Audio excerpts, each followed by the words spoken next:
Challenger. Got a mess. Let's go. What we got? M3 Max. Go, boy. Let's go. More pizza. Let's go.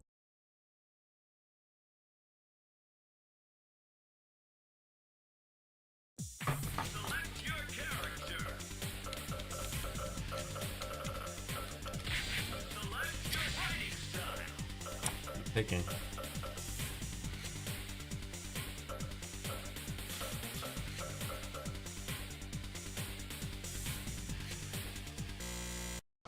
This dude left, bro. Don't send me an invite to leave, fucking dickhead. He got scared.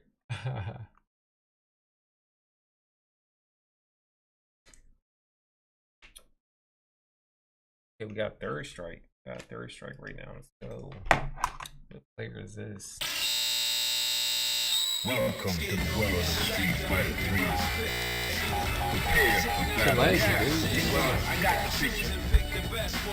Well, I got the picture. Fighters ready. Engage.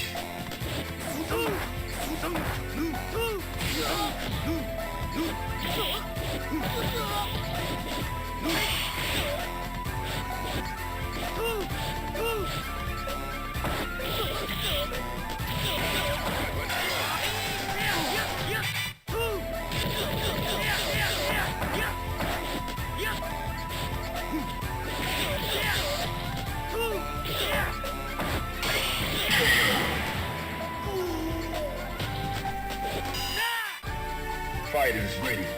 Engage.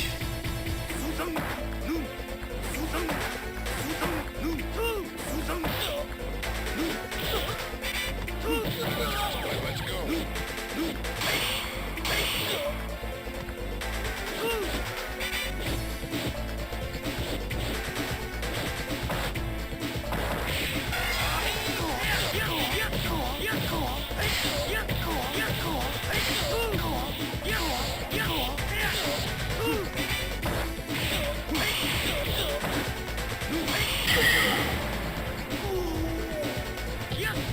You win.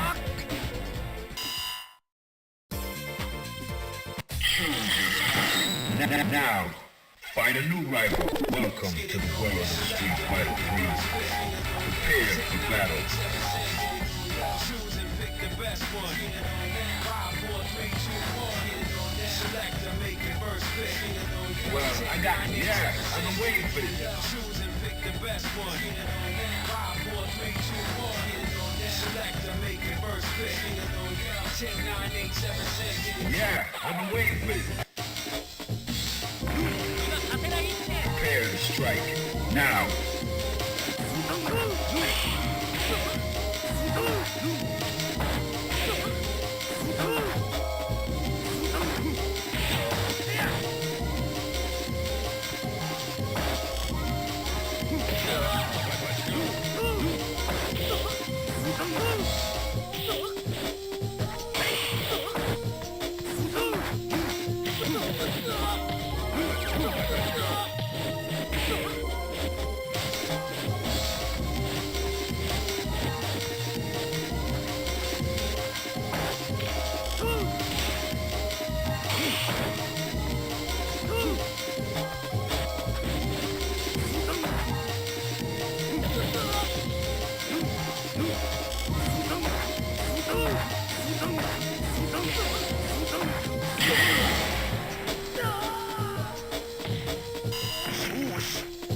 Into the heat of battle. Go for it.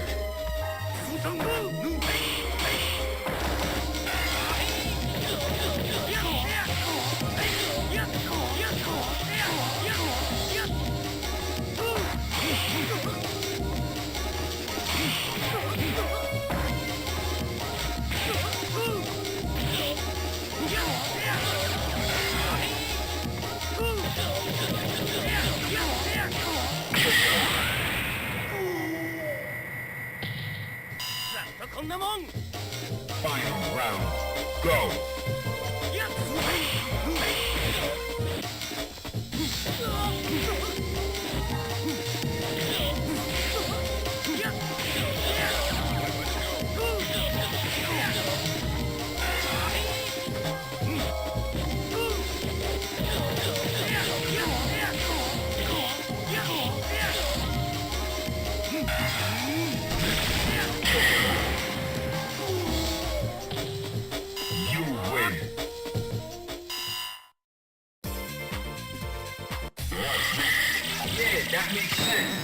Now, find a new rival. Welcome to the world of Street Fighter 3.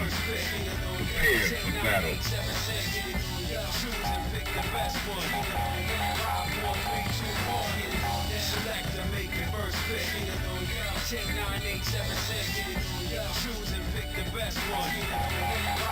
Well, I got what, yeah, I've been waiting for it. Into the heat of battle. Go for it.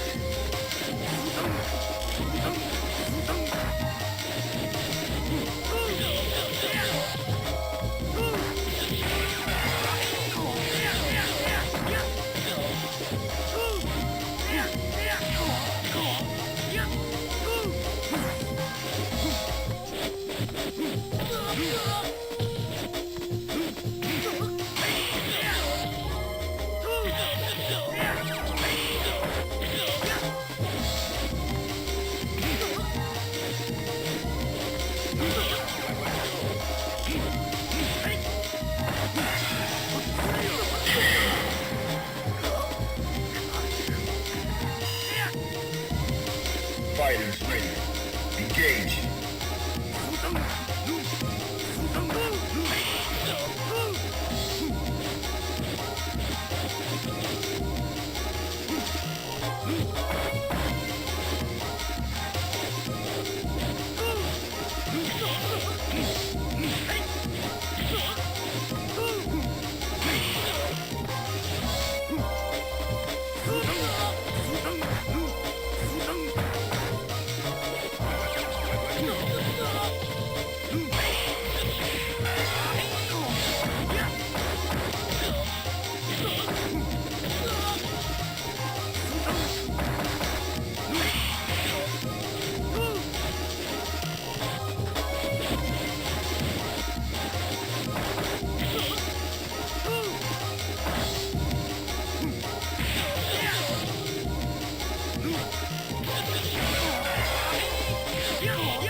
You win.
Here comes a new challenger.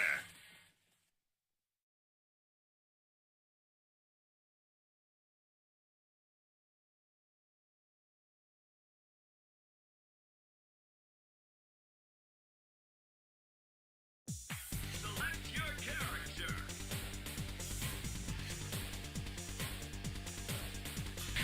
Select your fighting style.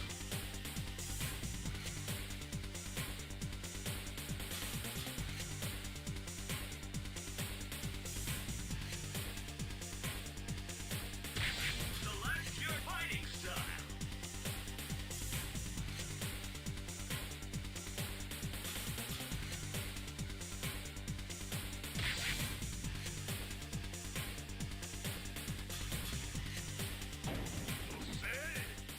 Let's play!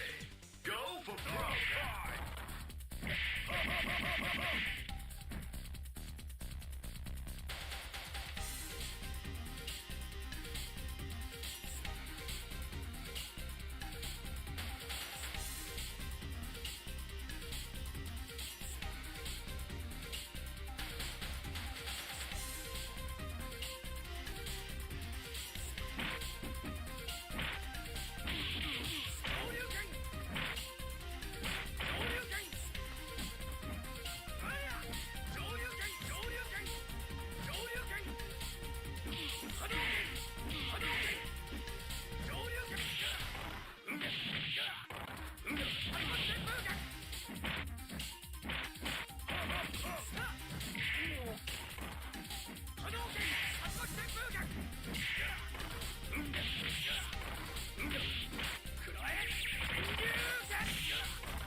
whole mic just fell right now. This is kind of crazy. Hold on.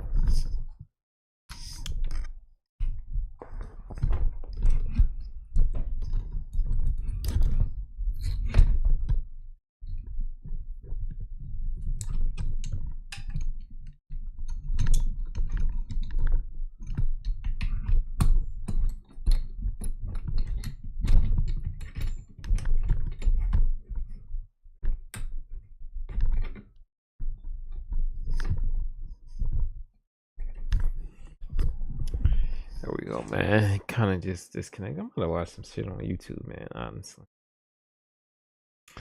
so tired of these 5K niggas, man. What's wrong with these dickheads?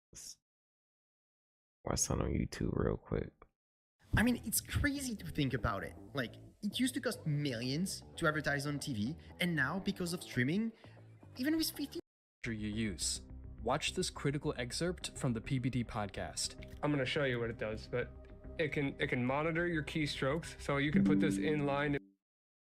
Over the last 10 years, the world has been witnessing advancements in technology that were once only seen in movies. In 2024, we have technology that allows you to fully enter a digital virtual world, vehicles that can drive themselves, and AI that can answer all your questions. In all aspects, it appears we are now living in one of those futuristic movies. With Elon Musk's recent announcement, this is only becoming more and more true, as the tech billionaire announced that he will soon be selling humanoid robots as seen in the Will Smith movie, I, Robot. Hey guys, I hope all is well. Welcome back to The Truth Is, where I drop new videos every other day exposing the truth. In today's episode, we will be talking about Elon Musk's recent We Robot presentation. Let's get right into it. Elon Musk has been making advancements in technology for several years now, but recently he's been kicking things up a notch. For years, we have been hearing about Tesla's self-driving cars, but as of recently, Elon has been focused on other technologies. Some time back, I spoke about Elon working on a brain implant chip that would allow people to connect to a computer and the internet directly from their brain. I spoke about how disturbing that sounded and how it would negatively affect our world. Since then, Elon has been working on more disturbing technology that was ripped right out of a sci-fi movie. This time, Elon is pulling inspiration from the 2004 hit movie I, Robot that starred Will Smith. I, Robot was a movie about a futuristic world where humanoid robots had become household appliances. In the movie, a police officer played by Will Smith becomes distrustful of those robots and believes they have bad intentions. When he eventually finds out a robot might have been behind the death of the robot's creators, he starts investigating the company where they're made. In the movie, robots are programmed not to harm humans, meaning a robot couldn't be behind this crime. But Will Smith was suspicious of the robots and believed they were capable of operating outside of those rules. This leads Will to investigate the company where the robots are made, and he eventually discovers a conspiracy that may have enslaved the human race. When he finds out that the AI system created to operate the robots have broken off from its programming, believing that in order to save the human race, it had to protect it from itself. So the AI reprogrammed the robots to eliminate threats that it believed would hurt humanity. The movie was mainly focused on this advanced civilization that had integrated autonomous vehicles and humanoid robots into society. The movie showed the dangers of what such a world like that could bring. Now, it appears that we're walking right into that futuristic world, with Elon Musk leading us. Just a couple days back, Elon Musk held a presentation for his Tesla stockholders, showing them what his company has been up to. What he presented shocked the world. Just like the I, Robot movie, Elon called his presentation We Robot, and also like in the movie, showed some highly advanced technology. He presented vehicles that looked like they came right out of the I, Robot movie, presenting his new autonomous vehicles that are awfully similar to what was shown in I, Robot. While this already got a lot of attention, what really stole the show was the humanoid robots that he promised could do your house chores and even babysit your kids. Oh, and also, what happens if you need a vehicle that is bigger than a Model Y? The remote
Robovan. The Robovan is, we're going to make this, and it's going to look like that. Now, can you imagine going down the streets and you see this coming toward you? That'd be sick. This can carry up to 20 people, and it can transport goods. So you can configure it for goods transport within a city, or transport of up to 20 people at a time. So this is going to, the Robovan is what going to solve for high density. Sports team somewhere, or you're looking to really, the cost of travel down to, I don't know, 5-10 cents a mile. Can use the Robovan. Some people call it the Robovan, but speaking of robots,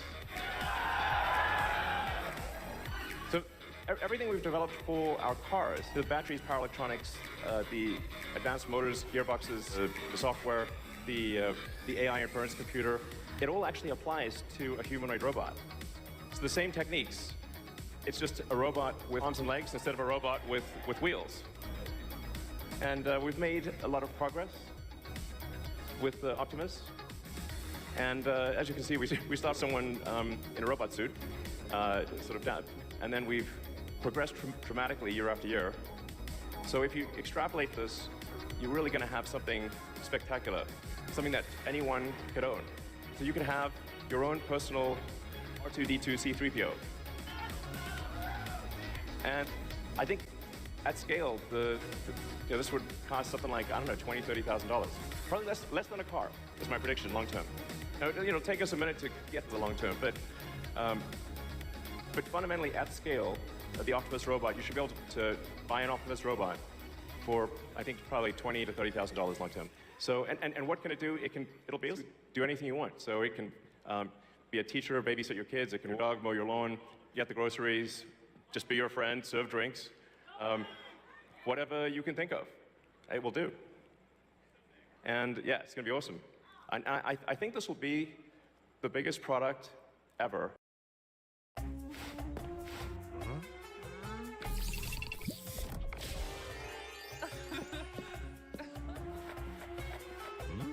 Of any kind. As you heard for yourself, Elon Musk promises that you can buy these humanoid robots for less than a car, stating that they would be less than $30,000. Telling people you can expect these robots in your home by 2027, which is less than 3 years from now. Not only is Elon Musk trying to implant chips in your brain, but now he's trying to sell you AI humanoid robots to roam around your home. Honestly, this made me nervous for our future, as I can only imagine how terribly this can end. If the iRobot movie showed us anything, is that this kind of technology always seems to backfire on us. Just look at how these robots are talking with people, and tell me if that doesn't freak you out. Hey buddy, how you doing, man? I'm doing good. It's nice to meet you. Nice to meet you. What's your name? I'm Optimus. Okay. My name is Tony. Tony? Yeah. Really? Yeah. Nice to meet you, Tony. Nice to meet you too, buddy. Hey, can you Awesome. can you play basketball? Can you shoot like jump shots? Maybe one day. I'll teach Can you. you? I'll teach you. Really? Yeah. Awesome. Yeah. Thank man. you, Tony. Thank you, brother. Much appreciated. All right, man. You like Balenciaga? I got an outfit for you. Really? Yeah, I got an outfit for you. Awesome. That's cool. Yeah. All right. Well, I'm about to order you. Okay. All right. I'm gonna order you, and then I'll see you in another couple months. Okay. I'll see you. I'll see you. All right. Awesome. Bye. Excuse me, personal space, please. As you saw for yourself, these humanoid robots are having full-on conversations with people, almost as if they had a mind of their own. It's because these humanoid robots are fully autonomous. They operate off AI. For a very long time now, many people have warned us about the dangers of AI, how there's always the possibility of it backfiring on us and even causing our eventual end. One person who was once an advocate against AI was Elon Musk, the very man putting AI humanoid robots in everyone's homes. Elon warned about how dangerous AI could become. He compared AI to summoning a demon. Motors CEO Elon Musk, it has nothing to do with cars. Instead, Musk warns about artificial intelligence he has called more dangerous than nuclear weapons. Musk spoke at a symposium at MIT. I mean, with artificial intelligence, we are summoning the demon. You know those stories where there's the guy with the pentagram and the holy water, and he's sure he can control the demon. Didn't work out. I take it there will be no HAL 9000 going to Mars. HAL 9000 would be it's way more complex than, it would put 9000 to shame.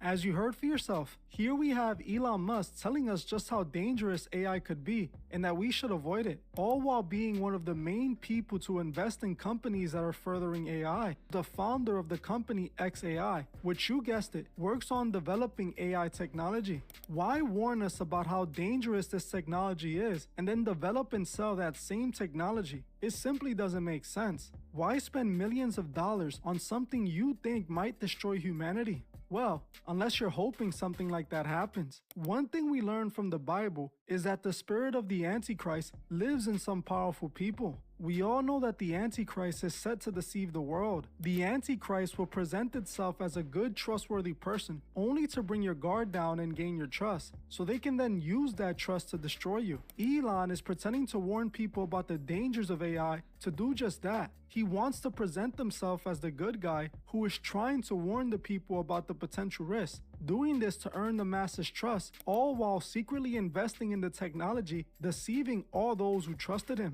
I will say, it's definitely making more and more sense why he dressed up as the devil's champion for Halloween a few years back. This man isn't at all who he seems to be. It honestly frightens me how he has so many people manipulated. Everyone at that event was cheering every word this man promised, even when he promised to put AI humanoid robots in their homes. He presented it as this fun new helpful advancement that could make life easier. That's how it's always presented, the new solution to make everything better. Never do they attach the bad that comes next with their presentation. We all know the dangers of AI. Now imagine giving that AI a body. We are asking for an outcome that we know isn't going to be a positive one. It's clear that a plan is currently in motion, a plan that the world elite is working to accomplish. I believe this has been a part of their plans from the beginning. The reason it's being presented as a fun, helpful thing is to minimize backlash and to earn as much support as possible. Basically, tricking humanity into their own enslavement. The smartphone, which was once considered new technology almost 20 years ago, completely changed our world and has consumed the masses. Cell phones have almost become a part of the human body. While the smartphones did come with a lot of benefits, it also came with a lot of dangerous disadvantages. Not only has a smartphone destroyed our attention span, but it also has been proven to be a monitoring tool that steals our personal information and stores it. These robots might do your chores, but at what price? What will be the negative that comes attached to it? I want to warn you not to fall for these antichrist people who are clearly operating with a hidden agenda. While Elon pretends to be on our side, he is still a billionaire who is pushing the same agenda all the rest of the elite are pushing. As much as he wants to appear like he's on our side, we can see obvious evidence of what side he is really on. Just remember how creating AI humanoid robots almost ended in the iRobot movie. Considering it appears that that's where Elon got this idea from, don't be shocked when this turns against us. Well, I'm gonna end this one here. I want to thank you all for watching, and I'll see you guys in the next one.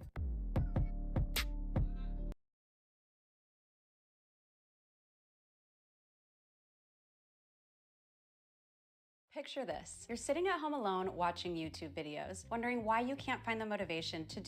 This year, we are seeing the rise of industry whistleblowers, industry insiders who have had enough of the industry's evil ways. For the first time ever, the public is being told the truth about what's really going on in Hollywood, and it's causing a massive problem for those who rule it. We are now seeing Hollywood trying to protect its secrets by attempting to silence those who are speaking out. This is exactly what they're doing to Jaguar Wright, who for the last few years have been calling out names left and right. While the industry attempted to ignore Jaguar for the last few years, last week it came to a point where it just couldn't be done anymore. Now, they're using the media to discredit her and shut her up. Hey guys, I hope all is well. Welcome back to The Truth Is, where I drop new videos every other day exposing the truth. In today's episode, we will be talking about Hollywood trying to silence Jaguar Wright. Let's get right into it.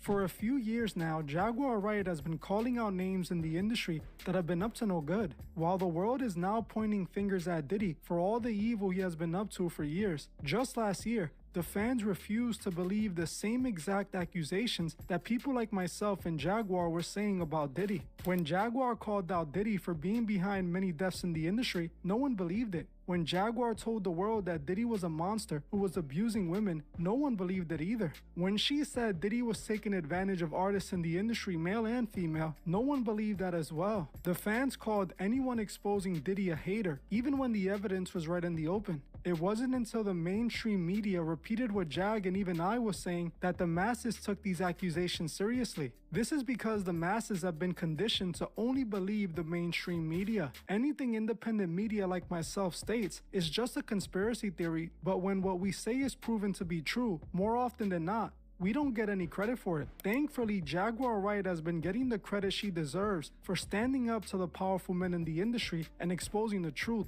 Most people take what Jaguar is doing for granted, not knowing that there are real consequences attached to her revealing the truth. At any moment, she could be sued or even worse, taken out for her bravery. She is putting a lot on the line, and as she's getting all this attention, things are only going to get more dangerous for her. While I don't agree with everything Jaguar states in her interviews, I can say that a lot of what she states seems to be the truth after I investigated. Most people look at Jag as just another person talking about the industry. That's not the case. Jaguar is actually an industry insider. She was at one point signed to a major record label and was a professional artist. She actually worked with people she is currently exposing. She has been in the same rooms as Diddy and has seen his parties. She saw what he was up to and has been exposing him for it. Just about everything Jag said about Diddy for the last few years has already been proven true. It's the reason why people's perspective have started to change when it comes to Jaguar. Just like Jag worked with Diddy, she also worked with Jay-Z. She isn't just talking about Jay-Z without knowing him. She knows him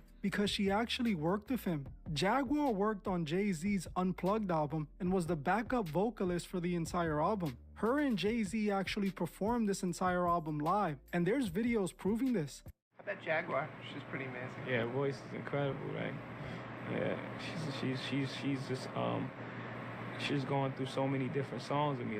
That's not the same person. You know what I'm saying? All those songs are different people at different times. She's keeping up with all the different voices and sounding beautiful on each one. So doing a great job. So if you think Jaguar has no idea about what she's talking about when it comes to Jay, think again. She's speaking from her experience, and I believe a good amount of what she states is true. For years, Jag called Jay-Z and Diddy out, and people laughed her out the building. They called her crazy and a hater. After Diddy's allegations and eventual arrest, all that changed. Now she's looked at as a courageous woman who is risking it all to expose the industry. One thing many people wondered was why was she being allowed to say all these things unchecked? Well, it's because Jag wasn't saying these things on a mainstream platform. She was saying these things on independent platforms like Real Life Street Stars, where she has done most of her interviews. While the platform does have a large number of subscribers, they're still not considered mainstream media. Those in the industry weren't worried about what she had to say because it wasn't crossing over to mainstream media. But last week, when Jag was invited onto the Piers Morgan show, all of that changed overnight. For years,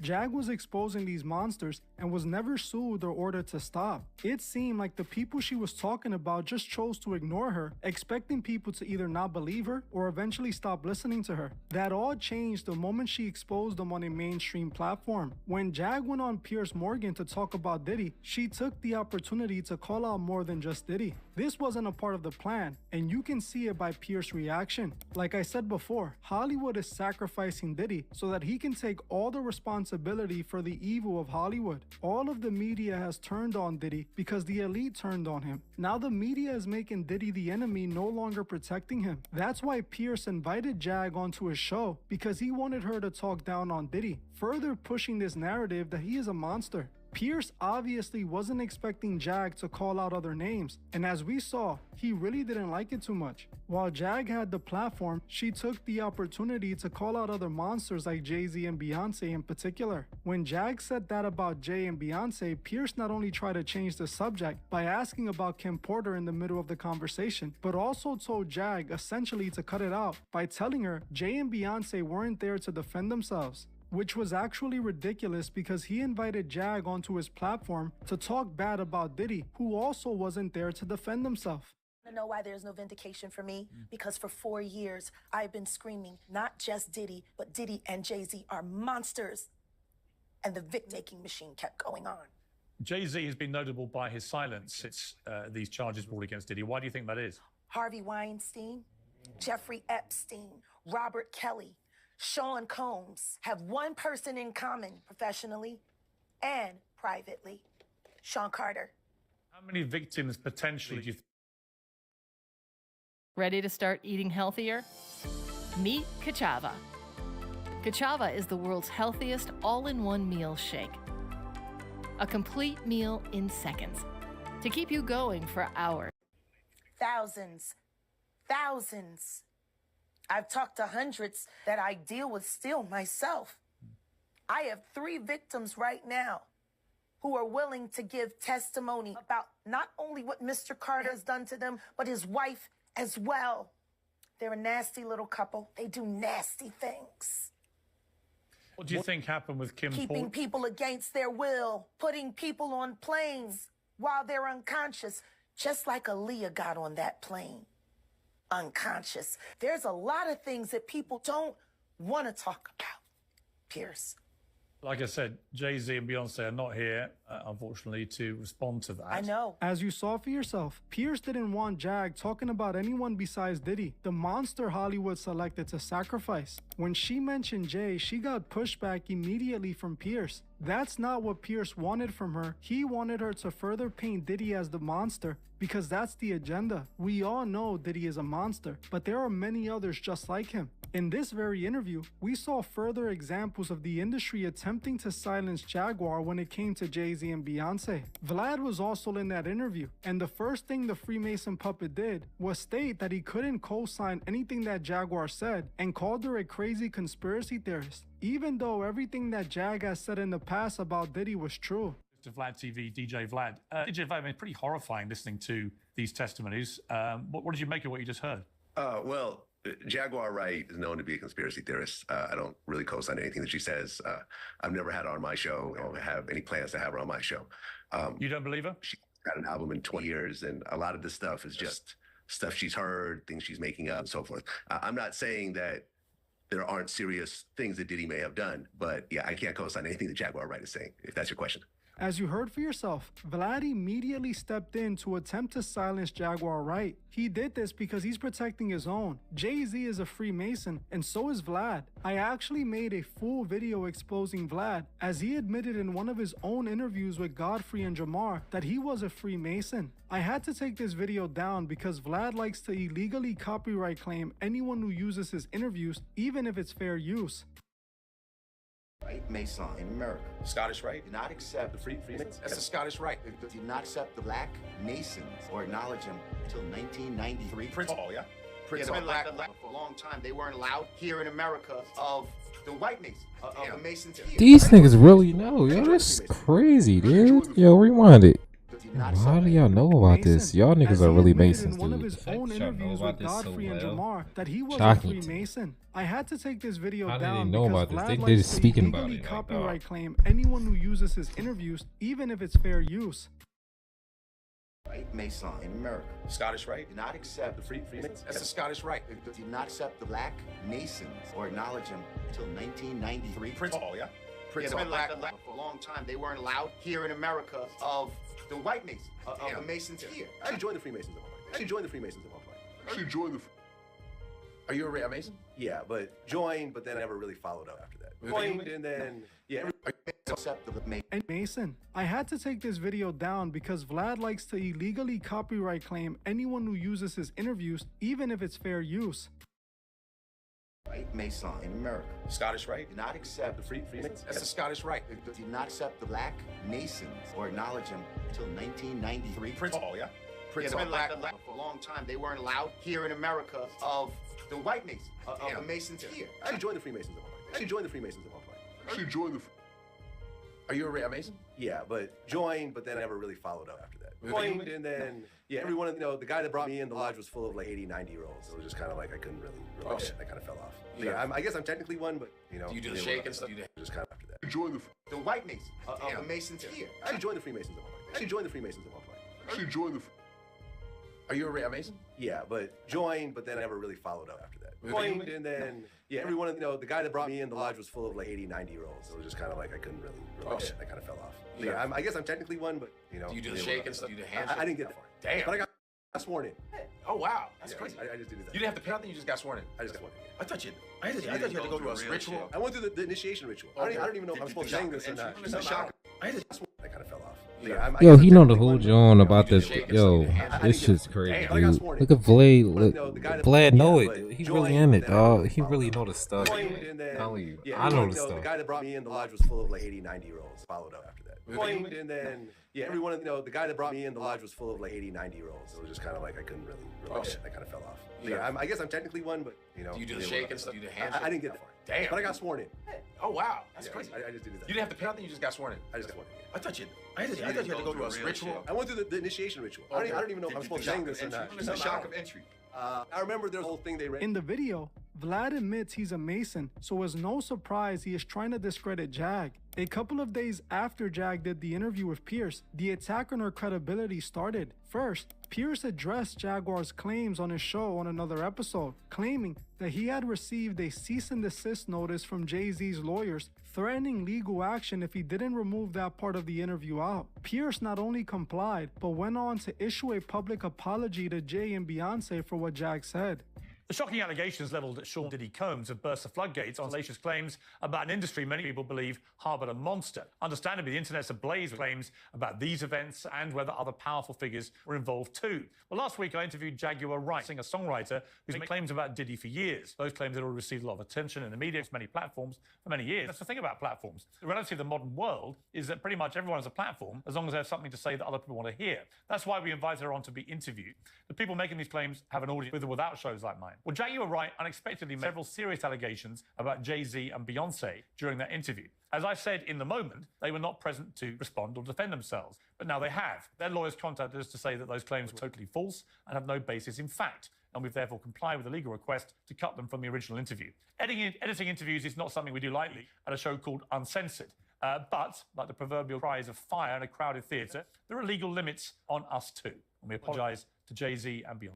This was very interesting and very important. Notice how the entire time Jag has been saying these exact same things on other smaller platforms and nothing happened to her. It's not because Jay-Z didn't hear about it. I'm pretty sure he knew Jag was exposing him. He sent this because Pierce is looked at as mainstream traditional media. He's reaching a mainstream audience, not the independent crowds that Jag normally talks to. This could definitely hurt Jay's reputation and public image that he wants mainstream America to buy into. Now, Vlad wasn't the only person who came out to discredit Jag's claims. The journalist Teray also spoke out against Jaguar Wright using the same terminology, calling her a mentally ill conspiracy theorist. So we have come to the end of the Jaguar Wright Side show. No serious media organization will have her on after what happened at Piers Morgan. Your child needs these 3 key factors to get into an Ivy League or top 25 university. And Piers is a hack, and he showed that in this situation, mainstreaming, platforming someone who has mental illness and not disclosing that, a conspiracy theorist who has no idea what she's talking about. Jaguar Wright had been living peacefully in the internet fever swamps, the conspiracy theory back alleys, where if you wanted to go way down the YouTube rabbit hole and listen to what the drunk auntie was saying off in the corner, you could find her. But she was not meant for polite company. She was never meant for serious media.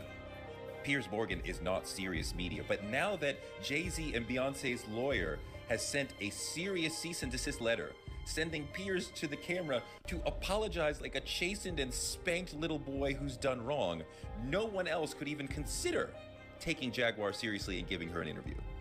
And it's just as well, she does not deserve to be taken seriously. As you heard for yourself, Teray claimed Jaguar was a crazy conspiracy theorist. Right in the open, those who serve Hollywood are coming out to protect the king and queen of Hollywood. How does Teray know if what Jaguar Wright is saying about Jay-Z is false? How would he know that? The answer to that is that he doesn't. In my own investigation into Jay-Z, I feel that there's enough evidence that might suggest Jay-Z is guilty of some of the things Jag has accused him of. But now we're seeing people jump out of the woodwork to protect Jay without knowing if he's innocent or not. The same way they did for P. Diddy just 1 year ago. Really This focused on proves this that shit. It's just Hollywood hilarious. protects itself no matter what. Jay and Beyonce are the kings of Hollywood, so all the Things puppets are really in the getting industry are exposed, going man. to protect them. They are now labeling Jaguar Wright a conspiracy theorist because she's exposing the truth about the king and the queen. If Jaguar had made up a lie about Diddy, no one would have pushed back on that because they chose to sacrifice Diddy. But since she spoke about Jay and Beyonce, they are trying once again to destroy her credibility. If I can talk to Jaguar, I would tell her to stay safe and to be prepared for whatever they got planned. She's putting a lot of eyes on Jay, and by doing that, she's making herself a target. Unfortunately, because she went on Pierce Morgan's show, she might have made things difficult for her. God forbid, but she might start getting sued and attacked in many ways because of this. They are going to attempt to destroy her credibility and paint her as crazy. Those in controlled media love using the word conspiracy theorist to destroy a person's credibility. Conspiracy theorist make shit. them We ain't no appear as conspiracy crazy. theorists. The Fuck thing y'all is, niggas. we know Jag is not crazy, as Fuck she has 'em. already proven that. It's F all them important that niggas we talking about protect the conspiracy truth, theorists. because if we don't, we will be protecting the lies. Well, I'm gonna end this one here. I want to thank you all for watching, and I'll see you guys in the next one. What's your favorite line? Conspiracy? Oh, he's a conspiracy theorist. He's talking. Nothing he's saying is true. He's just making up. He's a conspiracy theorist. He's seen it from movies. Fucking dickheads. Let me zoom in for y'all. This how I beat Suraj Master. Look, I've been doing it my whole life, bro. Like literally. Oh, you a conspiracy theorist? Oh, nothing you're saying is true. Yo, listen to what he's saying, yo. He's saying that this and that and this. Yo, you heard this? Yo, Google's not saying this and that. Yo, you a conspiracy theorist? Fuck out of here, man. So everything I was saying before is literally happening to you niggas now. Y'all niggas gonna be so salty, dude. You keep thinking I'm trolling. Oh, he was just saying bullshit about them niggas connecting your consciousness up to the metaverse and you not having no will. Like, niggas gonna be sucking, like, don't care about your physical body. Your consciousness will be out and you will be living for immortality. But inside they world. We'll see. Keep thinking I'm trolling. Oh, he don't know what he's talking about. He's a conspiracy theorist and I'm gonna be right up in the metaverse, dog. Fucking dickheads. All of y'all gonna be up in there. Y'all was calling me a conspiracy theorist, dog. Like, for real, right? Stupid shit. I'm gonna research this shit for years, dude. Since 2014, y'all wanna say I'm a conspiracy theorist? I be looking at this since 2014. Hold on, let me one more time, man. Suraj. I'm not following about this stuff, dude. I've been looking at this stuff since 2014, dude. 2014. But I'm a conspiracy theorist. Okay, back to the other camera.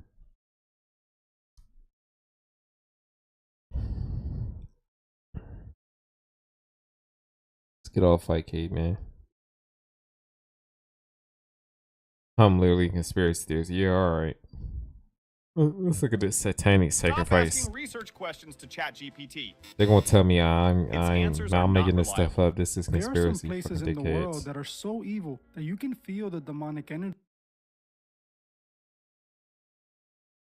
Or old native burial. There are some places in the world that are so evil that you can sacrifice site. feel the Oh, we demonic gotta see energy this. when This you're might there. be I know you guys have TOS, heard but- the stories of haunted houses or old native burial sites where the evil lingers in the air. While I don't believe in ghosts, I do believe there's a spiritual realm that coexists with our physical world. While I don't believe ghosts or what cause paranormal activity in many of these famous supernatural cases, I do believe some of these instances could be caused by demonic entities. While most stories of haunted locations are nonsense, Say one YouTuber location that is believed to be sacrifice- haunted YouTube by just goes demons on is sacrifice the site. That's abandoned kinda crazy. Aerojet test facility deep in the Everglades of Florida, as it has real ties to a satanic What? cult Yo, sacrifice what? rituals. I seen this Hey, joint guys, before. I hope Yo, he went to this? No way, bro. With the rocks? Oh my god, bro. Bro, you discovered this, bro. This shit is so spooky as fuck, bro. I know about this shit. Like, dog, they got blood on the rocks and the spider and the snake. Yo, hey guys, I hope it's real. Is the abandoned Aerojet test facility deep in the Everglades? watch of this, Florida, dude. I know as it about has this real place. Look at ties that. to a satanic cult and real sacrifice rituals. Hey guys, I hope all is well. Welcome back to The Truth Is, where I drop new videos every other day exposing the truth. In today's episode, we will be talking about the YouTuber who accidentally stumbled upon a sacrifice site in the Everglades of Florida. Let's get right into it. Bro, he found one of those. It's literally bloods on the rocks and the snake that be on the rocks, dog. When you go there, like, that's crazy. While I don't believe in serpent. ghost stories, I do believe that demonic forces do exist. Many people who practice the occult and join cults dedicate their lives to serving many demons and deities. I believe in rare occasions, demonic energy can attach itself to someone or a location, especially in places where satanic cults gather to do their rituals for these demonic entities. Places these demons attach themselves to often experience unexplained evil. This is exactly what's taken place in the abandoned Aerojet rocket testing facility in the Everglades of Florida. While you might be I cannot believe he found this. Like, bro, that place so scary. Like, and you kept exploring, bro. The thing is, Are you serious? this isn't just any old testing facility. It actually belonged to the rocket scientist Jack Parsons. Now, if you saw my video on Hollywood putting real rituals in the Strange Angel TV show, then you should know exactly who Jack Parsons is. For those who didn't see that episode, Jack Parsons I would have turned around. This place is scary. This dude really explored. I can't believe that, dog. With the upside down cross and the blood on the rocks and the serpent on the snake on the rocks. Like, he was what, the bro? grand magus of a Where's blood? satanic sex cult called the Lima. Jack Parsons was a devout follower of the infamous occultist Aleister Crowley. He was actually chosen by Crowley himself to become the grand magus of his lodge. The government knew Jack Parsons was an occultist and a Satanist, as they discovered it when they did a background check on him. Even though they knew he was participating in satanic rituals, he was still hired to work on the development on the first engine used to power rockets. He was given millions of dollars, and then he used that money to buy a mansion that he turned into a lodge. Parsons would perform occult rituals every single day, and it's actually believed he passed away while doing one of those very rituals. One of the most interesting details about Jack Parsons was how he used occult magic to create the fuel that made him rich. Jack Parsons actually uncovered the science he used to make the engine while performing Let me an pause occult this. ritual. And Twitch, you're corny as shit. All you gonna he copyright on his stream. He copyright like Twitch. It don't be copyright. It's just I'm exposing the truth on my videos, and then y'all don't want me to show it on my stream, dude. It's really what it is. You're talking about some copyright audio muted. No, it's not copyright audio muted. It's called getting exposed. FM's getting exposed. Keep mute my audio on Twitch. You're exposed.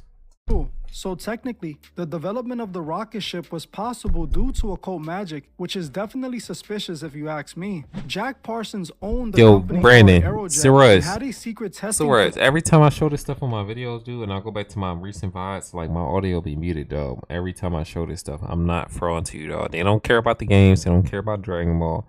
When I show this stuff, my stream is muted. It'd be like stream muted or audio copyright. Just when this stuff is shown. Just because they're gonna expose. Pay attention, Suraj. Expose these niggas, man.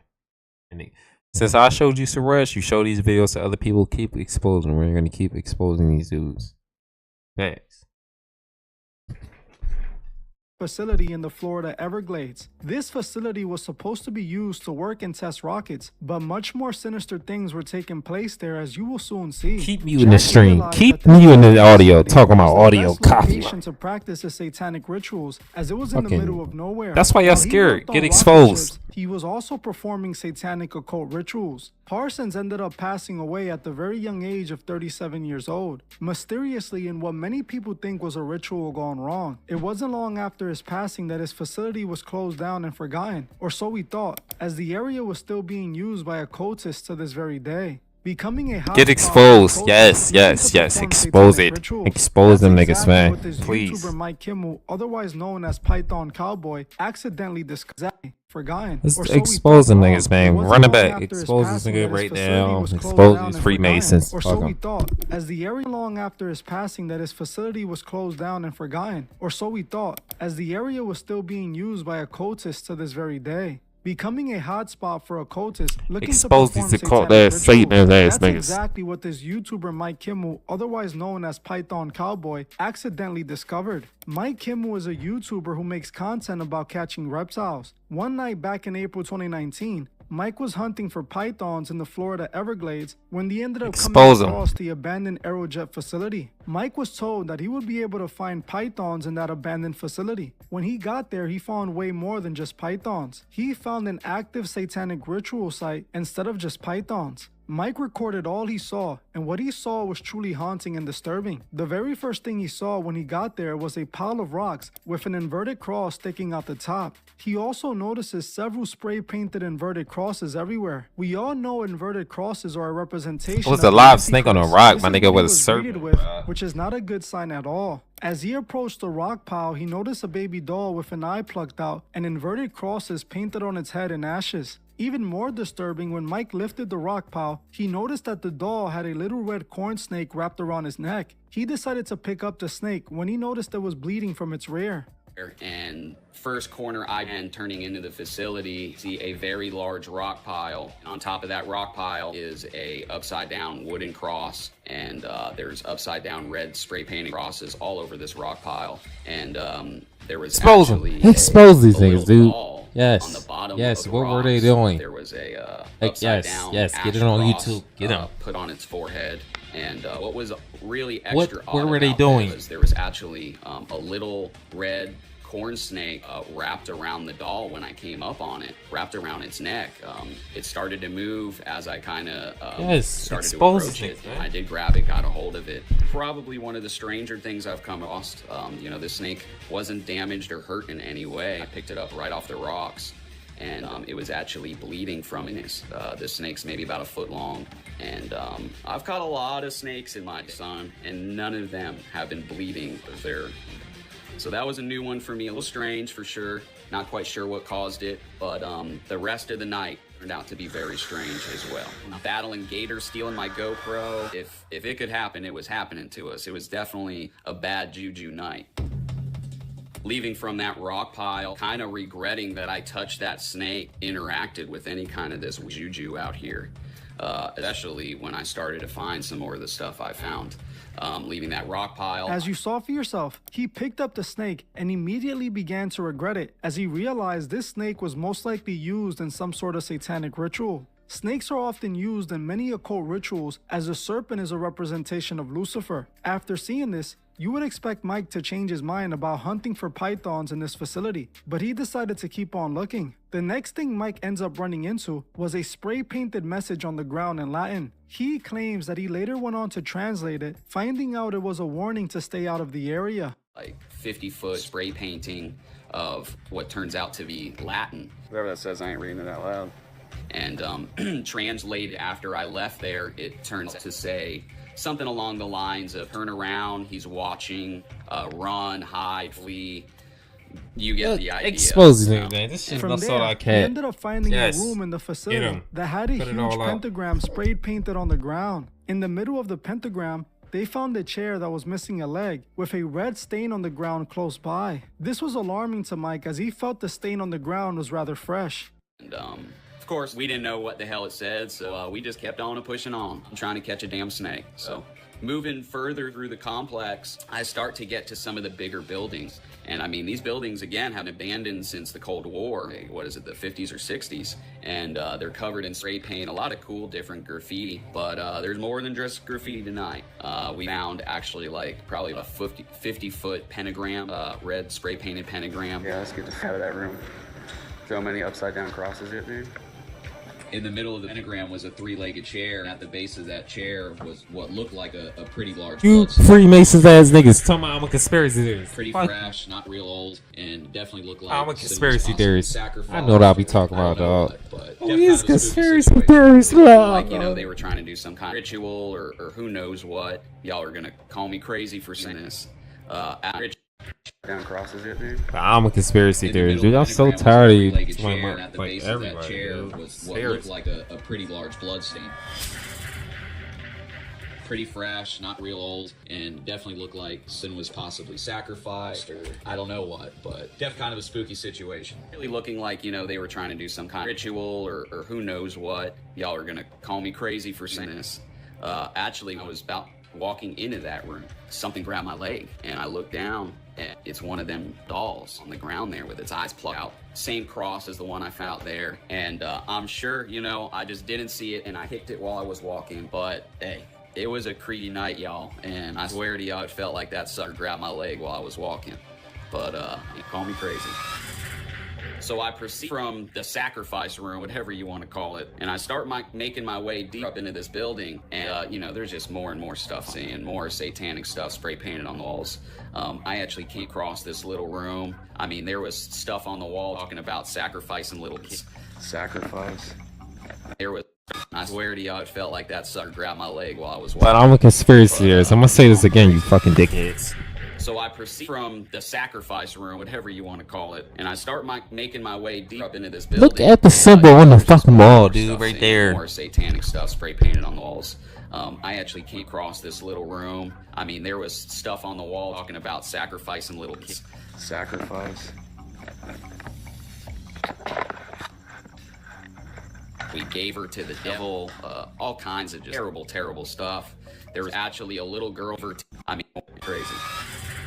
So I proceed from the sacrifice room, whatever you want to call it, and I start making my way deep up into this building, and you know, there's just more and more stuff, seeing more satanic stuff spray painted on the walls.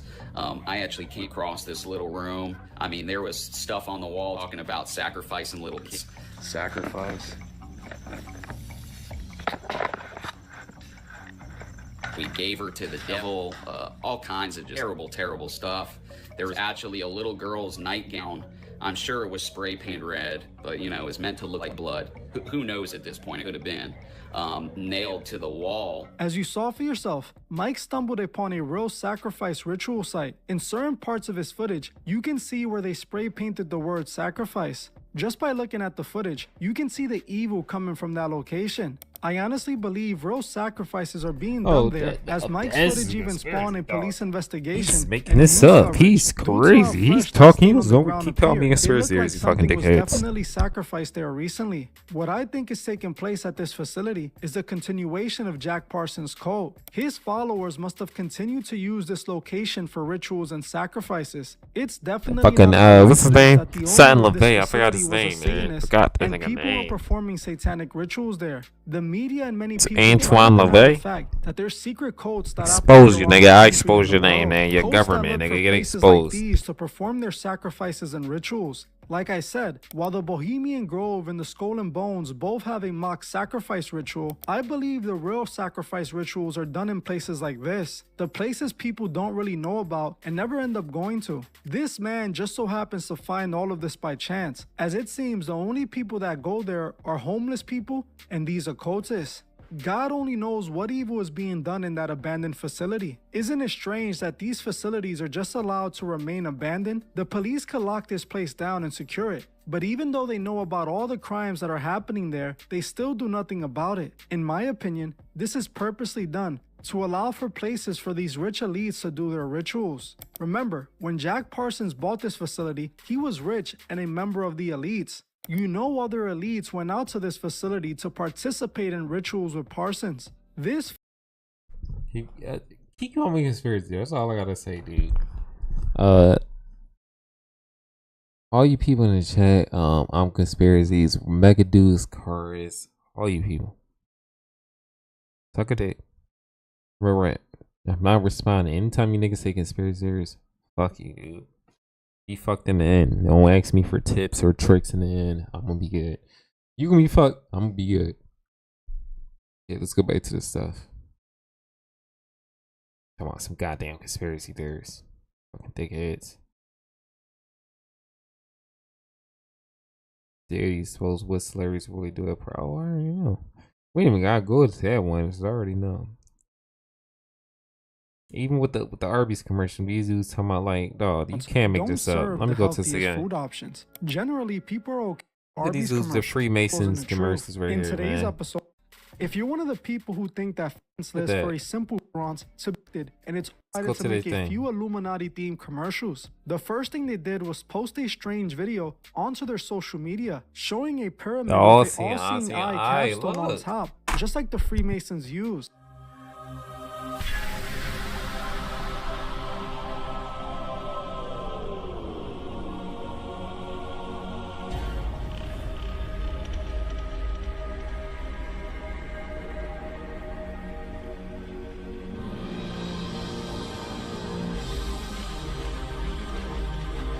Good for you niggas. Make sure I get it. I'm a conspiracy theorist, though.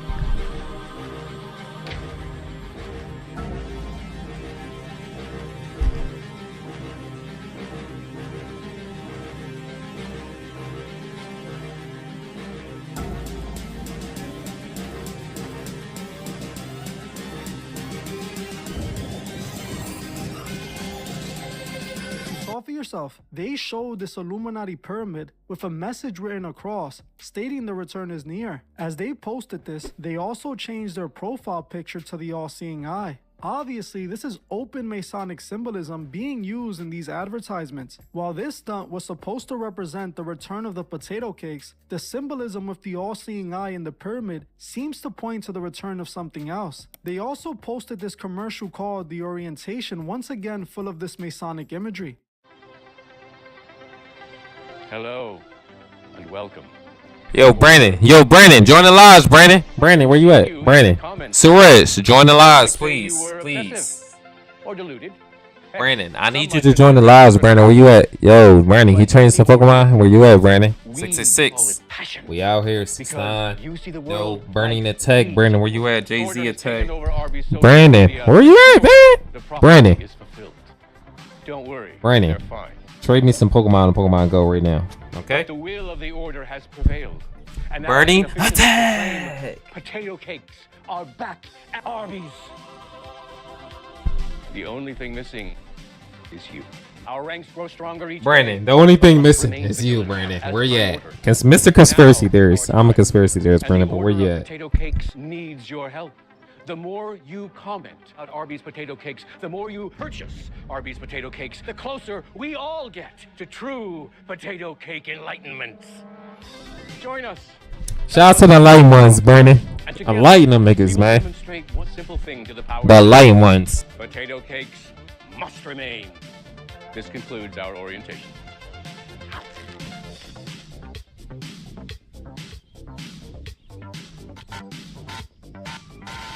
As you saw for yourself, the commercial. Come on, man. Come on, dude. McLachlan doing the Masonic all-seeing eye hand gesture. The commercial is full of straight-up Masonic imagery. At one point, we see Kyle place an image of the all-seeing eye onto a board, saying the prophecy has been fulfilled.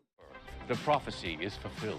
In this commercial, we see the same Masonic imagery as we see Kyle find the all-seeing eye in the dirt and raise it to his head just like the occultist Aleister Crowley did. The imagery was pretty much obvious with this one. Arby's is openly showing their connection to the Masonic order. The symbolism is truly out there. It's obvious these commercials have nothing to do with potato cakes. They're using the all-seeing eye for a reason. Conspiracy theories. There's conspiracy theories, you fucking dickheads. Keep saying it. Horus has become the main fallen god occultist channel. Occultists believe that Horus will make his return and will rule the new age called the Age of Horus. This is what this commercial is all about. This is why we see Kyle doing the same occult hand gesture as Aleister Crowley who serves Horus. They try and make all the same thing that Jay-Z do, mind you. This is the rock, right? This the rock symbol, right?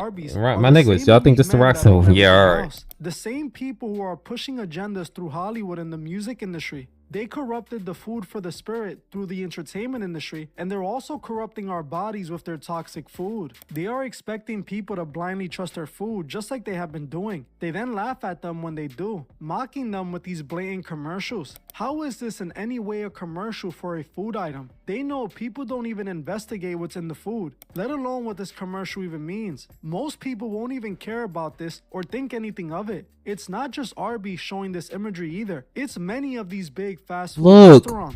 Back in 2017, Taco Bell released their own Masonic themed commercial where the all-seeing eye was hidden in the background and Masonic symbolism was used.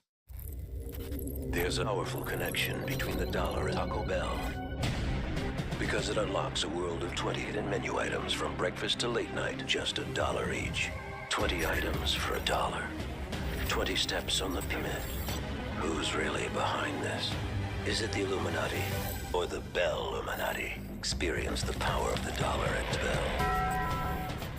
As you can see, it's not just Arby's, Come on, it's Taco dude. Bell, McDonald's, and every other major fast You're food right, restaurant. man. This is the Yo. reason our country is dealing with an obesity You think crisis. this can't- The this is masses not are eating cat. food Look at that, designed to man. destroy them. Just look at these commercials. They are mocking Facts. us. They really laughing mock at y'all us niggas. while we Y'all eat niggas their so poison. stupid, dude. This is the reason the food is bad for you, not because it's fast food. Remember, the food industry is connected to the pharmaceutical companies. What you eat today will determine what medications you take in the near future. The more junk you eat, the more medications you need, and the shorter your life becomes and the fatter the elite's wallets get. That's why these food items have 50+ ingredients. That's not to save money or to make it faster. That's to put you on a fixed lifespan. Just think about it. You eat their toxic food and work in their businesses. By the time you're in your 60s and you retire, you have developed several health conditions directly and trapping them to this food that takes you out in the next few years. This Arby's commercial reminded me of a commercial Liquid Death dropped some time ago.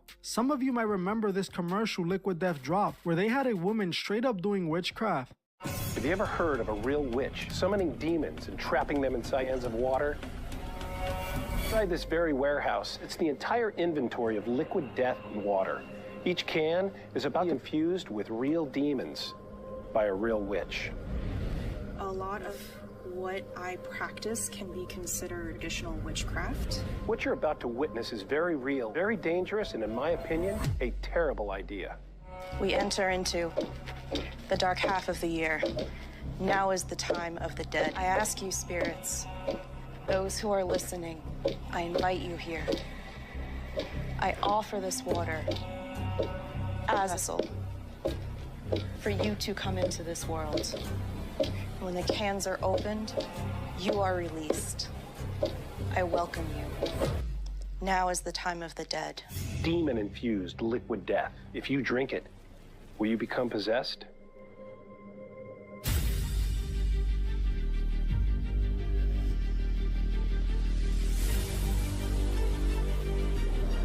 My name is and I'm a witch practicing for 42 years. Through the means of witchcraft, I can affect the outcome of the game.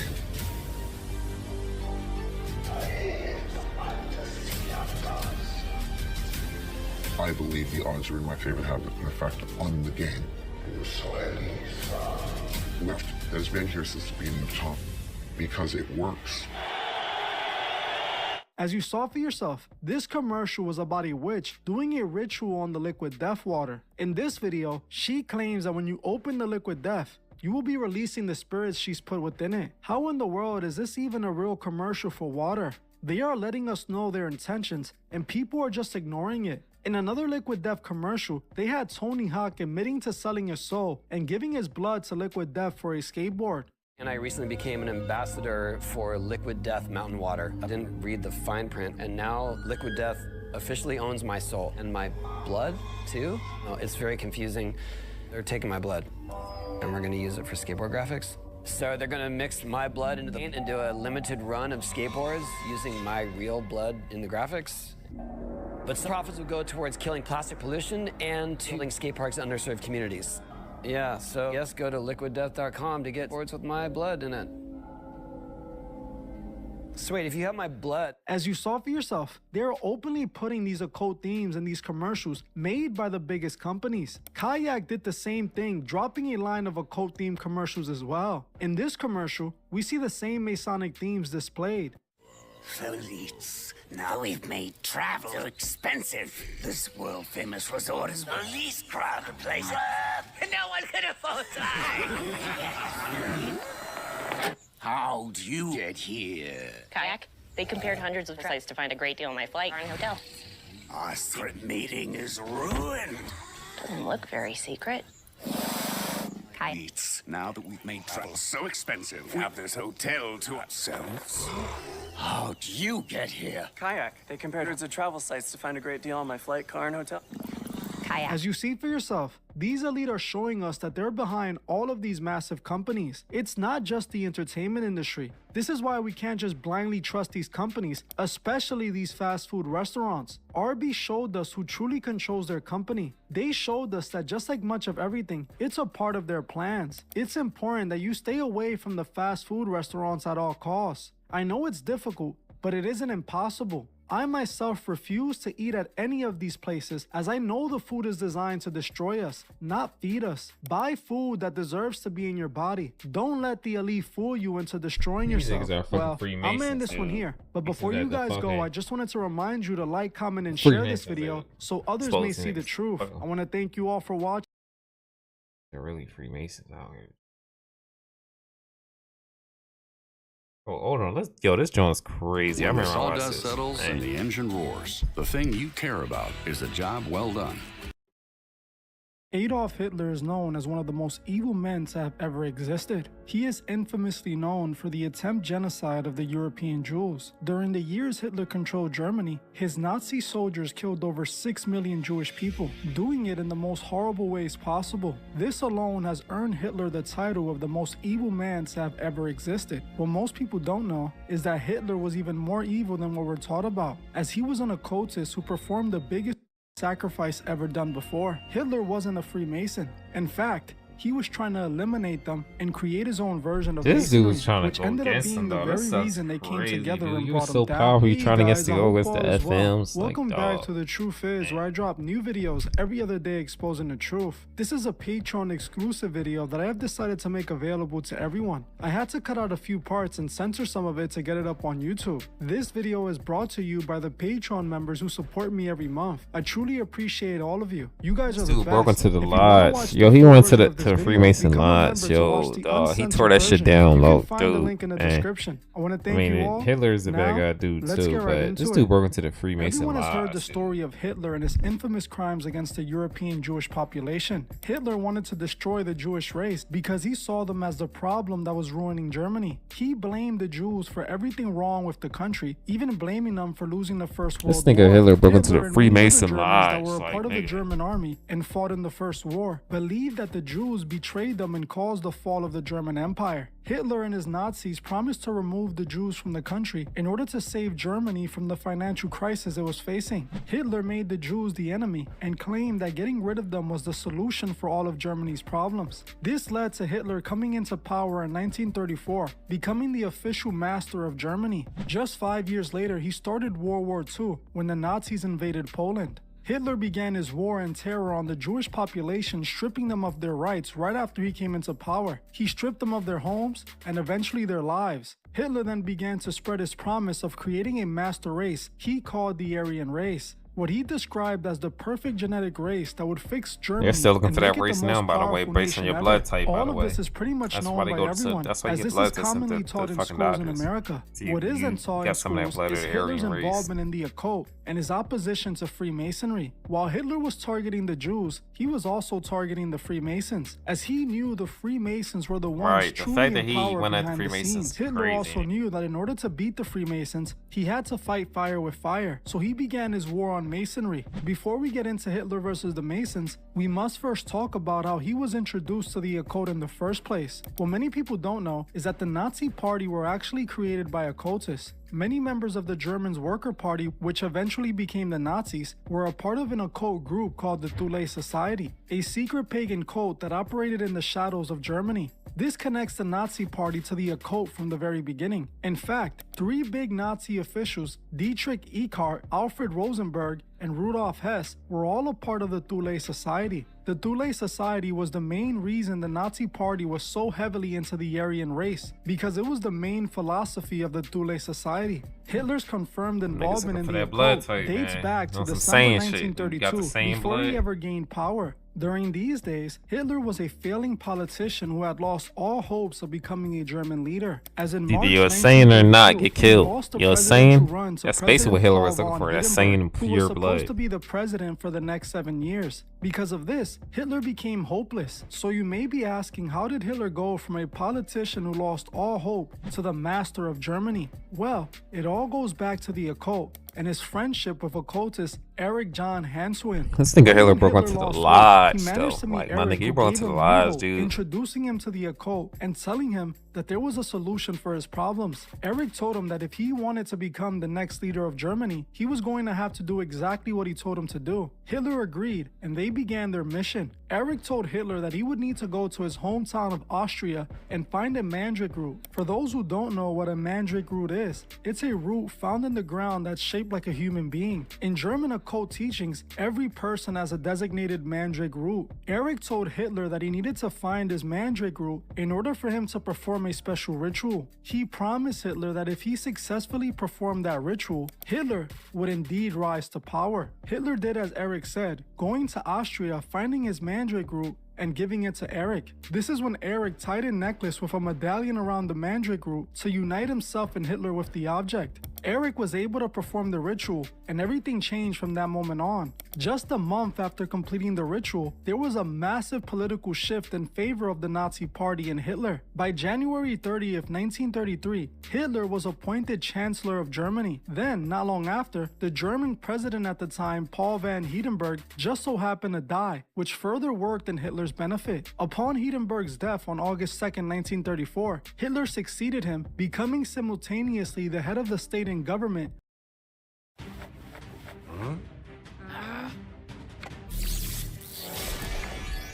With absolute power. Then Hitler reportedly meets famed astrologer Eric Jan Hanussen. Hanussen makes an unlikely prediction. In 30 days, a turning point, perhaps even power. Well, this is impossible.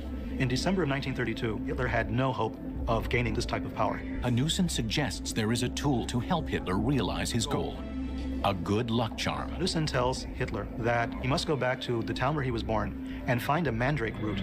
A mandrake is a man-shaped root said by European occultists to possess powerful medicinal properties. According to author Peter Levenda, Hitler asked Hanussen to find the root. Hanussen travels to Hitler's hometown, digs up a mandrake from a butcher's backyard. On New Year's Day, 1933, Hanussen presents the charm to Hitler. According to Professor Nicholas Goodrich Clark, this is Hitler's mandrake. Hitler had even received such an object, was prepared to accept it, suggests some remarkable susceptibility to superstition or occult power at this time. This Vienna newspaper shows Hitler with the mandrake. Wire around its neck hung a capsule.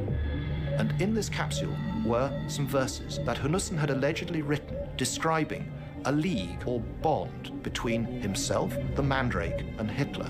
These verses described Hitler would have unlimited power and good fortune so long as he held true to this bond or league between himself and Hanussen and the mandrake. Hitler's luck changes. Within 30 days, because of a series of political negotiations that are taking place behind the scene, suddenly Hitler finds himself Chancellor of Germany on January 30th, 1933. Hanussen's prediction, an impossibly optimistic prediction, comes true to the day.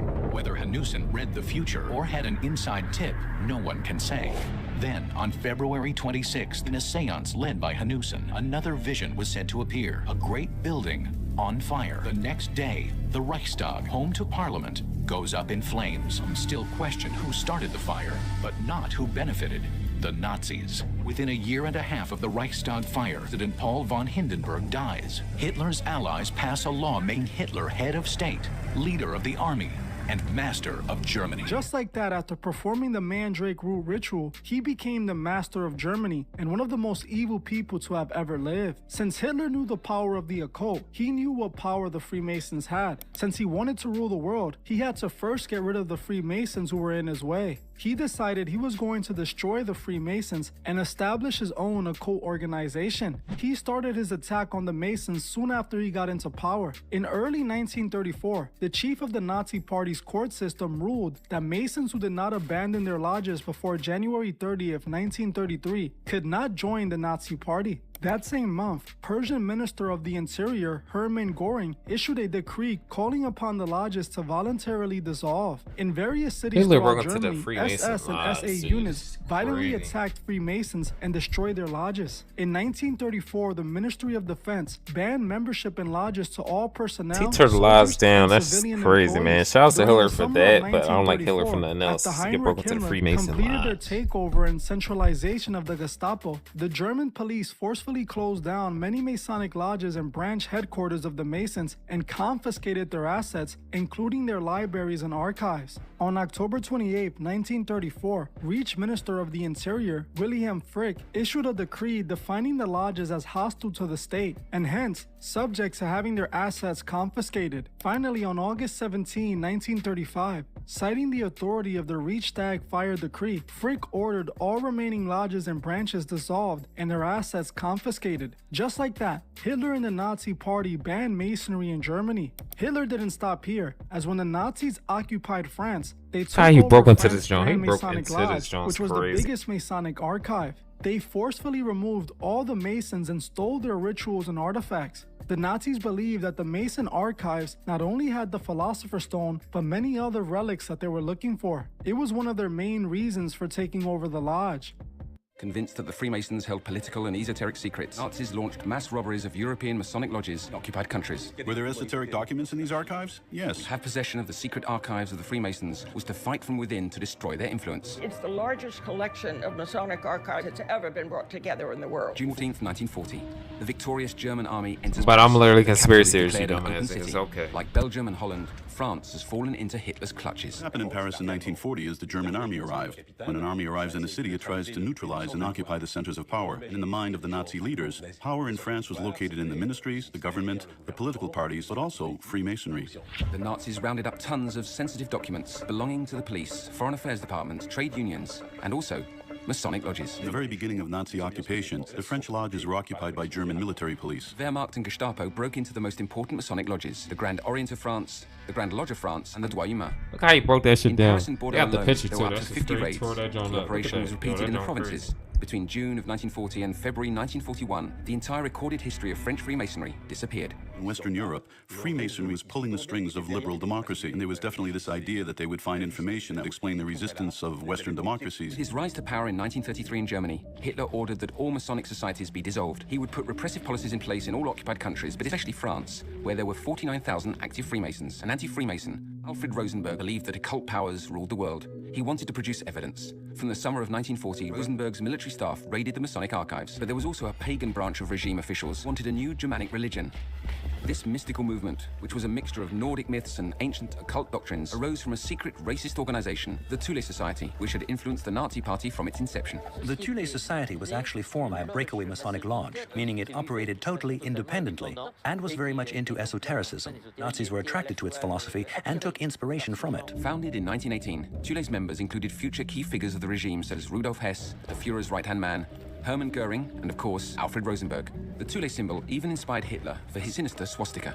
Alfred Rosenberg was faithful to the teachings of the Thule Society, remained convinced that the Freemasons' archives held tremendous secrets, like the alchemist's philosopher's stone, believed to have the power to transform lead into gold. The Nazis took much of the Masonic archives back to Germany, where it ended up in the hands of Heinrich Himmler. If you thought Hitler was evil, Himmler was possibly worse, as he was fully taken over by his obsession of the occult. Heinrich Himmler was the leader of the SS, which was Hitler's primary protection squad. Eventually, Himmler became one of the most powerful Nazi officials. He was the primary man behind the Holocaust and designed the extermination camps. Himmler oversaw the death of over 6 million Jews, with many of them being used for occult rituals. Himmler also wanted to destroy Christianity and all other religions, replacing it with a new world religion. He also transformed the SS into an occult military group. He forced SS soldiers to perform occult rituals and even gave them special rings with occult symbols engraved onto them. Eventually, Heinrich bought a castle called the Welsberg Castle, which became his occult headquarters. He would routinely host meetings with his top 12 SS disciples, which he called his knights. In this castle, they would commit rituals. Himmler would routinely send out his SS soldiers to steal religious artifacts where they would be kept in his castle. He even sent his soldiers to try to find the Holy Grail.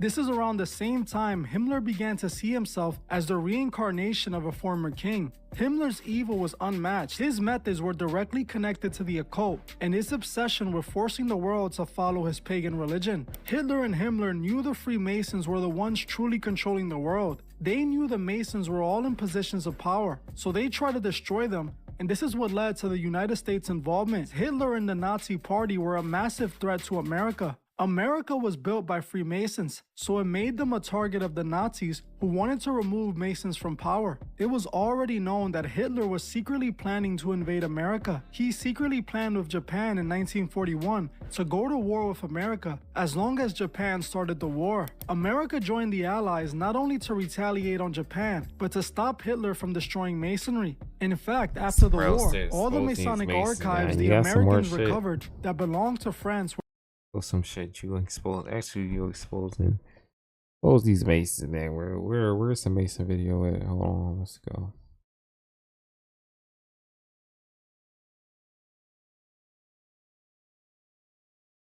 He snuck into that Joan. That's crazy. As I'm in the midst of applying for residency right now, wish me luck, Grammarly has again been a lifesaver with my application in helping me.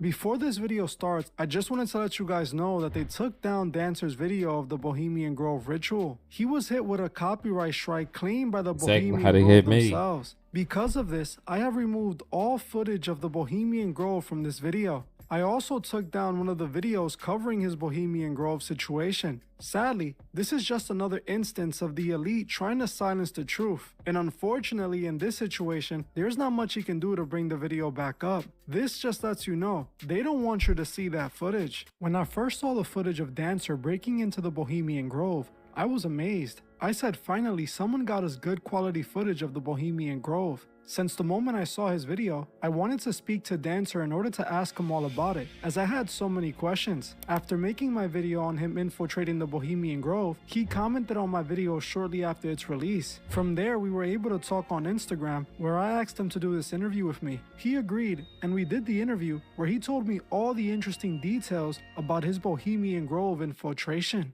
Hey guys, I hope all is well. Welcome back to The Truth Is, where I drop new videos every other day exposing the truth. In today's episode, we will be interviewing the YouTuber Dancer who infiltrated the Bohemian Grove. But before we begin, please make sure to head over to Dancer's channel and subscribe to show him some support, as he got some great content. Now, let's get right into it. Before we start this interview, I wanted to thank Dancer for giving me the opportunity to interview him. We did a video call and he covered his face for his protection. I asked him the questions I had and he answered all of them without hesitation. I also want to thank my subscribers who helped me get this interview by heading over to his channel and asking him to contact me. Thank you guys so much. I really appreciate the support. Now, without further ado, let's get into this interview. Hey, what's up, man? How you doing? What's good, my man? I hope talking to you. I hope everything is good. I appreciate you doing this interview with me. My subscribers are very curious of this entire endeavor that you had and, you know, why you decided to do it and how you got in there. So I appreciate you giving me the opportunity to ask you these questions and clear some of these things up. Yeah, of course. You know, the first question I wanted to ask you is, why did you want to infiltrate the Grove? So, yeah, it's always been like a super secret place, and I haven't heard like any information on it or seen very many pictures. It's crazy. A regular person got it. And yeah, I heard like so many rumors about the place, like they're sacrificing or, you know, planning like super secret things. Like, I guess presidents go there and like super rich people, and I just wanted to know more about it, and I decided to go in for myself and get answers. Okay. So you went basically because of the rumors that you heard about the Grove and you were curious. Were you going in because like you wanted to expose it, or it was just out of curiosity? You just wanted to see for yourself? I did want to expose it. Yeah. Okay. So mostly. Did you know about the Bohemian Grove before? Like, did you know? Do you know the actual existence of it? Did you do any research on it before you decided to infiltrate it, or you just wanted to see it and that's what you went off that? Yeah. So it was super last minute the first time I went. Okay. A last minute mission that I just decided to pull up with a kayak, and I didn't even have a paddle. I just like had a cast iron pan, and I just decided to go in and just see it from cell phone camera and a GoPro, and that was about it. Okay, yeah, I saw the footage, and I have to say you're a very brave man. And I watched some of the rest of your content. It looks like you do a lot of exploring. That's the type of content that you usually make, right? Yeah. Yep. So you're just like that's what you're into. You're into basically exploring America, you know, seeing a lot of things in person. So this is something that you also wanted to add to the list, I'm assuming, right? Yeah, exactly. Yep. All right. While you were in the Grove, you know, since the rumors are about sacrifices and all these things that are supposed to have happened at the Grove, did you feel anything? Like, did you get a bad energy? Did you feel something spiritually? Would you be able to say that you felt the evil in the air? Or like, you know, that saying that people say, they get a bad vibe in the area. Did you feel that at any moment? Oh yeah. Yeah, definitely very bad energy. Something felt off for sure. Yeah, fortunately, got arrested that were there at the Grove. Oh, and yeah. I saw them in the distance getting arrested, and when I saw like they're coming after me next, and I like something definitely felt off. I'm like, why haven't they come after me yet? And I was just like super on edge, like the whole entire ritual. And then they found me, and I had to like run for my life, like for like a few hours up this mountain, and got poison oak like all over my body. Wow. Yeah, but yeah, like there was like a dead person or like somebody in the, if you watch the video, there's like during the ritual, there's like a casket, and they're like carrying a fake dead person, but I'm not sure. They were like carrying him across the road and like to the altar. Yeah, they got on like, it looked like they got on like a little boat thing or something, right? Yeah. The whole entire Bohemian Grove ritual, right? It was first called the sacrifice at the forest. That's what it was originally called.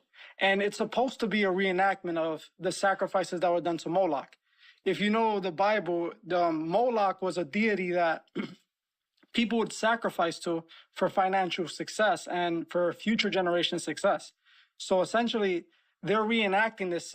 This is called a ceremonial ritual. But I wouldn't doubt, who knows what that body was. I feel that this ceremony, since it's just a tradition for them, they kept it alive. And if you hear them routinely, they talk about, you know, the grove, the magical grove, they even mention Babylon. You know, they're giving the whole entire ritual lets us know that they're reenacting this actual sacrifice. Now, is it happening at the grove? Maybe not. Maybe the sacrifice is done somewhere else, you know?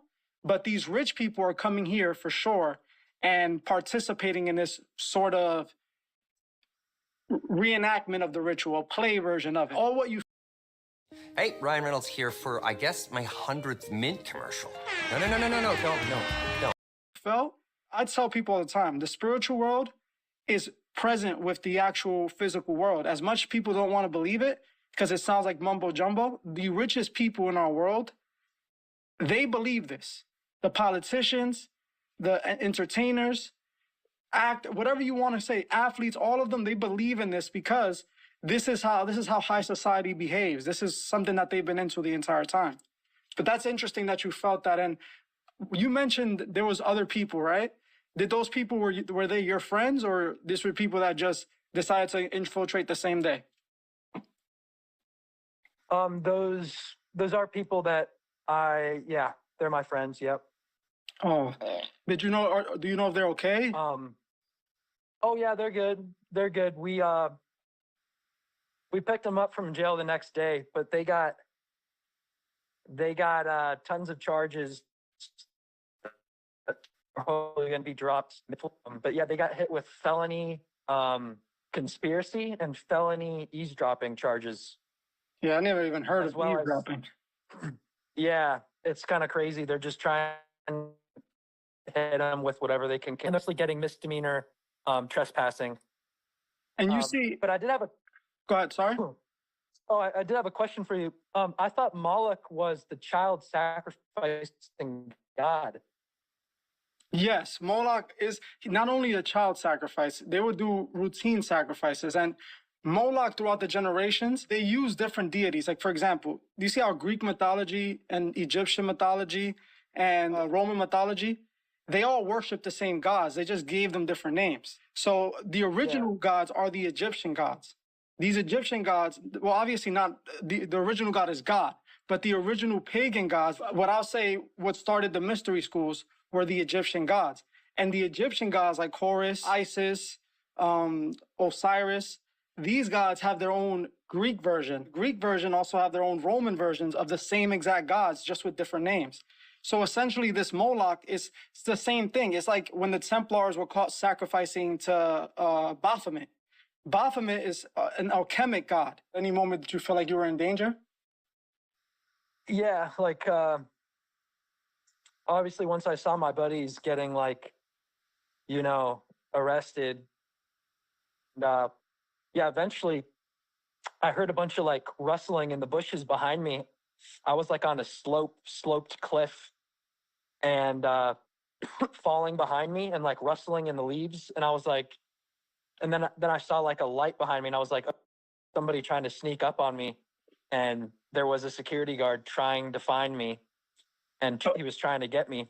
So they knew you were there. They knew I was there. And then I like booked it up the hill for like a few hundred feet. And then they started to like trying to surround me from like both sides. And then they were like shining their red lights and flashlights through the bushes trying to spot me. And I was like, nah, I just ran like for 2 or 3 hours up a mountain and I finally got off of the Grove property. I don't believe in luck, but you know, thank you. You're definitely brave. The security don't there, man, for sure. They're I'd consider myself fairly fit and they like almost got me. Yeah, we're talking about private security for some of the richest politicians in the world, you know, richest businessmen in the world. These are the guys that don't play around. They're spending 3-4 hours a day at the gym, you know?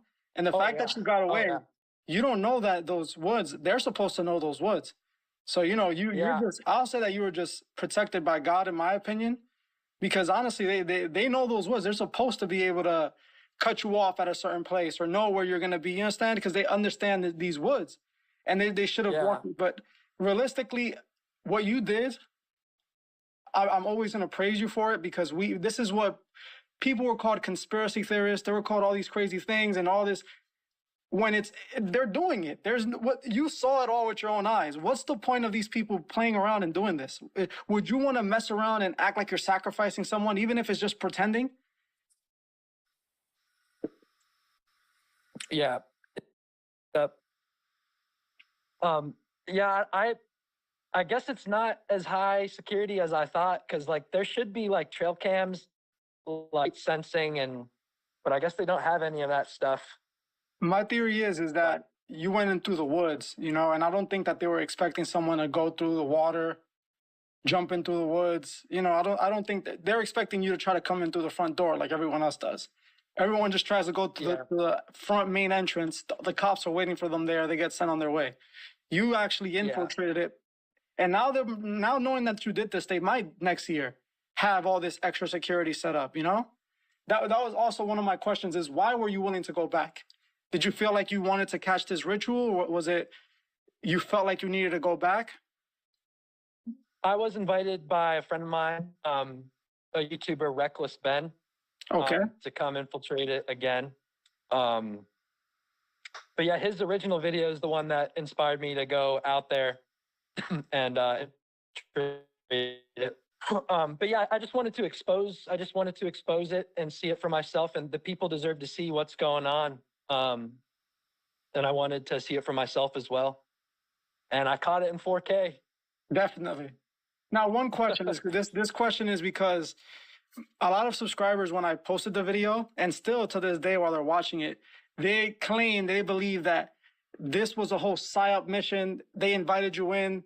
they wanted you to record them and expose them. I don't know how that works, but what would you say about that? That's funny.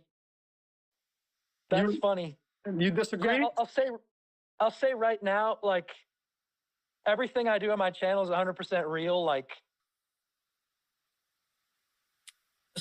I say CGI and all that for legal purposes. But like I have train companies every single train hop I do. Like I'm a train hopping channel, and like I explore abandoned places, and I just decided to come to this cult one day, and now I've came there 3 times in a row. I definitely do not know or associate with any of these rich politicians and elites. Like I'm just some regular ass person who wanted to come and see the ritual of the place. Like you can believe what you guys want to believe in, but that's my story. Like I said, I don't think that they would invite you in there. Oh, I was like talking to your subscribers, but yeah. Yeah, no, for sure.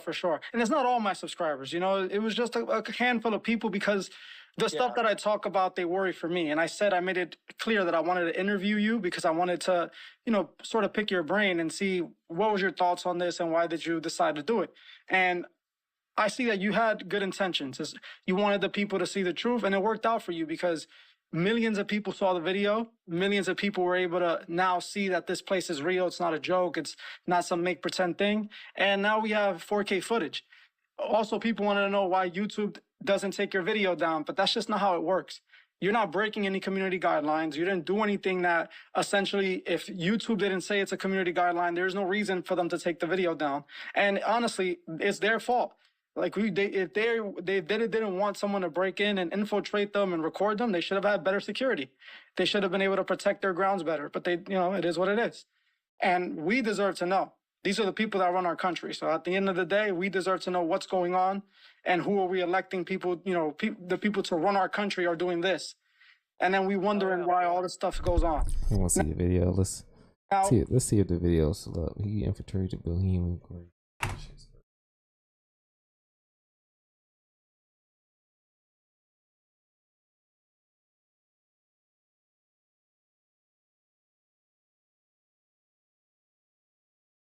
My man really broke into it and caught the niggas. Yo, still up here? Yo, let's show up here. Yo, this is the video you're talking about right here. I can't believe this shit got 2.5 million views. No matter who you are, there are times it can be tough to be yourself when you have severe asthma. So this is the entry to Bohemian Grove.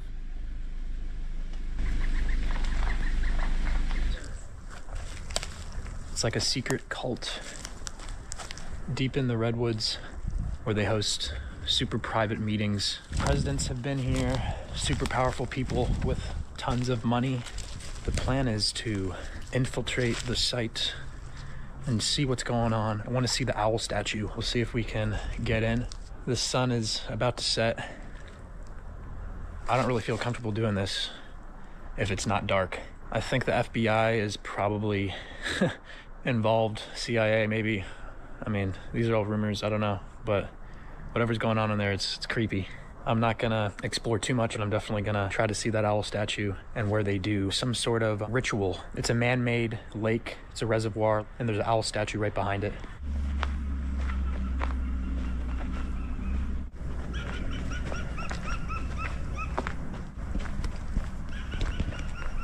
Yeah, so apparently the History Channel got arrested in the site really long time ago, but they did.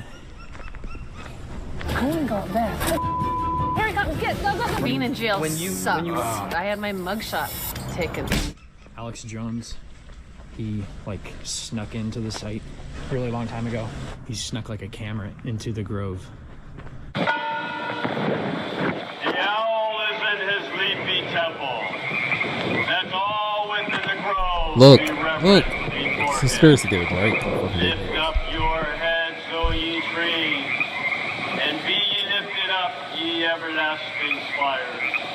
For behold, here is Bohemia's shrine, and holy are the pillars of this house.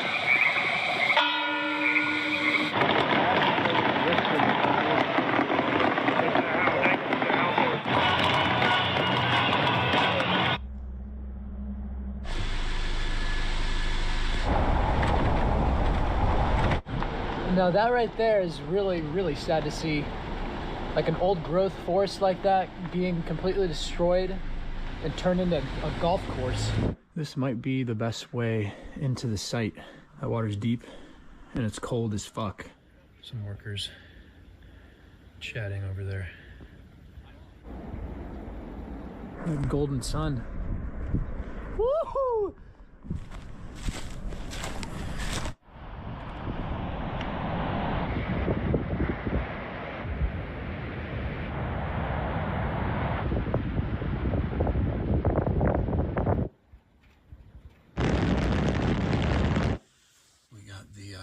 Fucking kayak. We got a cast iron to use as a paddle. You know, I gotta go through all this brush with this kayak to get to the river.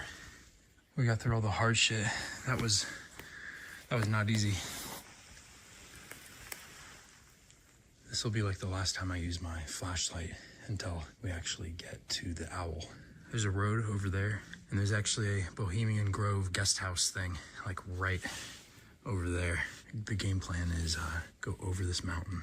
Don't use the road, because that's exactly where they would expect me if I do trigger any sensors or cameras or anything. So go the super rough way over and down. And right now I have to deal with this big cliff with the kayak. I'm not sure exactly how this is gonna go. Made it down somehow. Kayak's in the water. I need to keep my voice down. Fuck, my kayak's getting away from me. Okay, now to get in this thing without falling in the water. All right, I'm in the kayak. I managed to only get my hand wet. Let's disembark my trusty cast iron.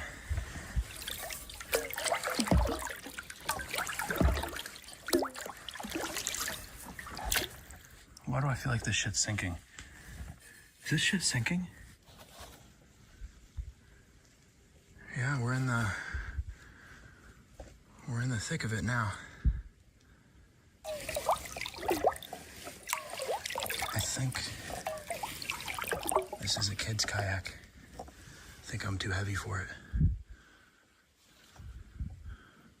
There's like some low fog on the water. And the moon is like, it might be a full moon tonight.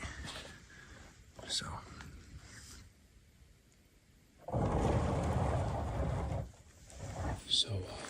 This thing really got some heart. How the fuck are you there by yourself, dog? In Bohemian Grove land.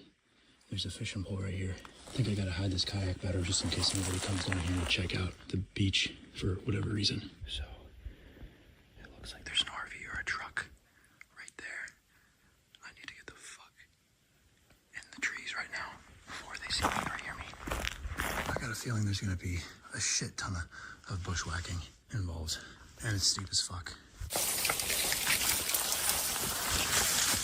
Some prickly fucking bushes. Shit fucking hurts. Oh my. Yeah. That terrain is steep. We got a long way to go too. Oh, yeah, look what I found. It's a little glowworm. Hey buddy, here you go. This place is starting to freak me out.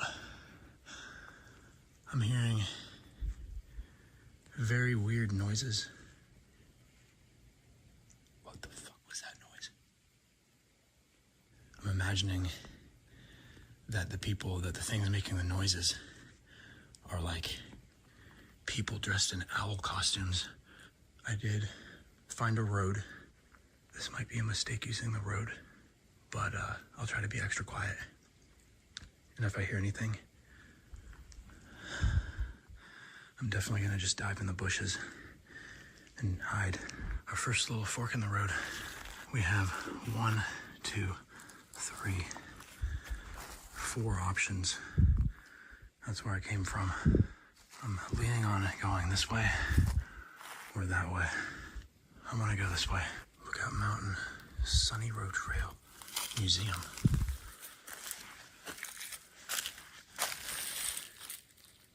Gate Lookout Chalet. There's like the first. This nigga really in there. This stuff is crazy, dude. How the fuck are you in there, man? Bit of light we've seen from Bohemian Grove. I think that might actually be the front entrance. I'm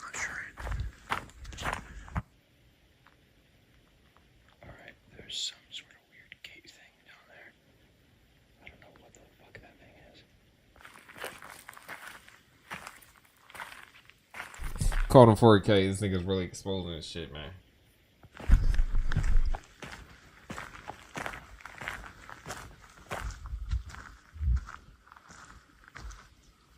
This trail is leading me to the front entrance, and I'm trying to get over here. So I think I have to make my own trail and go this way. We're like 300, 400 feet away from the reservoir and the owl. Let's fucking go, man.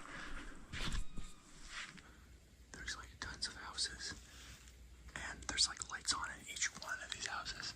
It's fucking crazy.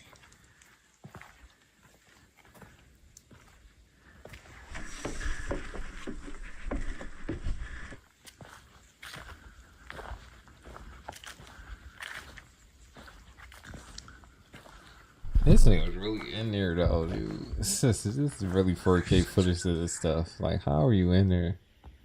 Look at that. Get exposed. All the stuff is on camera.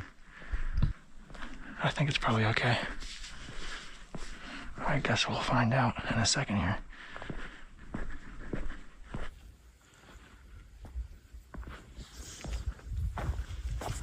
Yeah, there's like lights on in some of these houses. What the actual fuck? These are the bleachers. No way. I'm like scared to put my I'm scared to put my flashlight on.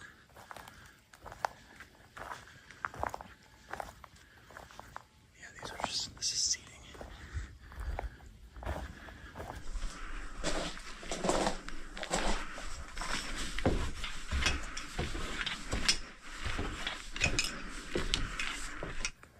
That's a weird looking light.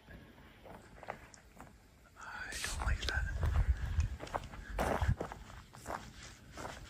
Okay, I don't really know where this reservoir is. I really don't. Yeah, there is a truck right there. So I'm definitely gonna go back the way I came. So I just shine my light in here, and all the lights just turned on. Look at that. This is a whole room in the joint. Yeah, facts. What the fuck is going on there? It's so tempting to oh fuck.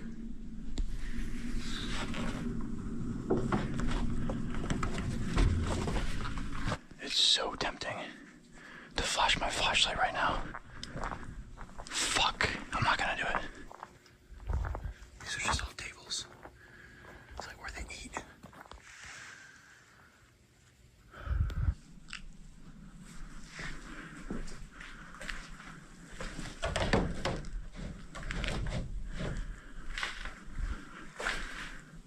Whole niggas underground base, secret base getting exposed. The headquarters, control center get exposed.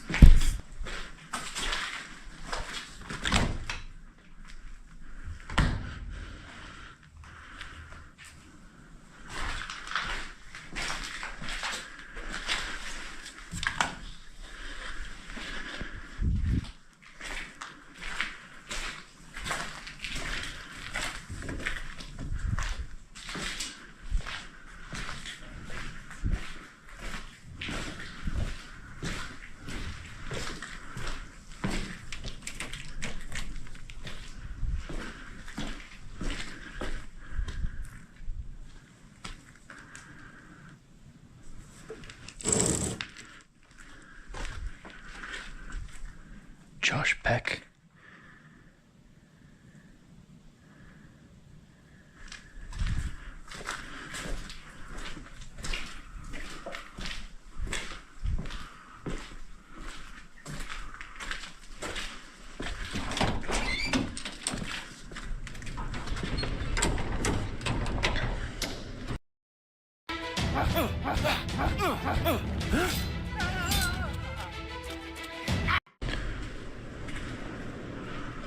Wow.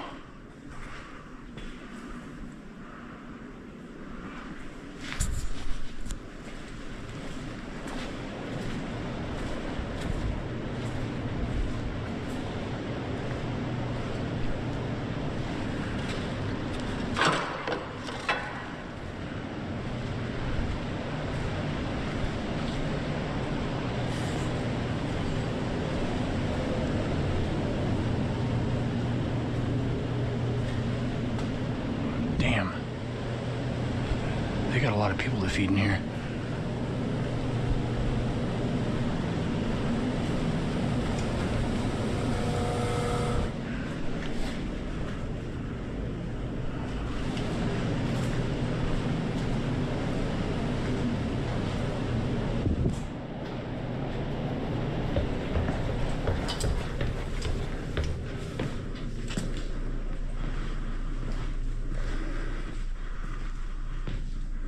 Okay. I think I've done enough exploring. I need to find that fucking owl.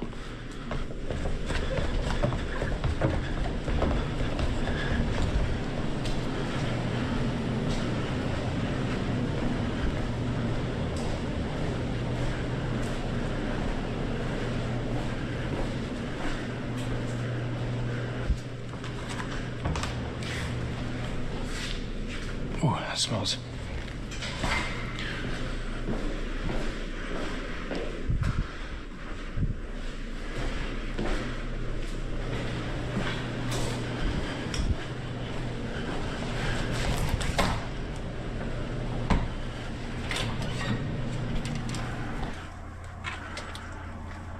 No errands or gloves in the restroom.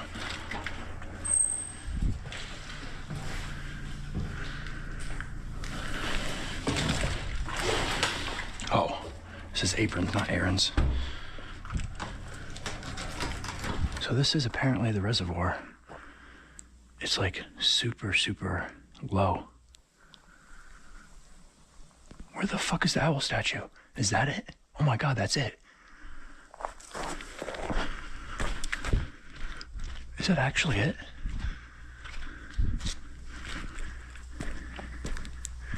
Yeah, there's like no water in this.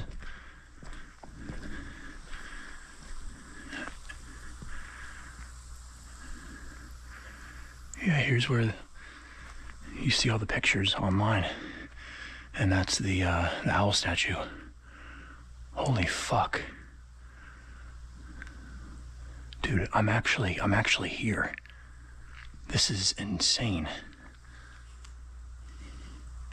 No way. Bohemian Grove. I made it. I actually made it.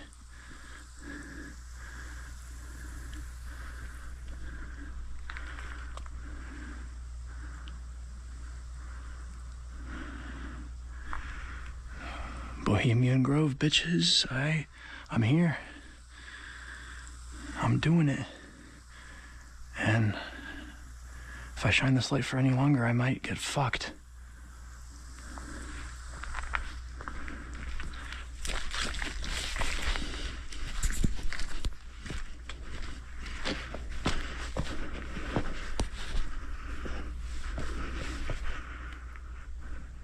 Yeah. This is the owl statue. What the fuck? No way. This is fucking cool. Oh, that's hollow.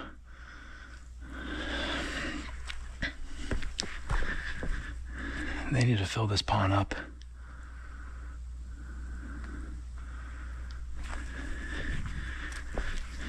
They do. Yeah, that's the owl. A bunch of ferns have grown on it.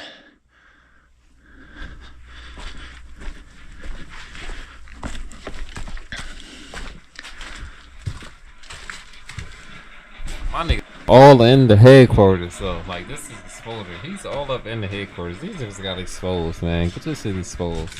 All up in the spawn spot. Well, this is what I wanted to see.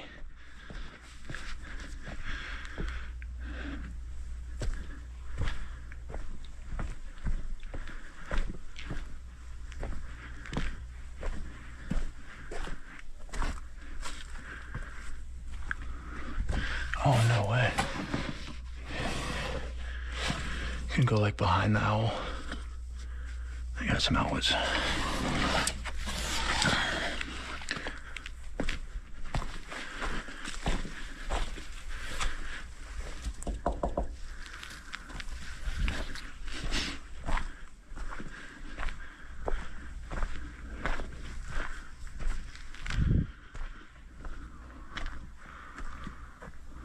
Well,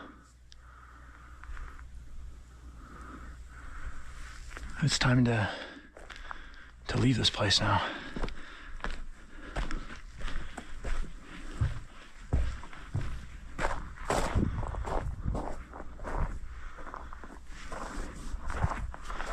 I don't know what they're doing with all this stuff.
You got something hard going on. You got something hard going on there by yourself.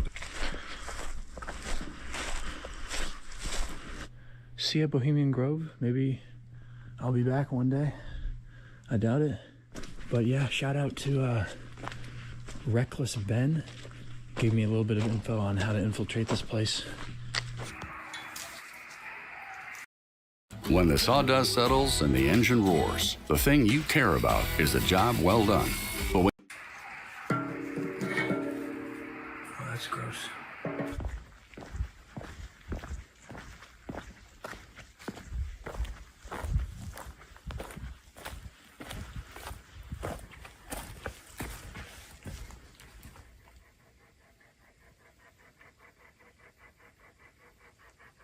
Fuck is that noise?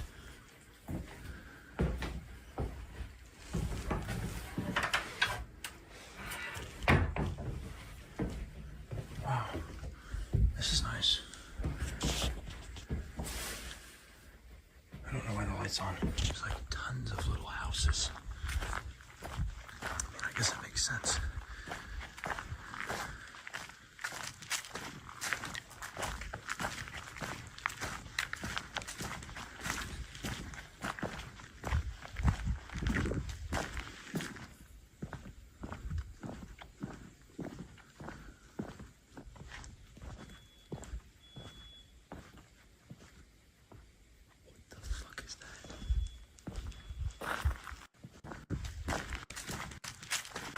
Why the lights on? There's like tons of little houses. I guess that makes sense.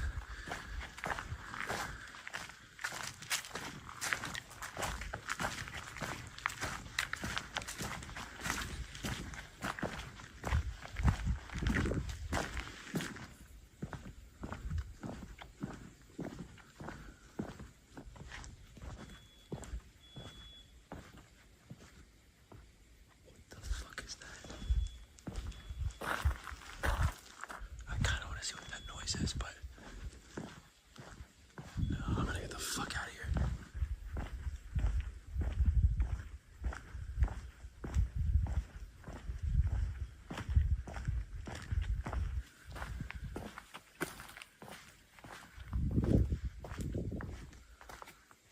Musician's entrance.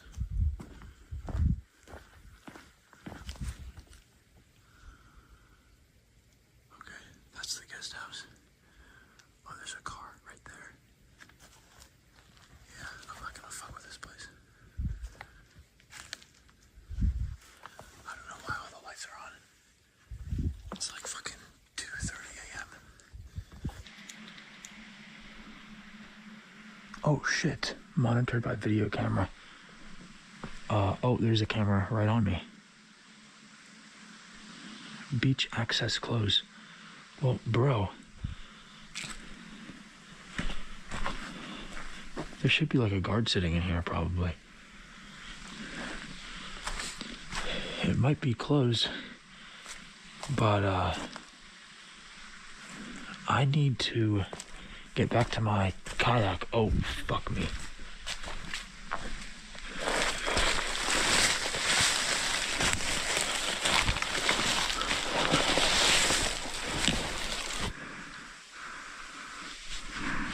Yeah, that don't came on some NTS stuff. That shit came on like metal. It came on like Metal Gear Solid. How them niggas spotting. I need to get back to my How the light came on. The light came on like it was kind of crazy. You in a secret base, though. It's crazy.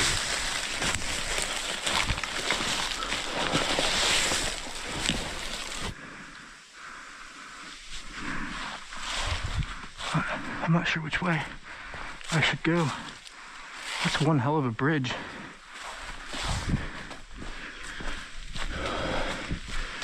Well, yeah, hopefully that's just motion activated and it's not like a sensor that will notify anybody.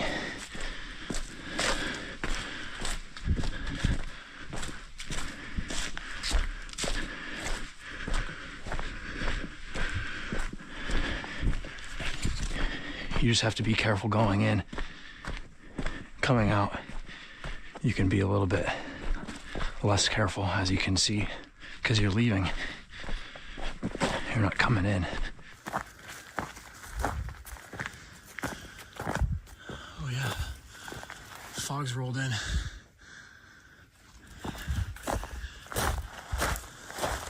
This fog is insane. You can barely see the huge trees.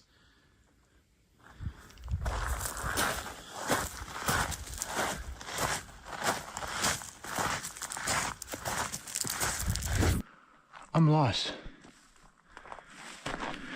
It's foggy as shit. I don't know where my freaking kayak is. I'm stuck on Bohemian Grove property.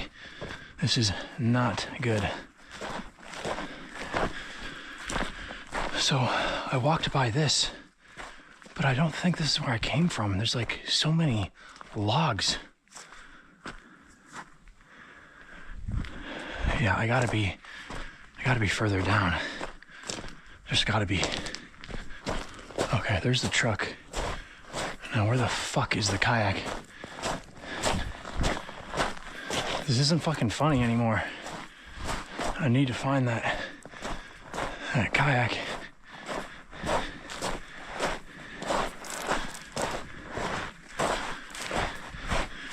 Okay. I think these are my footprints. Yep.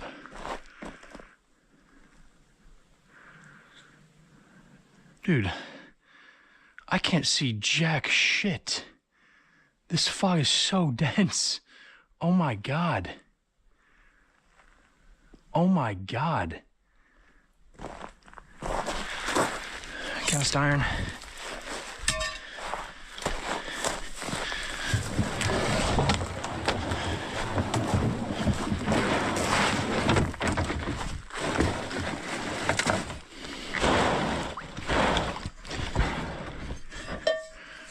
Okay.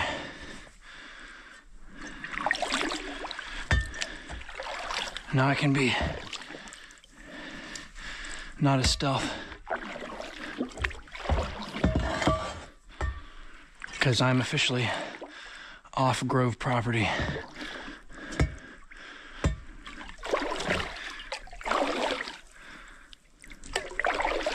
think I gotta turn slightly right. Yeah, my beach is over there.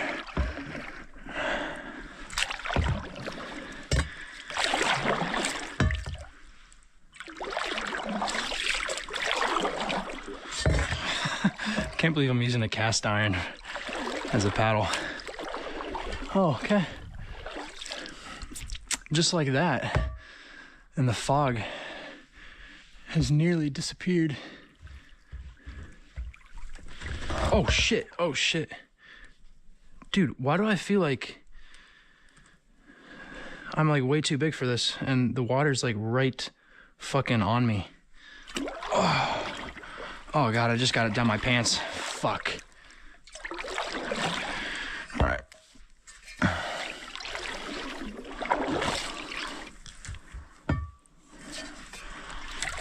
Oh shit. All right, coming in. Fuck, coming in hot. All right. Touchdown. Well, I'm happy with that. See you guys in the next video, I guess. Peace, love. Yeah, that's all I got. Really just got up in there real quick. This stuff's crazy. Then he made a part 2, like, dog, how you going there a second time, As bro? leaders Yeah, in heart, here. neurology, This got and 1.1 cancer, million the views. future of Like, specialty care is. Okay. I went there a second time. Dropped off. I'm here at the entrance of Bohemian Grove, and we're gonna do this thing. So I'm out here again. I'm pretty close to the entrance of Bohemian Grove. We're gonna be trying to infiltrate the site.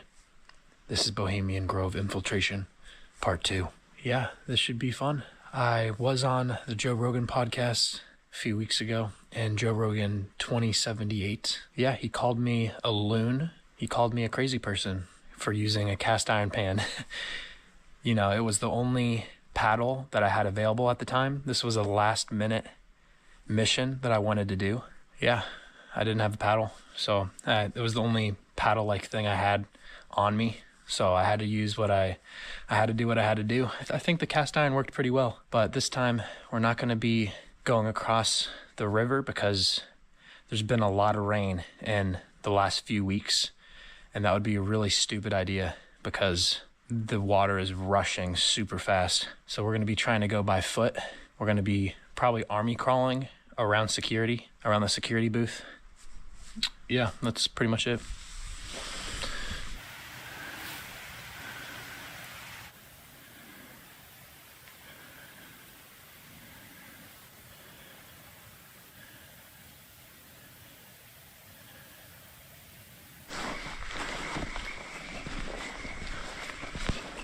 Okay. That car is a little sus. Here is the entrance of the Grove right here.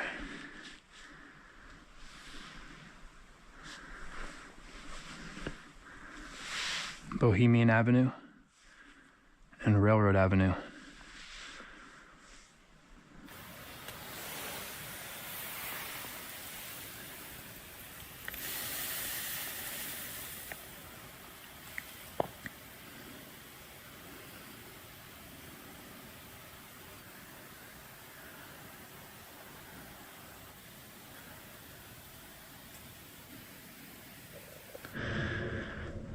There's probably cameras this way. There's got to be cameras. Those are pretty big floodlights.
It doesn't look like there's any sensors or cameras, just these floodlights. But I'm definitely not gonna walk this road. I'm gonna go through the trees.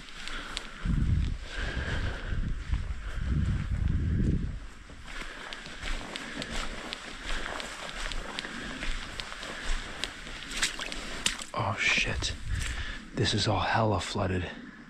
I don't know how I'm gonna do this without getting my shoes wet.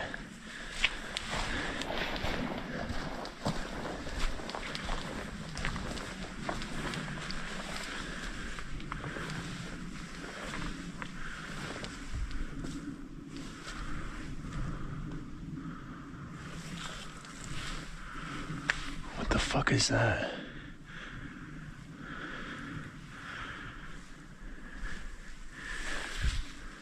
I mean,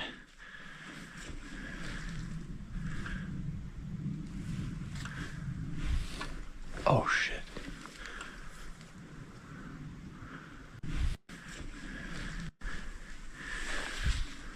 I mean,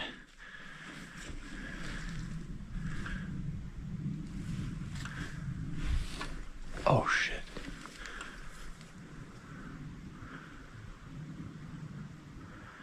I think it's a motion. I think that's a motion sensor. It just blinked red.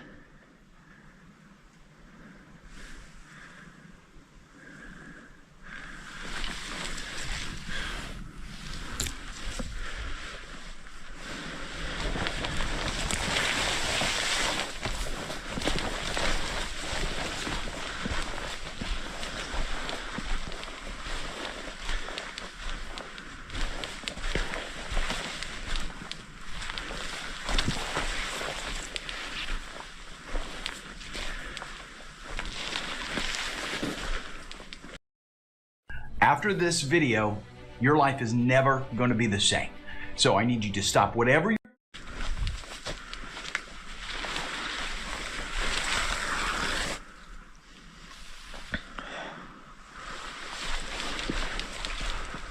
Okay.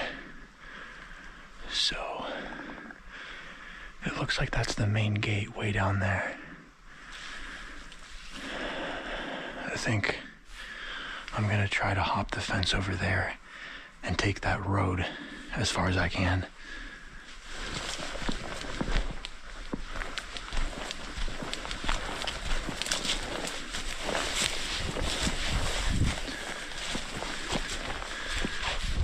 This seems incredibly sus.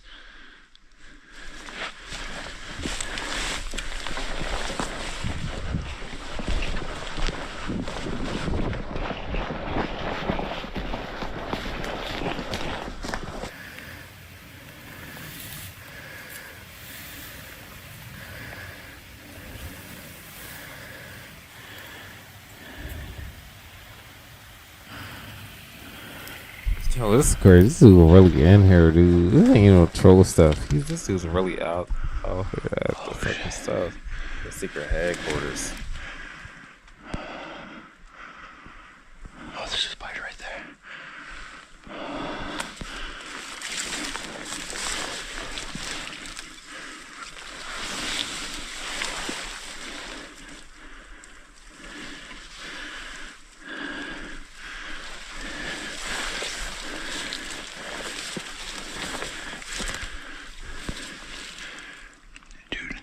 That's a fucking hot tub. What the fuck?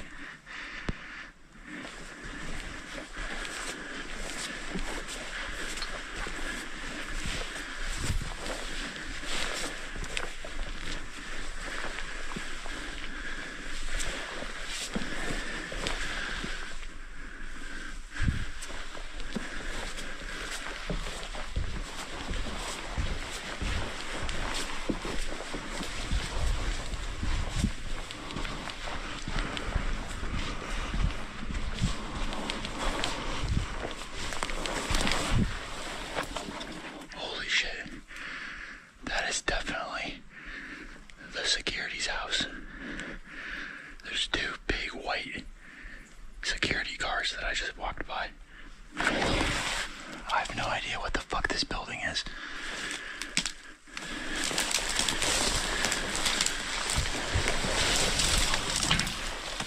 Fuck. Jesus Christ.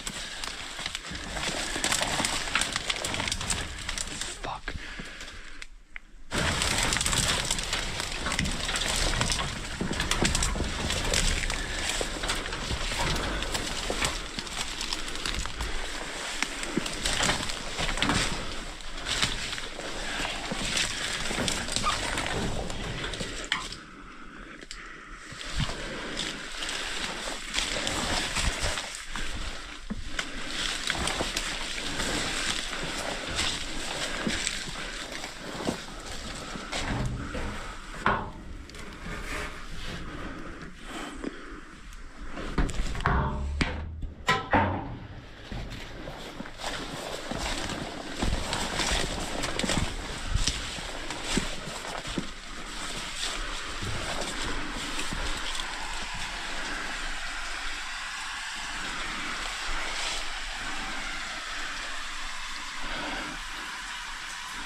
Bohemian Grove.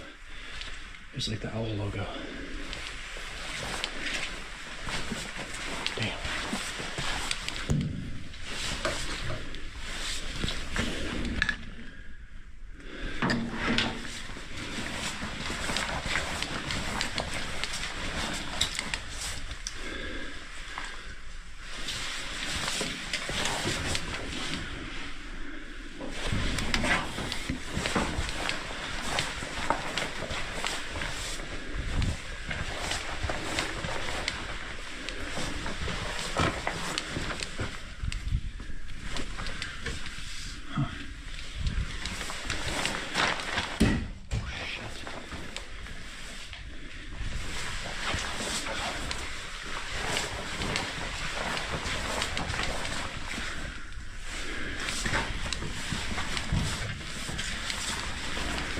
This nigga really on. How'd you get into their secret base, dude? This is crazy. This is stuff. Okay, so we're pretty deep into this site right now.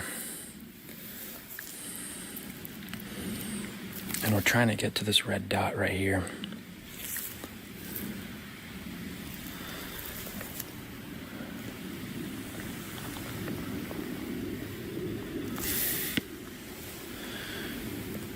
Yeah. So I'm gonna make my way down here and then continue on these logging roads until we get to this red pin right here. And yeah, we are right here at the blue dot.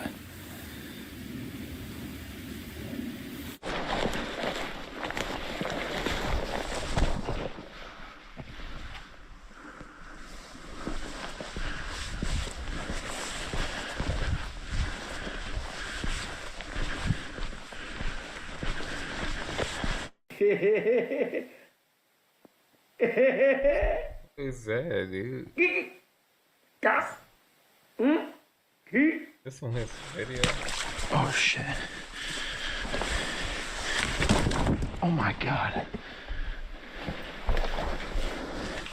Yo, that thing just fucking fell. This is like rotting wood. I did not mean to do that.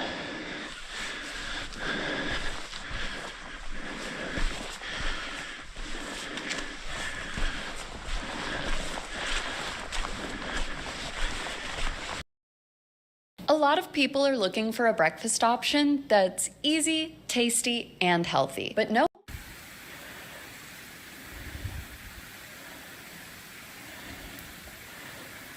Okay, we're trying to go up there, yonder, that direction. There's a house up there with lights. There's a house up there with lights. And there's a bunch of facilities over in that direction. There's a road over there. We could potentially go over there and then loop around and try to get up there. Or we could just hike up this little hill. I definitely want to see if this is unlocked.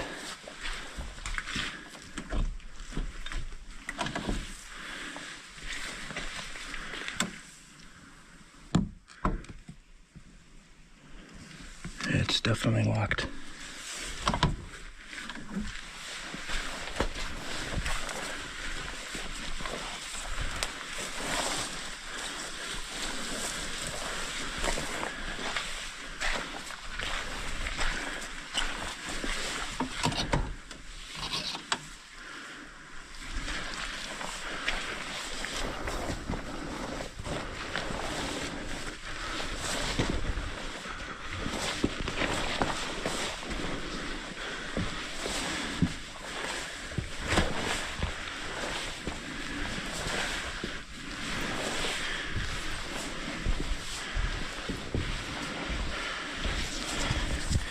That whole setup, bro. The test is so sketchy. Oh, damn. Look at that thing. It's a big fucking owl.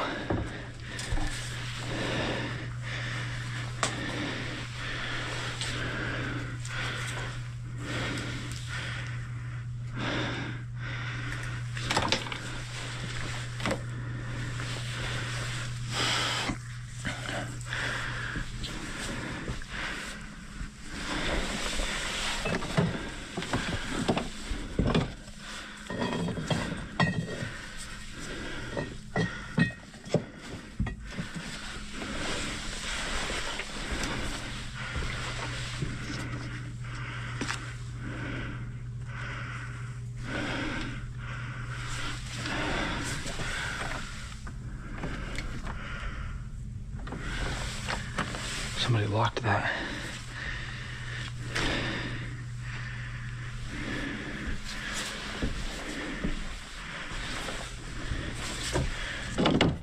Oh shit.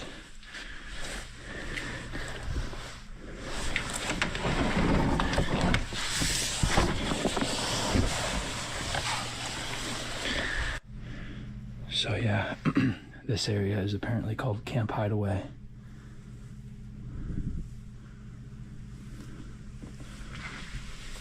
And it's completely locked up.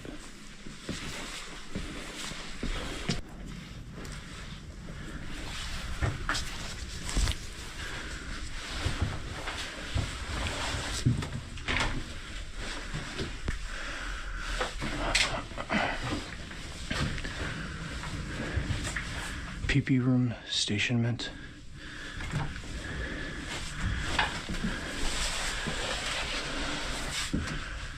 Huh. 2012. Doesn't look like they cleaned this shit in a while. Taking out any of the trash.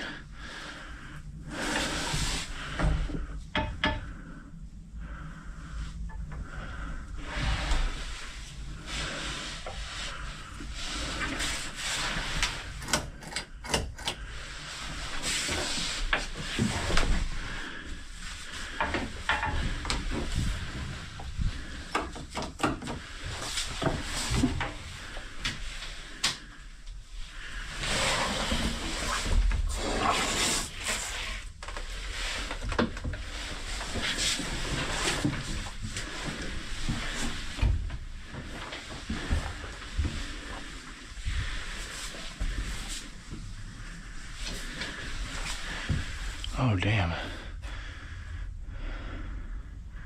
This place is completely caved in.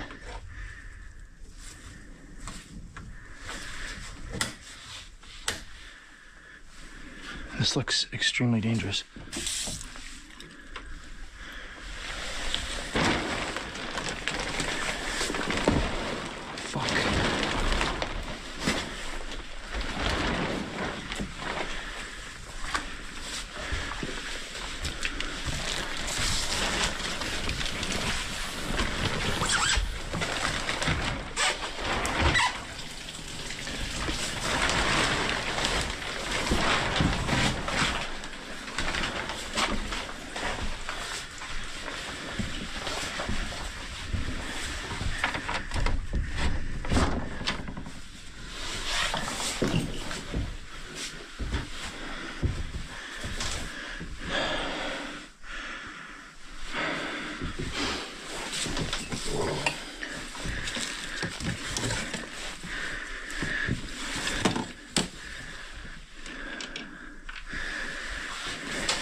Tons of artwork. Bohemian Club.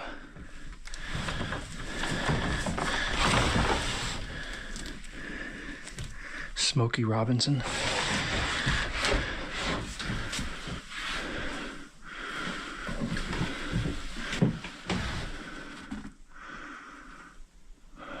Oh, damn. May 17th, 2023. It's a bunch of wine.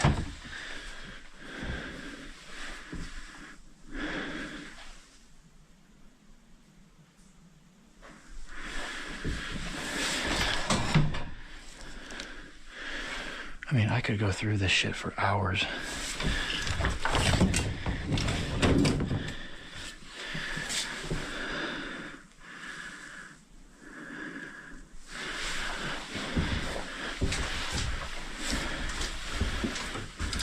Wow. Hideaway. Just out. Undignified 100 years.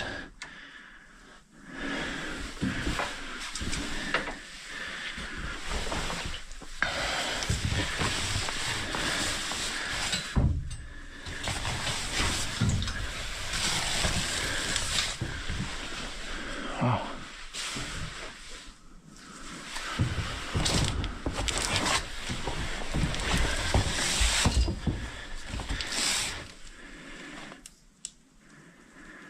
Lexington, Kentucky. Yeah, 2023, May 1st. Hotel quality bed pillows.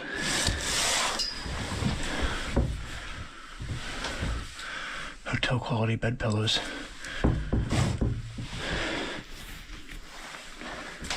Yeah, so we got small heating blankets, 2023.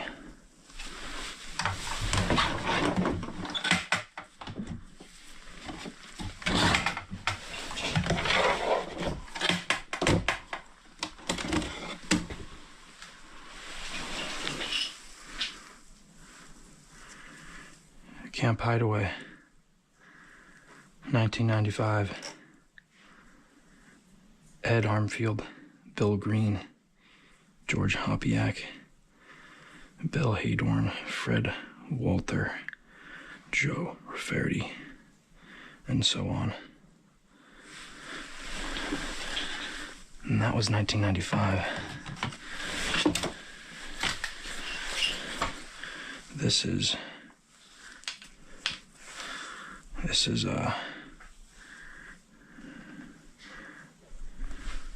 1998. And you guys can read all those dudes. There's some. I ain't gonna watch this whole thing. This show's 2 hours long. 1995. Sleep in there, dude. It's too late to end there, though, bro. Like, what were you doing, man? Imagine Warlock, Hell Knight, and Archdemon in one stack. And I think that you should only... There's a cross thing.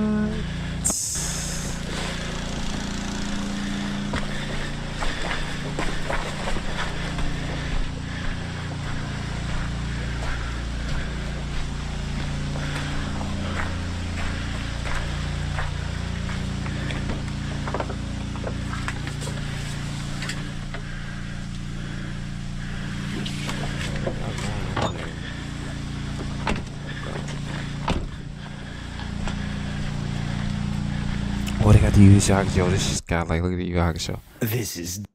I sure y'all niggas talking about Yakusho. This guy like, watch this. This is definitely my favorite was on power. that- I can he infect was on the everyone wall. within my territory with a disease of my own psychic creation.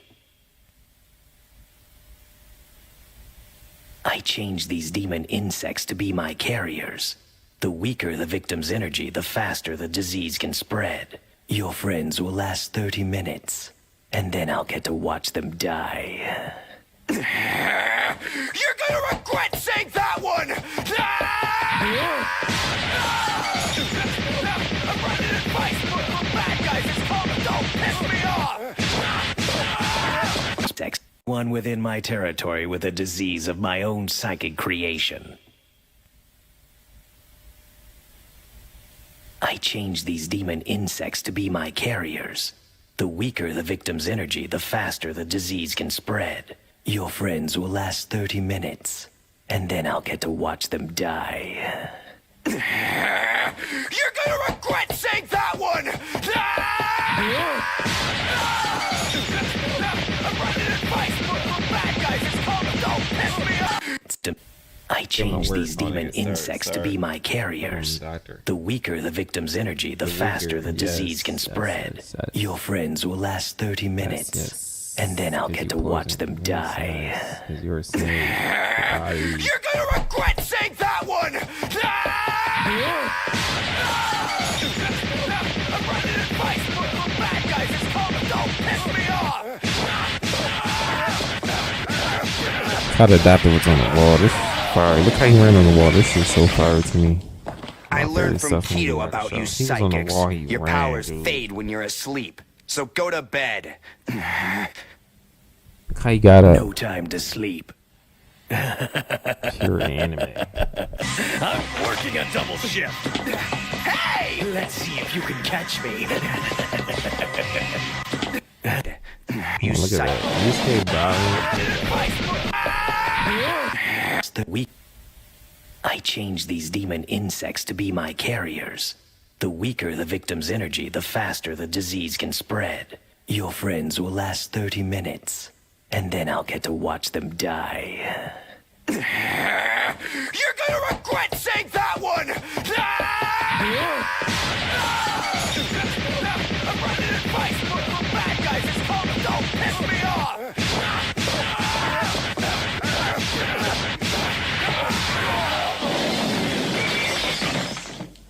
I learned from Keto about you psychics. Your powers fade when you're asleep. So go to bed.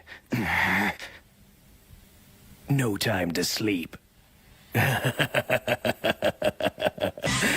working a double shift. Hey! Let's see if you can catch me. Yo, that's When you're hilarious. asleep. So go to bed. Working double shift, like he's going to double. No time to sleep.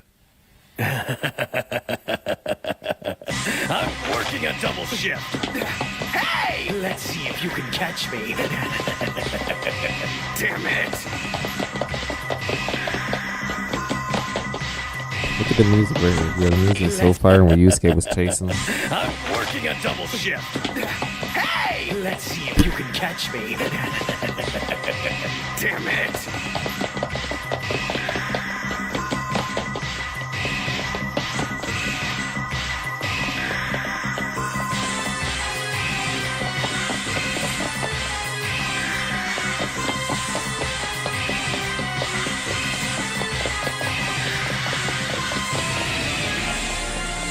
How he disappeared on? He was like on the ceiling sign. Yo, this shit was fire. This shit was fire. He really. This is like y'all even. I didn't even know what he said. This nigga was like on the ceiling, came at him like on something. This stuff, like, dude, I gotta run Fade back. when you're asleep.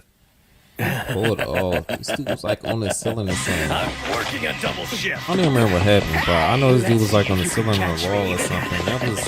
This dude was out here. Damn it!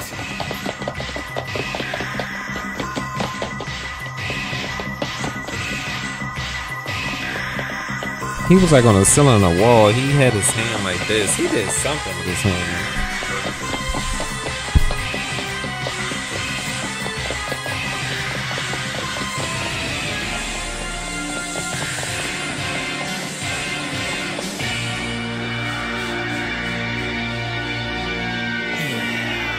Pronounced dead! Oh, this nigga was on the ceiling, bro. On some, he tried to skid him.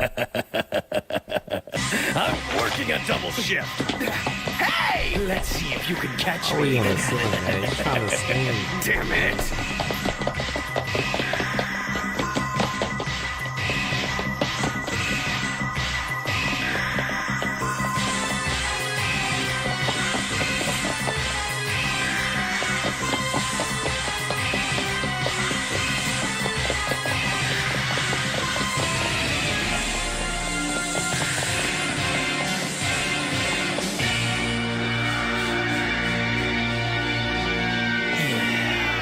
Pronounced dead!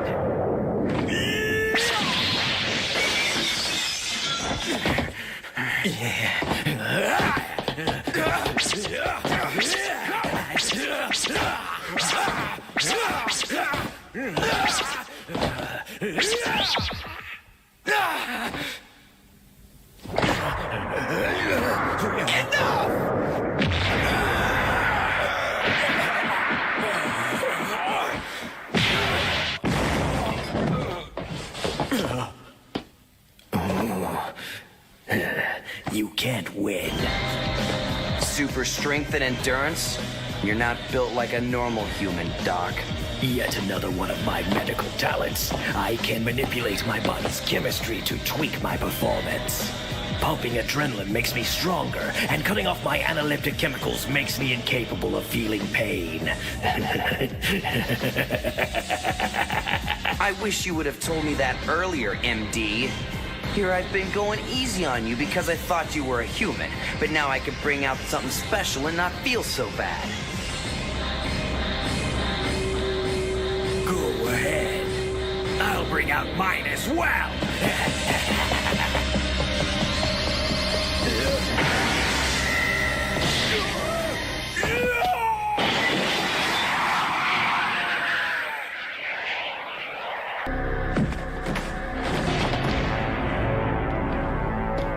The famous spirit gun.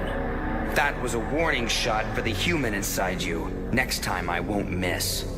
You're as dangerous as Black Angel said, but I have one more talent to show you. It's simple. As a doctor, anything I cut, I can stitch back into place. I think it's time for a dissection. A demented human psychic fighting for the demon world. To save his friends, will Yusuke have to kill? I've seen some on The Doctor, a human with great psychic powers. Like, what, dude? Being adrenaline makes me stronger, and cutting off my analytic chemicals makes me incapable of feeling pain. I wish you would have told me that earlier, MD. Here I've been going easy on you because I thought you were a human, but now I can bring out something special and not feel so bad. Go ahead. I'll bring out mine as well.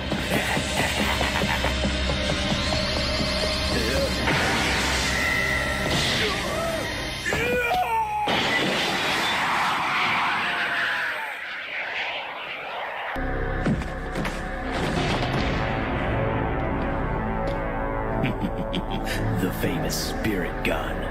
That was a warning shot for the human inside you. Next time I won't miss.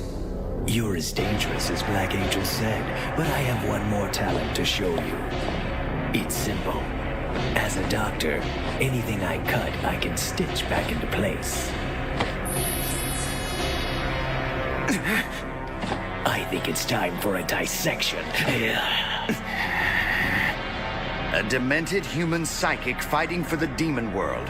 To save his friends, will Yusuke have to kill? The Doctor, a human with great psychic powers who has mysteriously turned to the demon side. He has super strength, feels no pain, and has infected the entire hospital with a deadly virus. To save his friends, will Yusuke have to kill him?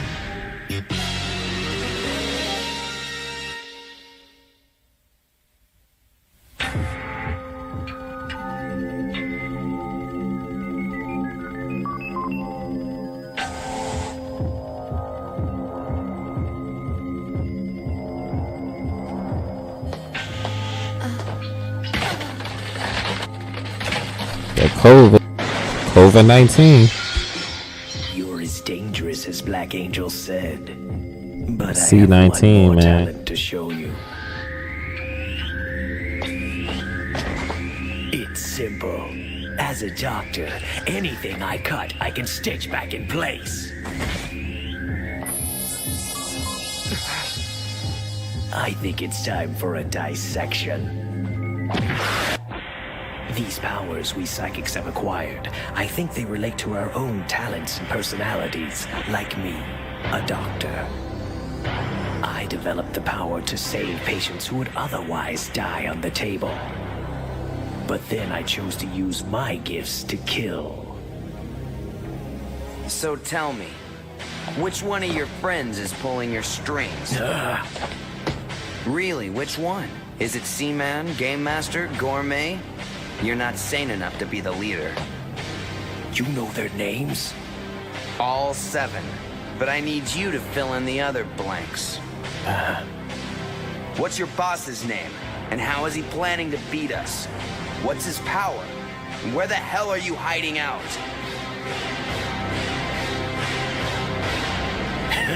I'll tell you.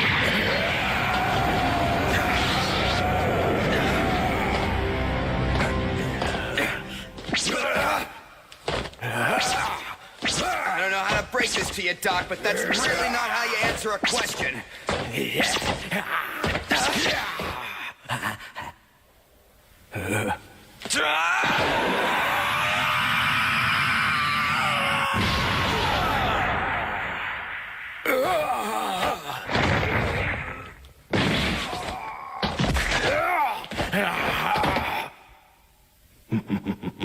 Come on. Yes, I know. That hit was too hard. I shouldn't be standing. But after blocking pain signals and an extra jolt of endorphins, I feel pretty good. Call off your territory. Let these people get over your sickness.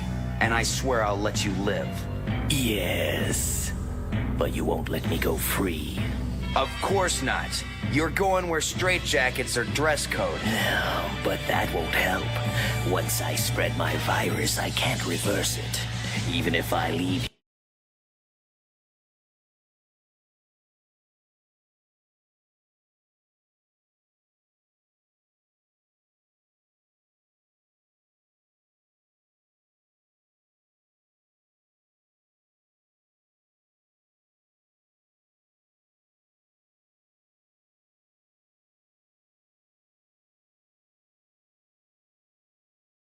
Yes, but you won't let me go free.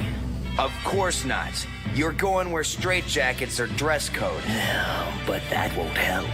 Once I spread my virus, I can't reverse it. Even if I leave here, the territory stays. Besides, I never liked those padded rooms. You're telling me there's no way to stop this? Not while I'm conscious. And by manipulating my brain's chemicals, I can always prevent myself from going under. Your only choice is to kill me, a human. But you can't do that, can you?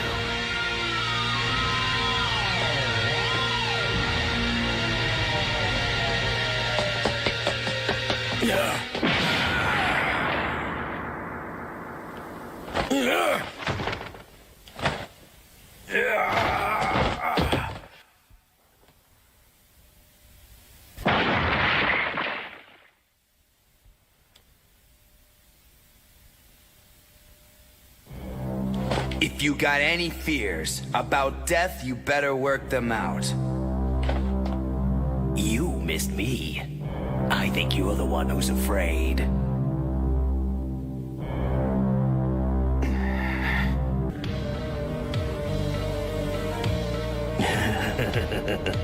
Ten more minutes, Yusuke. Then everyone with my virus will be dead, and I know that includes a few of your friends. You can't avoid it any longer. You have to kill me. Cross the ultimate line that divides all. This dude is out of here. What is this dude talking about? 10 more minutes, you. About death, If you got any fears about death, you better work them out. You missed me. I think you're the one who's afraid.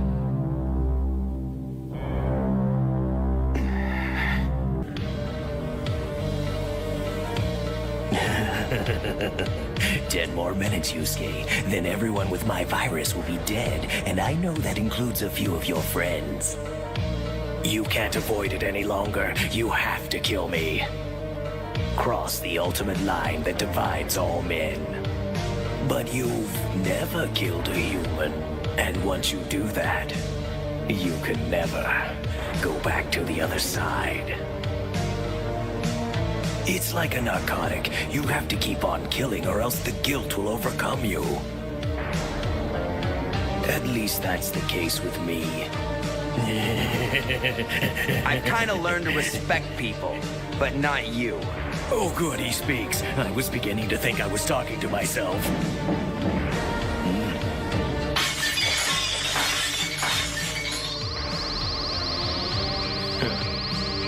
We've already been through this. This time I won't miss. This time I'm gonna blow your head off. You're serious?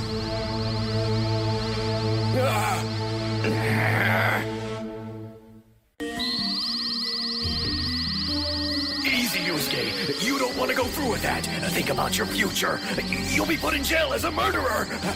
Planning out the future's never been my style.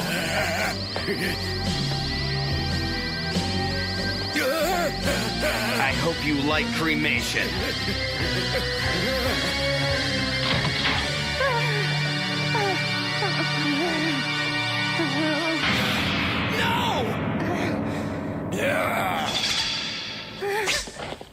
That's very good, Yusuke. Raise that finger again and I'll cut off her head. Quite a complication. You must be glad to have an excuse not to kill me.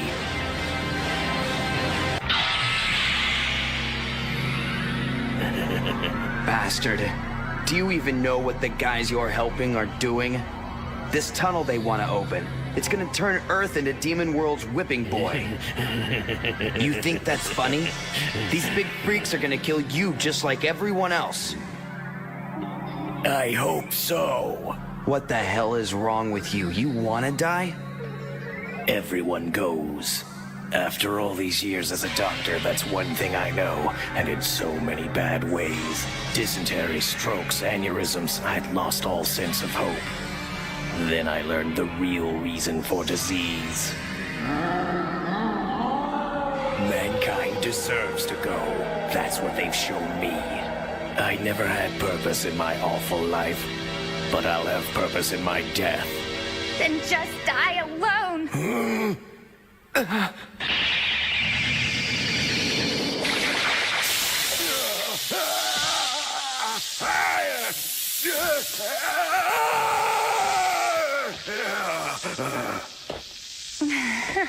You bitch!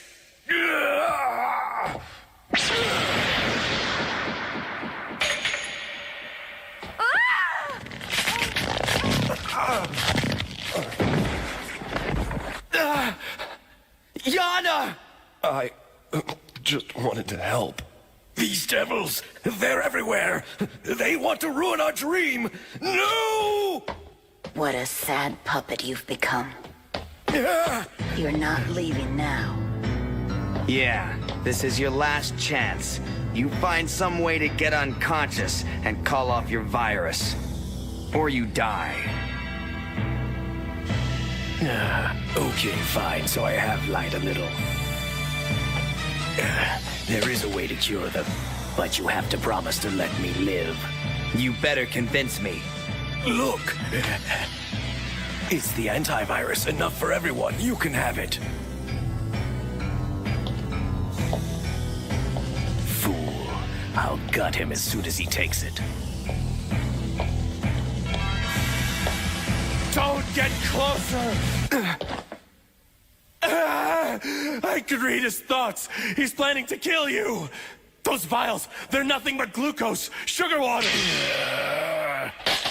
No! Your last chance just flew out the window. No! Devil!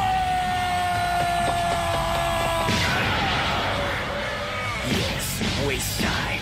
In seconds, everyone infected will die.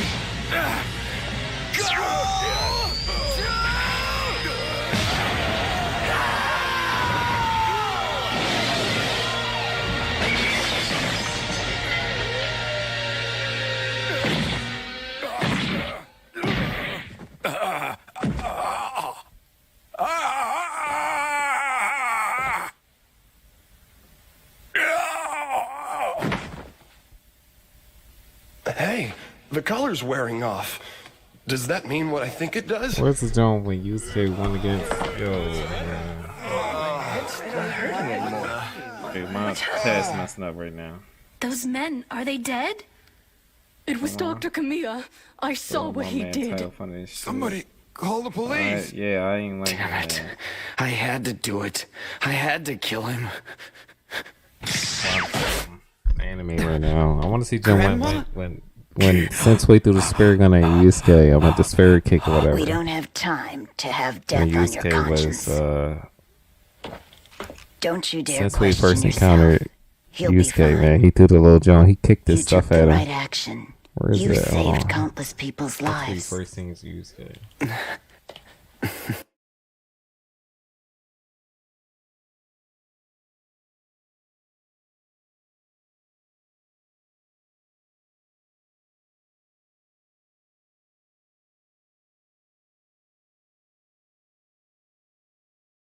I can't even spell it, but who cares? How you spell this nigga name Sensui, man? Can't spell it right now.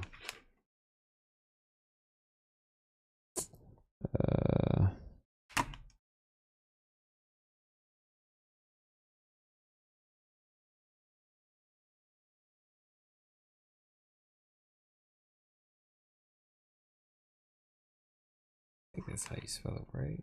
When he first seen him? Nah.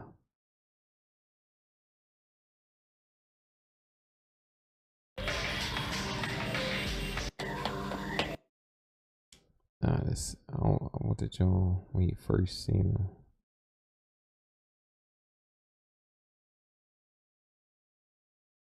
Yeah, spotted him out the car. What's the boy was telling him? Yo, who is he? I might just have to watch these, y'all.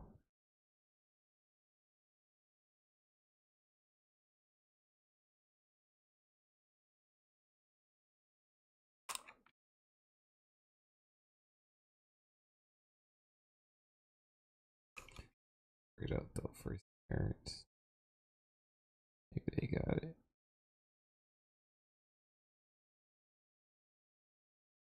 My ridge. So how's it coming along? This is it. We're sensing them to the How's crowd. it coming along? Have you found anything out yet? Rota? Yeah. I found something. I'll kill them all. Women and kids, sickly old men, until every foot of dirt is a grave. Then I'll stack them on top. I'll kill them all. I'll kill them all. I'll kill them all. I'll kill them all. I'll kill them all. I'll kill them all! Shut up or they're gonna find you. I'm sorry. I can't take it. The voice is too loud.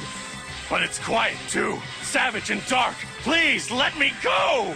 Don't worry, I'll handle him. Just tell me who he is and don't point. He's coming from the right. Tall guy in black. His hair slicked back.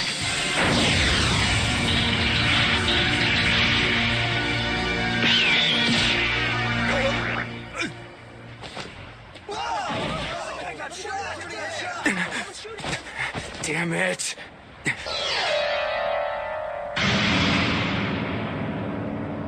We'll call that my introduction, Yusuke Urameshi. Yes. I like though, man. That's kind of guy like, you got the boy out of here, though. Yeah. I found something. I'll kill them all. Women and kids, sickly old men, until every foot of dirt is a grave. Then I'll stack them on top. I'll kill them all. I'll kill them all. I'll kill them all. I'll kill them all. I'll kill them all. I'll kill them all! Shut up or they're gonna find you. I'm sorry. I can't take it. The voice is too loud. But it's quiet too. Savage and dark. Please let me go. Don't worry, I'll handle him. Just tell me who he is and don't point. He's coming from the right. Tall guy in black. His hair slicked back.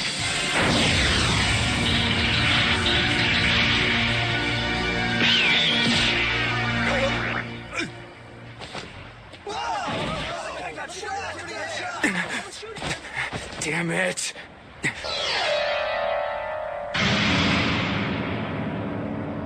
We'll call that my introduction, Yusuke Urameshi. Yes.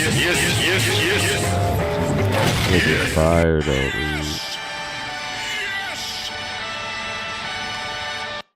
The fights is on. You.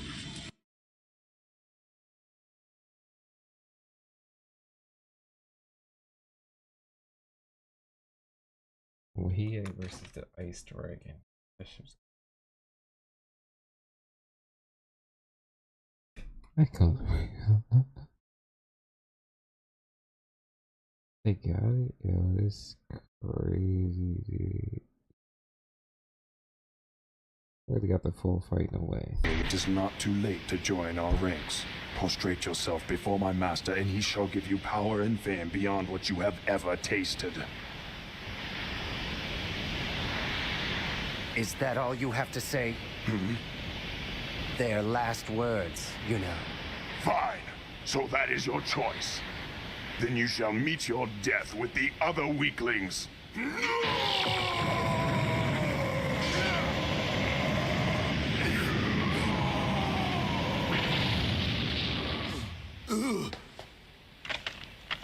Hey, be careful! Try blocking this. That freeze technique! Run! Nice dragon!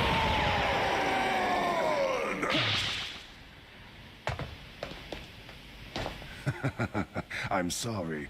I had forgotten of your impressive speed. Now let's try again!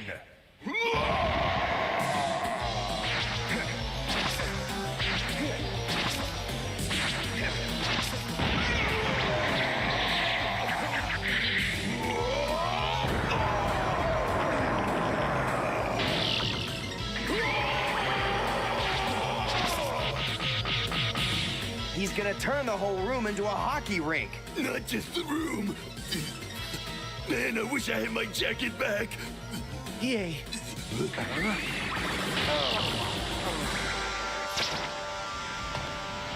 Hey, he's okay. Yeah, don't scare us like that. No, his leg. He won't be able to run away anymore. I started playing the music, yo. This is hilarious, dude. That's so You bad. see, You no really one like- ever escapes. Only beg for mercy. With your leg frozen, you can't possibly move. I suggest you start groveling. What can he do? Ice Dragon!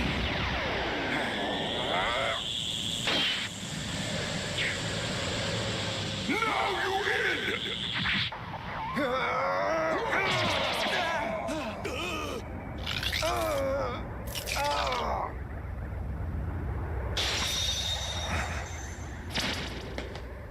Kie!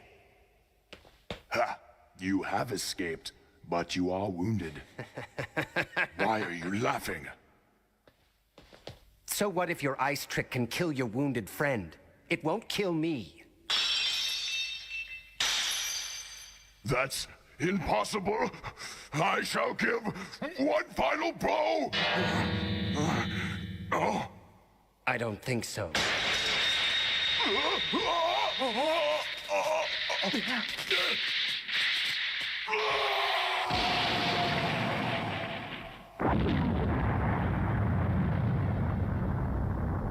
When did he attack?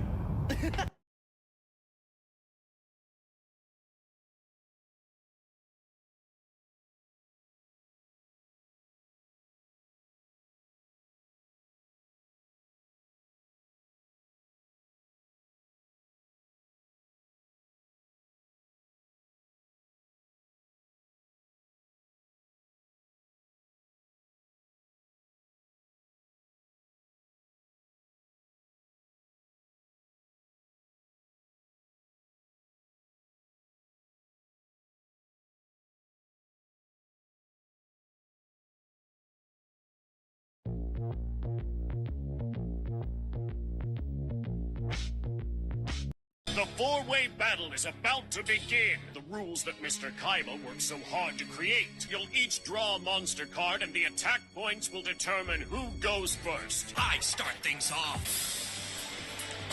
Enough waiting around. I'll place one card face down. Kaiba? And then I'll summon Force Raider in attack mode. I have to make sure that Marek and Wheeler lose this duel. You don't belong here, Wheeler. Force Raider, attack his life points now!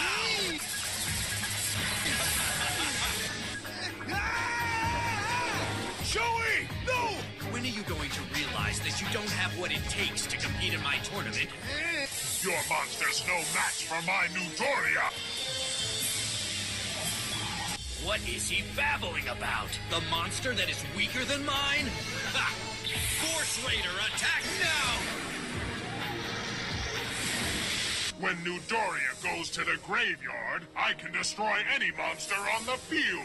As president of Kaiba Corp, I declare this invalid!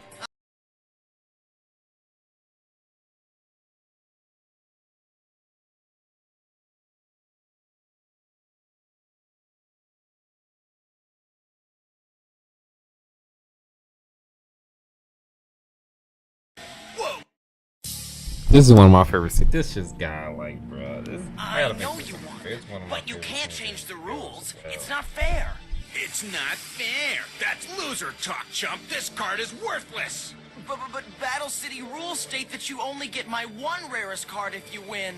Yeah, well, I'm making my own rules. Now give me the 2 rarest cards in your dueling deck and fast. 2 cards? Come on. Give them up. Dueling foul! Hey, beat it, Junior. Junior, you're talking to the official commissioner for the Battle City tournament. I will settle any and all dueling disputes, and when it comes to the rules, what I say goes. Do I make myself clear? I'll keep that in mind. Now get lost. If you want to stay in this tournament, you're gonna have to do what I say. Or what? Or you'll have to deal with me. What'd you say?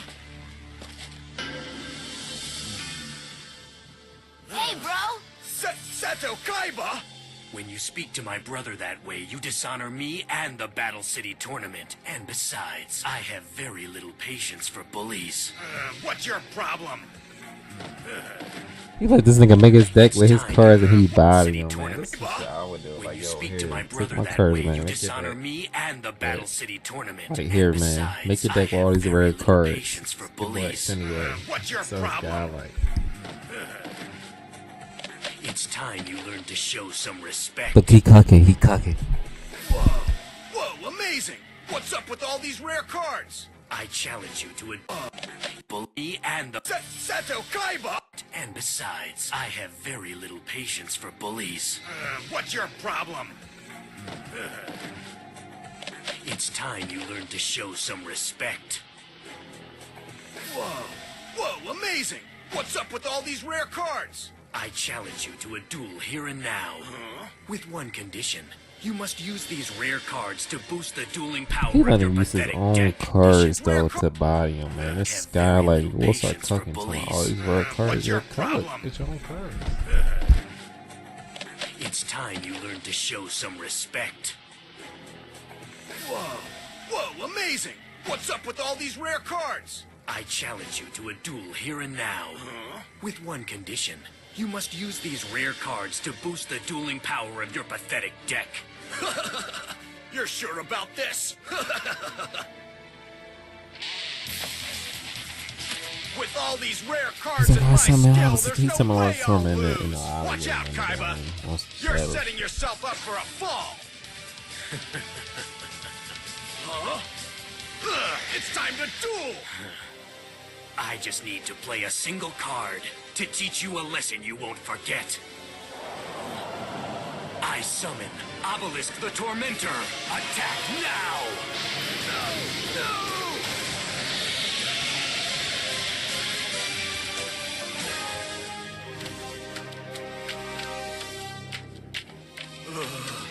I've never seen a card that powerful. Now I'll use my Egyptian God card on a real opponent. Let's find Yugi. Now who's the loser? No one messes with my little brother.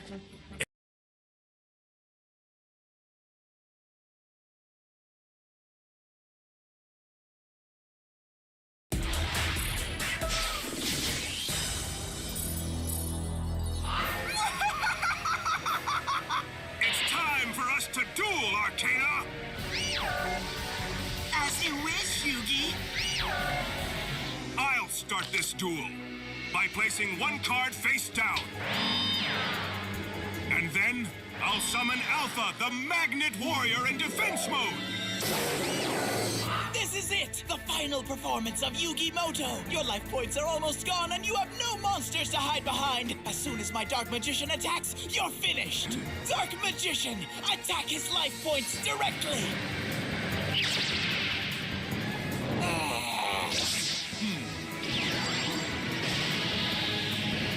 Not so fast, Arcana! What's going on? My Dark Magic Curtain is working for you? Yes, you should read the rules more closely. Its magic summoning power is available to both sides of the dueling field. So that means I can trade half of my life points for a monster too. And just like you did, I'll play another Dark Magician. Say hello to Dark Magician Girl!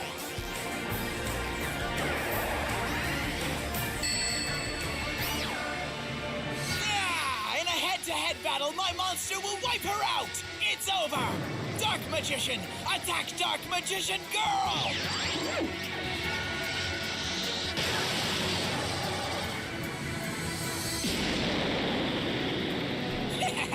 Finally, Yugi's defeated! I don't think so. Take another look, Arcana. No! My Dark Magician's been beaten! It can't be! He had 500 more attack points than she did! The Dark Magician Girl inherits points from every Dark Magician, no matter whose graveyard it's in. So when you destroyed your first magician, you helped give my Dark Magician Girl the power she needed to destroy your second. Dark Magician Girl, attack his life points directly!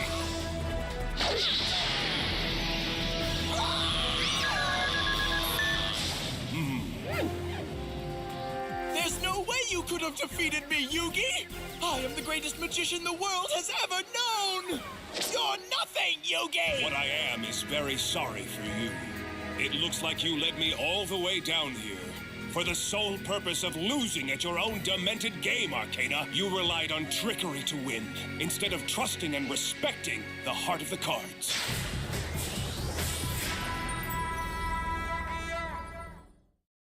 Stop asking research questions to ChatGPT.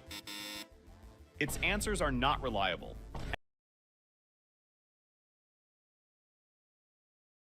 Whoa, amazing! What's up?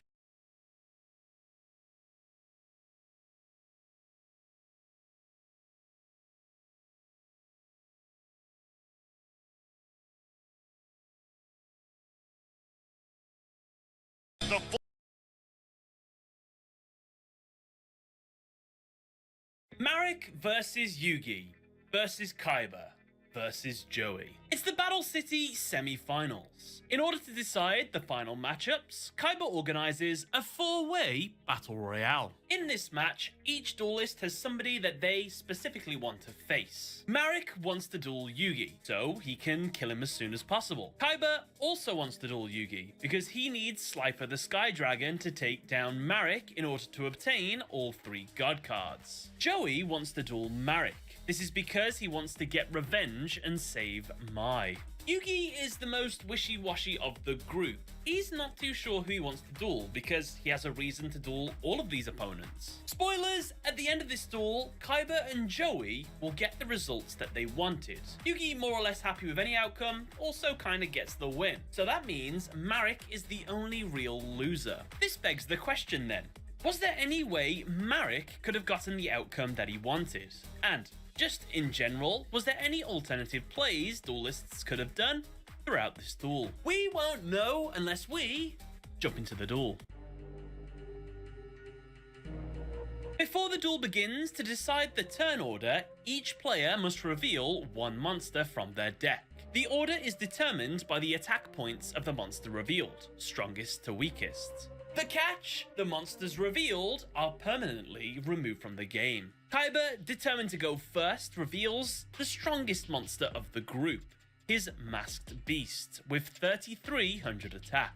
Marek reveals the second strongest monster, Lekunga, with 1,700 attack. Yugi earns the 3rd turn with his Feral Imp with 1,300 attack, and Joey is relegated to last, since he revealed his Swordsman of Landstar with 500 attack.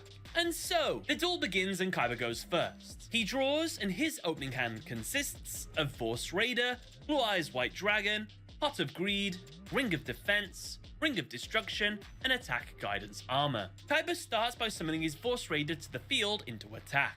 He then sets his Guidance Armor face down and ends his turn. Why didn't Kaiba set his Ring of Destruction, Ring of Defense, Spell and Trap combo?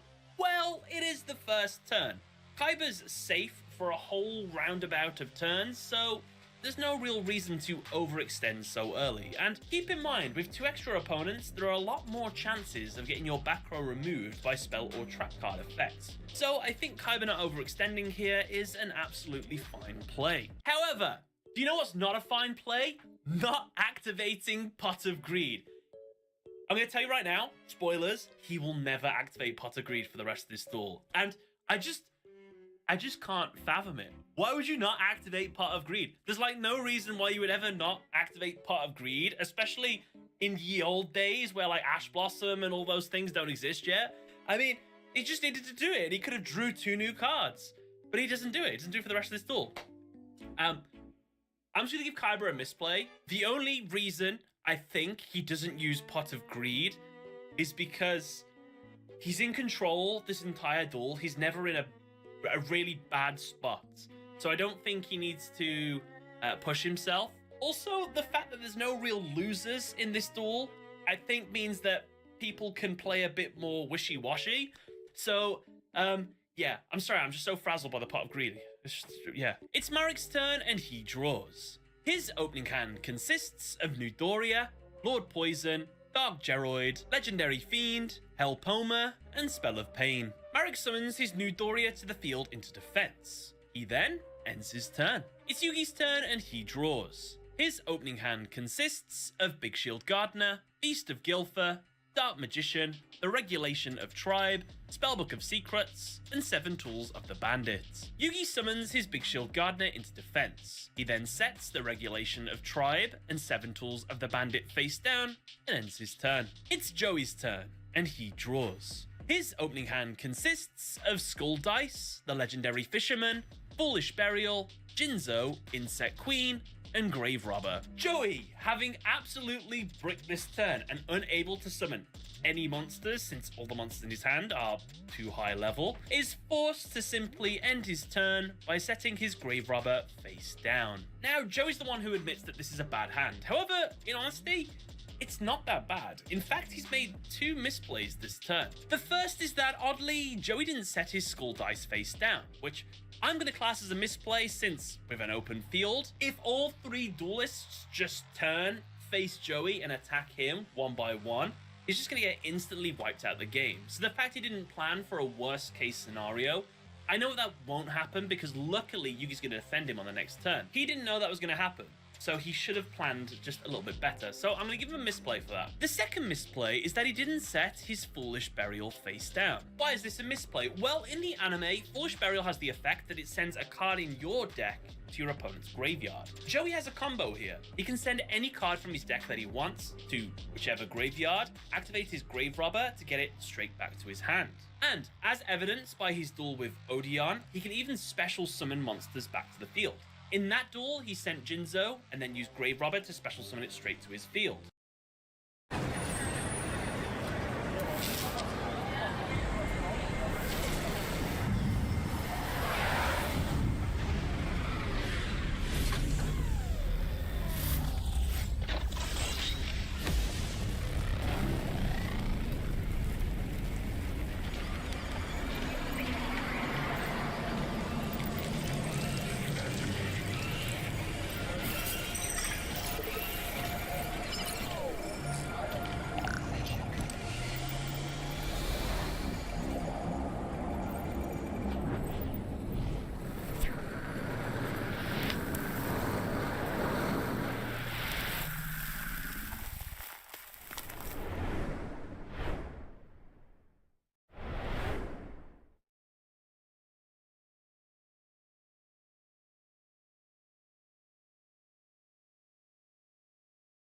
At Verizon, every phone can be the new iPhone 16 Pro with Apple Intelligence. Wow, phones are going to be flying to Verizon. Unfortunately for Joey, all of his big monsters are currently in his hand, and he doesn't have Red Eyes Black Dragon in his deck. I don't think he has any more huge monsters that I know about in his deck that he can summon. But he's got some decent ones with 1800 attacks, so that could have been an option. And to address the elephant in the room, yes, I know, if he would have done this Foolish Burial Grave Robber combo, then he can't do his iconic play and get the outcome that he wants at the end of this duel. But you have to have some real level of foresight to know that the duel's going to turn out that way. So for me personally, without the knowledge of foresight, I think setting all these cards face down would have been in his best interests. But I digress. Joey ends his turn. It's back to Kyber, and he draws Shrink.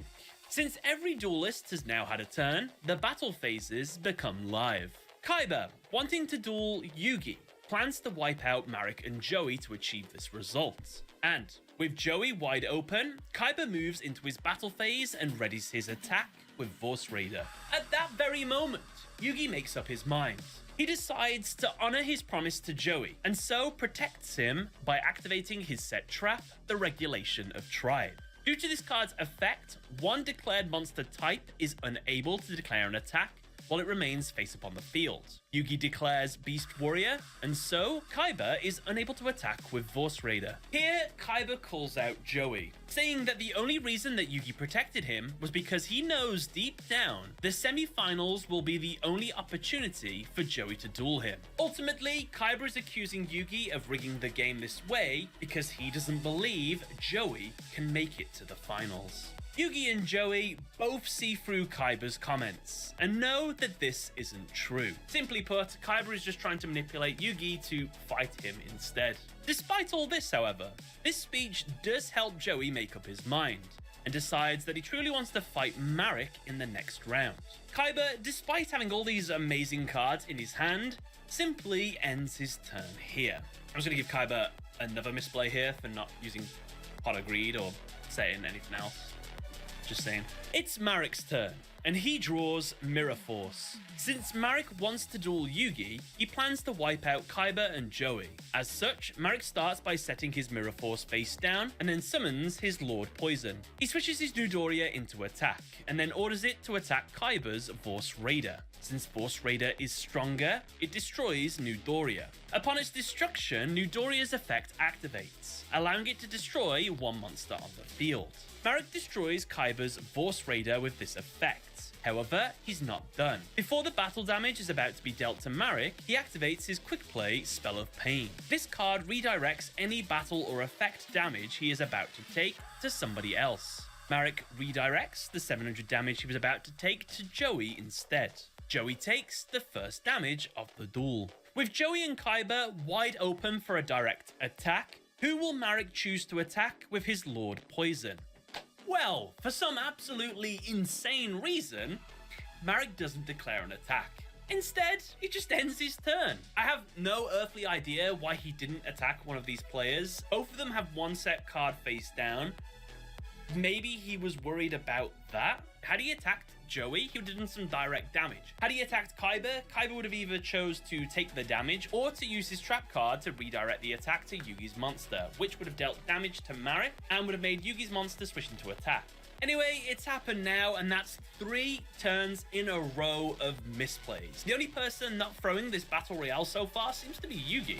Speaking of, it's Yugi's turn, and he draws a mysterious card. This card will never be seen, will never be played, and ultimately doesn't really matter on the duel, so never mind. Yugi's standby phase occurs, and Regulation of Tribe demands a tribute for its maintenance cost. Yugi, however, refuses to pay it, and so it is sent to the grave. Yugi starts his main phase by tributing his Big Shield Gardener to summon his Beast of Gilfer. He moves into his battle phase and attempts to attack Kaiba directly. However, Kaiba activates his face-down trap, Attack Guidance Armor. This redirects Yugi's attack to another monster on the field. Since the only other monster is Marek's Lord Poison, the attack moves towards him instead. Marek, having absolutely none of this, activates his face-down trap, Mirror Force. When attacked, it destroys all attack position monsters Yugi controls. With this play, Yugi's field would be wiped out. However, double twist. Yugi activates his set counter trap, 7 Tools of the Bandit, which, by paying 1000 life points, lets him negate the activation and destroy Marek's Mirror Force. And so, with Mirror Force negated, the attack continues. Lord Poison is destroyed, and Marek takes damage. Yugi ends his turn. It's Joey's turn, and he draws Gearfried the Iron Knight. He summons it to the field. Joey contemplates for a moment who to attack. Marek and Kaiba both have completely empty fields. Joey doubles down on his decision, that he wants to face Marek in the finals in order to save Mai. This means that Yugi and Kaiba are now his enemies. With this resolve, he attacks Kaiba directly. Joey ends his turn by setting Skull Dice face down. It's Kaiba's turn, and he draws Blade Knight. At this point, Kaiba contemplates changing tactics, thinking to try and defeat Yugi instead and then throw the duel for himself, so that both duelists will lose and face each other that way. However, Of course, Kaiba's pride will not let him get this outcome, as Kaiba refuses to let himself lose on purpose. With Kaiba also doubling down, he sets his Ring of Destruction, Ring of Defense, and Shrink face down, and then summons Blade Knight into attack. He moves into his battle phase and uses Blade Knight to attack Marek directly. Kaiba, yet again, ends his turn without activating that Pot of Greed in his hand. I'm just gonna give him another misplay there. Kaiba ends his turn. It's Marek's turn, and he draws a mysterious card. People are going to draw a lot of mysterious cards moving forward, so just keep that in mind. Marek summons his Dark Gyroid into attack. Due to its effect, when summoned, it reduces the attack of one monster on the field by 800. Marek enters his battle phase and attacks Gearfried. However, Joey activates his set Skull Dice. Due to this card's effect, he can roll a die, and then whatever the result is how much the attack of that opponent's monster is divided by. Joey rolls the dice and gets a 2, so Dark Gyroid's attack is cut in half. Joey thinks he's won this exchange. However, Kaiba, the absolute troll, decides to ruin Joey's day. Kaiba activates his set Shrink to halve Joey's Gearfried's attack. Now, too weak to defend himself from Dark Gyroid, it is destroyed. Joey takes 100 damage. As Marek ends his turn, the detrimental effect of Skull Dice expires, returning Dark Gyroid back to normal. I just want to reiterate the fact that it's in Kaiba's best interest for Joey and Marek to attack each other, because that's how he gets the result that he wants. So the fact that he got involved here can only be described as an absolute troll move.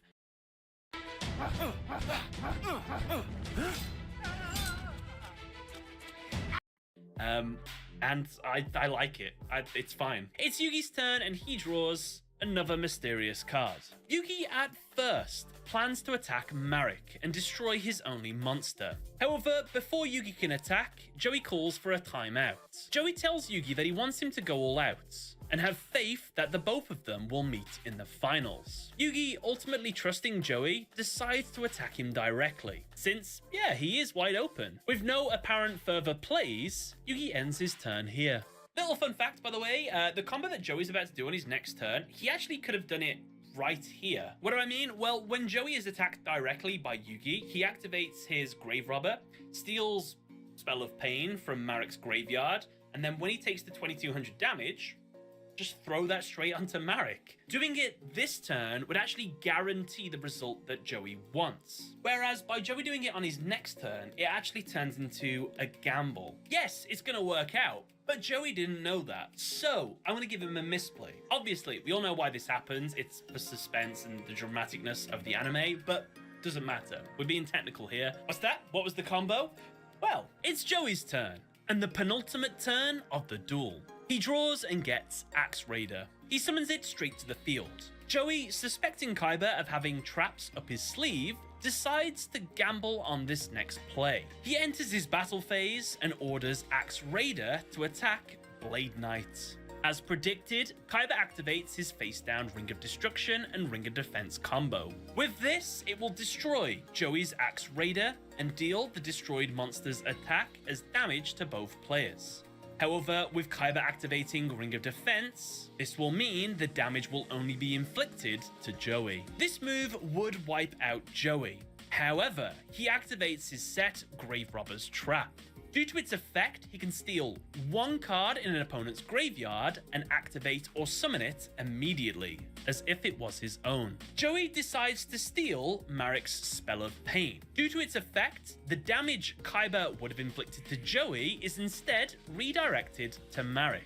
In the blink of an eye, Marek's life points drop to 0 in a surprise twist to everyone. Marek is immediately ejected from the duel. He is also placed in the first bracket spot in the finals. Before Joey ends his turn, he reveals that, well, he has no monsters, no spells, and no traps on his field to defend himself. This is all just like he planned. With an open field, he can be attacked and fight Marek in the first round of the finals.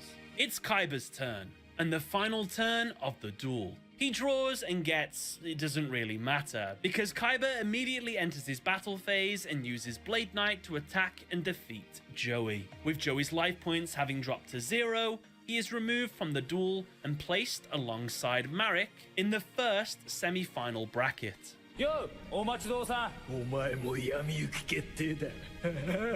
With no reason to continue any further, the duel ends here, as the winners, Kaiba and Yugi, are placed in the second semi-final bracket together. What would have happened if Yugi and Kaiba would have been allowed to continue the duel from here? Well, it's very hard to say. There's a lot of mysterious cards in each of his hands, but there's some serious hand advantage going on with both duelists. Kaiba even has a pot of greed in his hand, Yugi just has a ton of cards in his hands, so I'll be honest, it's completely up in the air. I can't say who would win out of these two here. In terms of the duel we just had and all the duelists, however, there was a lot of misplays in this duel. Honestly, Yugi in this duel felt the most untouchable, since he barely lost any life points to attacks. Kaiba felt like he was the most in control, as he was the one who was manipulating who and what everybody was doing.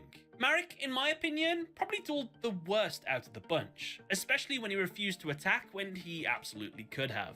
Joey probably was the real main character of this duel. He's the only one, keep in mind, that doesn't have an Egyptian god card, and he's also the only one that's not picked by fate in some way. Despite his abysmal starting hand, he was the one that ultimately made the final play and got everybody the results they wanted, albeit Marek. And if you'd like to watch the following duels, Yugi versus Kaiba or Marek versus Joey, well, there's links here and down in the pinned comments. Thank you all for watching, everyone.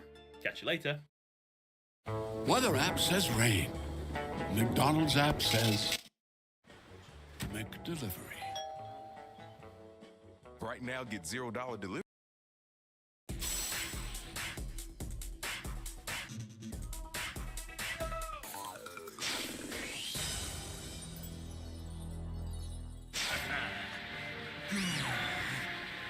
Both their monsters have the same attack points now. And Joey and Keith have almost the exact same amount of life points remaining, too. This next turn could decide the whole match. The shield and sword card. Playing this would swap all monsters' defense points with their attack points. But that'd only help Keith out. Come on, no card you play's gonna help. Just end your turn. Thanks. Now I think I'll go ahead and end this duel. It's all over for you. Thanks to this. The Pillager.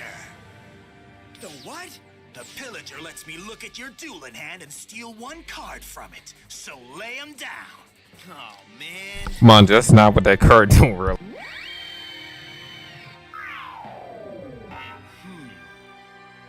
Hey. The shield and sword card. Perfect. I think I'll take this one.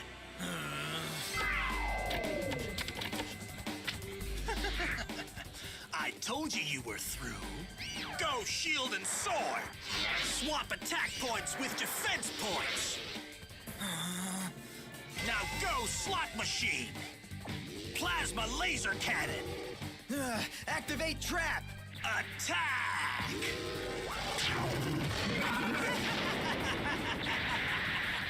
I win. What?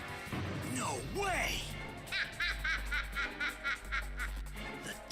Activate slotments with we're through. And Bandicute thought he had the window. Swap attack points with defense points. Trying to pull a lot of Yagami. Now go slot machine. Plasma laser cannon. Activate trap. Attack. I said attack. This is some real anime shit. Like this is yo.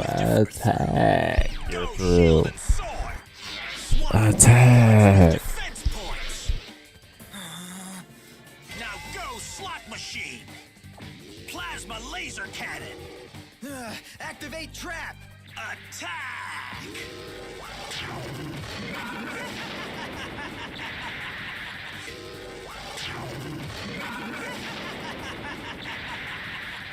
I win. What? No way. Activate trap. Attack.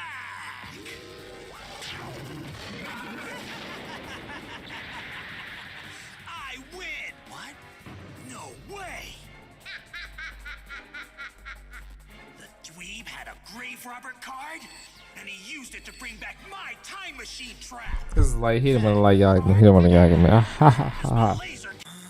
Plasma laser cannon. Machine attack.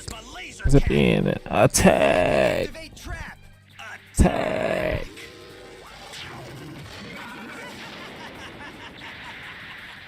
I win! What?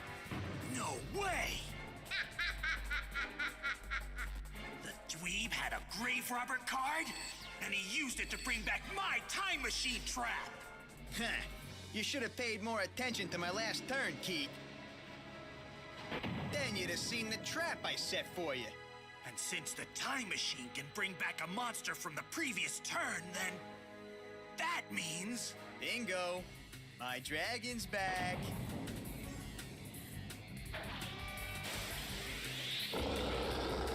Red Eyes, welcome back. And since he's back to how he was one turn ago, his attack is higher than your defense. So good luck blocking this. Go! Flash! Flare! Blast!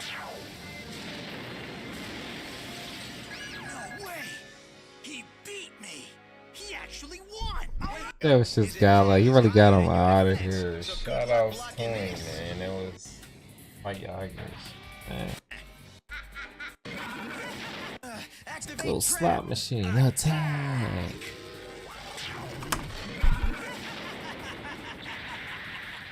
I win! What? No way! The dweeb had a grave robber card, and he used it to bring back my time machine trap. Huh. You should have paid more attention to my last turn, Keith. Then you'd have seen the trap I set for you. And since the time machine can bring back a monster from the previous turn, then that means... Bingo. My dragon's back.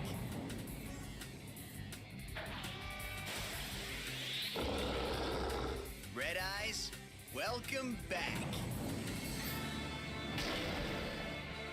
And since he's back to how he was one turn ago, his attack is higher than your defense. So good luck blocking this. Go! Flash! Flare! Blast! No way! He beat me! He actually won! Way to go, Joey! Joey Wheeler, you are the victor! Hey, all right!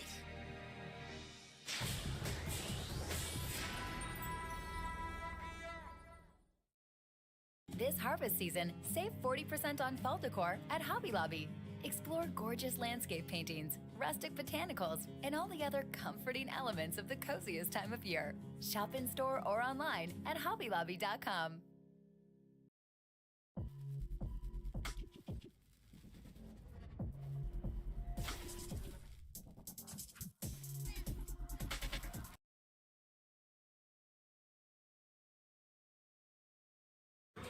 It was at the Intercontinental Tournament in New York City.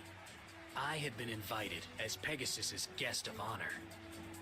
A skilled hotshot duelist called Bandit Keith had made it to the final match. He was playing well, but I could see that Pegasus was still just toying with him. Of course, Keith had no idea. I wish you could see the expression on your face, Pegasus. It's priceless. Tell you what, if you ask nice, I'll finish you fast. Boy, I want to be a duelist like him. This card clinches it for me. Any final words, cutie pie? Hey, I'm talking to you. Pegasus just stared straight into Keith's eyes with unnerving confidence. Then he scribbled something on a piece of paper and called over some kid from the crowd. Hey, what are you doing? Asking for help's illegal. I don't need help. A child could defeat you, Bandit Keith, and I'm going to prove it. But I just started to learn how Bro, to I play see you, man. last Real week. Yu-Gi-Oh shit. Go slot machine attack. Let's go back to it one more time. That shit's got like Shaw's Bandit Teeth. Go slot machine attack. Yu-Gi-Oh. Their attack points. Let's go back. Where the part at? He's like, go slot machine attack. Plasma laser cannon. Activate trap. Attack. He tried to activate a trap card. Like, get your shit. You know what I mean? Scrub. Miss Tommy on some real Yu-Gi-Oh shit. Activate trap. Attack.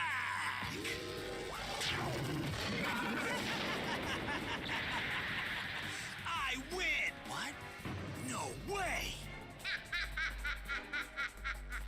The dweeb had a grave robber card, and he used it to He really beat him though. This is some stuff. Joey really beat the bull. Shout out to Joey.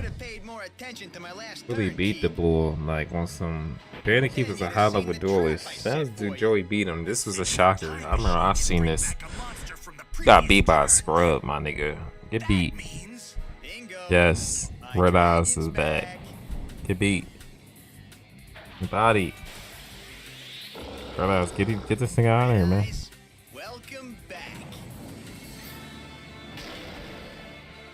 And since he's back to how he was one turn ago, his attack is higher than your defense. So good luck blocking this. He could not believe it. I couldn't believe he beat him. He beat a really beat Bandit Keith, man. No way. He beat me. He actually won. All right, good Joey. Joey Wheeler, you are the victor. Hey, all right. God, like, R.I.P. to Kazuki Takahashi, man. Man, let's look at some Kazuki Takahashi.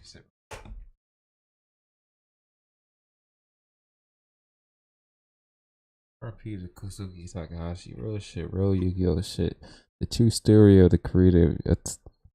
Yo, let's go, man. At Verizon, new and existing customers can Let's get go. iPhone 16 Pro on us. R.I.P. man. You created a great game that I played. I love Yu-Gi-Oh, man.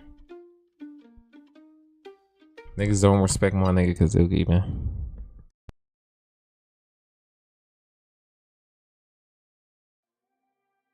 Kazuki Takahashi, known also by his pen name of Kazuo, he was born on October 4th, 1961. Throughout his young life, Kazuki loved to draw and play games. Whilst playing games, Kazuki felt Yeah, that that blue eyes. who the player was, through games, they could become the hero of a story. This idea would stick in Kazuki's mind for the remainder of his life and would eventually serve as the foundation for his success. One day, whilst watching a paper theatre show, which would consist of an old man telling stories through illustrated paper cards, Kazuki would ponder if the old man hosting the show had drawn all the pictures by himself. Thinking about this would motivate Kazuki to take his own drawings more seriously. However, it would take one particular event to truly solidify the path that he wanted to take. Whilst in class, a teacher compared the underperforming Kazuki to nothing but a defecating machine, essentially saying he was someone who would most likely never amount to anything. Despite insulting Kazuki in front of the whole class, he defiantly stood up and asked through the laughter of his classmates, "Oh yeah? Well, could a defecating machine create manga?" And so, at the age of 19, Takahashi made his manga debut by winning a Shonen Jump competition. However, despite hitting the ground running, over the next decade, Takahashi would struggle to create a good enough idea for a story that would get publishers backing. Eventually, in the year 1990, his first work would be published, known as Battle Ball. It was the tale of Ikiman, a superhuman alien that gets dumped by his girlfriend and then swears to become even more famous than her so they can get her back. And so Ikiman becomes entwined with the Battle Ball team and becomes their superhuman teammate that battles against alien enemies for the title of champion. A year after Battle Ball's publication, Kazuki would make Tenshoku Danji Beret. This story followed Beret, an unreliable man who used his strong body to earn money by working as a hitman. However, after falling in love with a sister of a church that is on the verge of collapse, he now uses his strength to save the church by acting as a professional wrestler. Both of these series would be short-lived, and Takahashi wanted to create something big. But all the biggest series were battle mangas, and he felt every type of story that could be told had been told in that genre. So, how would he make something original that would stand out from the crowd? In the end, he decided to create a battle manga where the premise wouldn't be characters just hitting each other. Instead, they would fight in a different way. What that way would be? Well, that proved difficult to figure out at first. However, once the word game came to Takahashi's mind, that's when all the pieces began to fall into place. He would create a manga that was based around his love for games, and the idea that anyone could become a hero in those games. This inspiration led to the creation of his main character, a boy who was seemingly weak and childish. However, once he would engage in a game, he would transform and become someone different. Someone who was confident and able to succeed as anything. Kazuki wanted friendship to be the core aspect of his series, and so he named the two main leads of the series after the word for friendship, Yugi and Janucci. Finally, every story needs a good rival. That's where the and Japanese so, to names. create one, Kazuki thought back to a story he once heard about an arrogant card player who would flaunt his collection and would crush new players. This person would become the inspiration for Seto Kaiba. And so, by putting all of these elements together, the Yu-Gi-Oh! Manga was created. The story would focus on a new game each chapter, with unique rules and punishments. However, during one of these chapters, the characters played a made-up game inspired by the Magic the Gathering card game. They called it Magic and Wizards. It was only supposed to be one small story. However, this one-shot idea was about to change Kazuki Takahashi's life forever. After the Magic and Wizards chapter debuted, Shonen Jump received thousands of letters asking where they could get their hands on the Magic and Wizards card game. This enormous surge of interest gave Takahashi an idea. He would restart his series, this time focusing on a world that revolved all around the Magic and Wizards card game, which he now renamed Duel Monsters.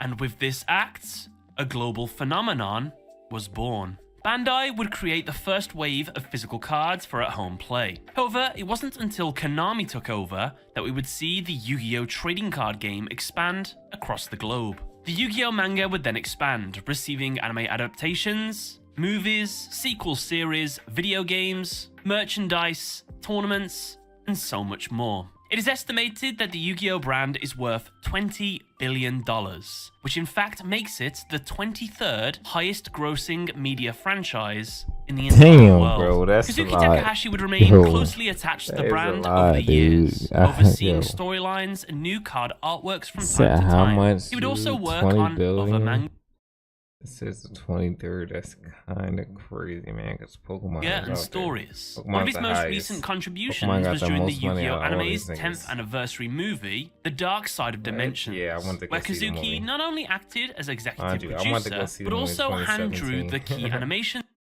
I got the Apples of Tormentor. for two iconic scenes. You can see how much Kazuki enjoyed his creations, as his home was Niggas got 20 billion, bro. Filled How do I get out of this? Them niggas got 20 billion out of revenue. That's kind of crazy. Why is it so big? What the hell?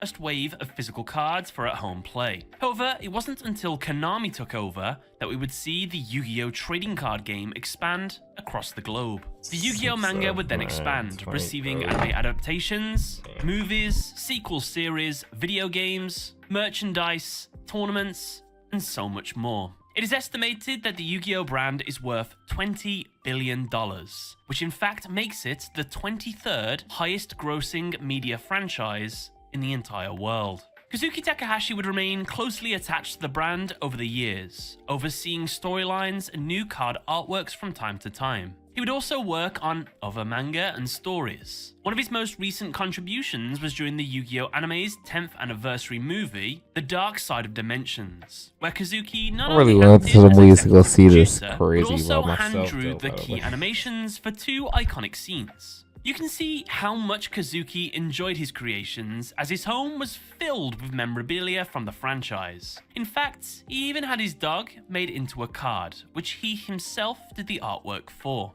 Yu-Gi-Oh! Would grow into not just a manga, I never an knew anime, that or a nigga card dog, game, but a bro. way That for was people his dog, the Shiba John. as his Yo, home that's was filled with crazy. memorabilia from the franchise. This nigga In made his fact, dog into he a even had his card, dog my nigga. made into a card, which he himself did the artwork for. Yu-Gi-Oh! Would grow into not just a manga, an anime, or a card game, but a way for people to meet each other, to share hobbies, and to have fun.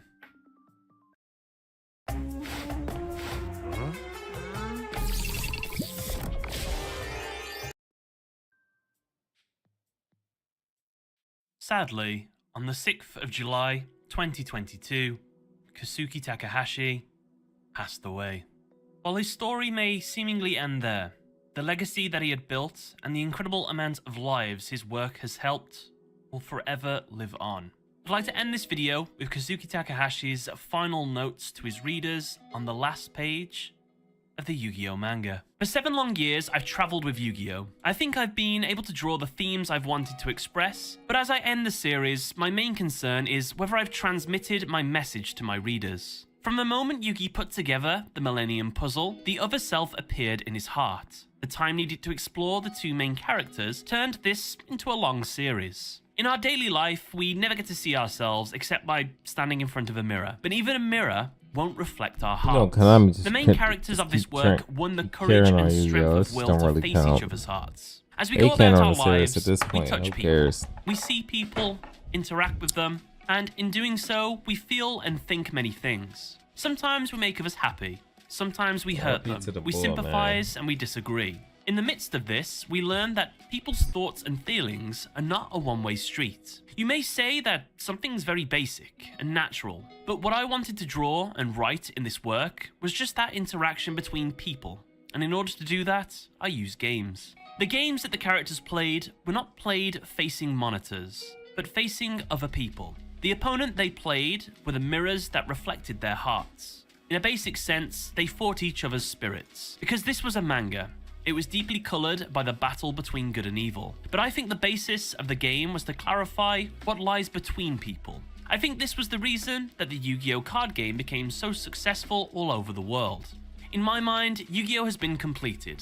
But throughout the world, many people are taking my work and the cards in their hands. In gratitude for that, I would like to prolong the world of Yu-Gi-Oh for just a little while longer. I borrow the end of this book to thank all of those who have participated in this world. Thank you from the bottom of my heart. Kazuki Takahashi.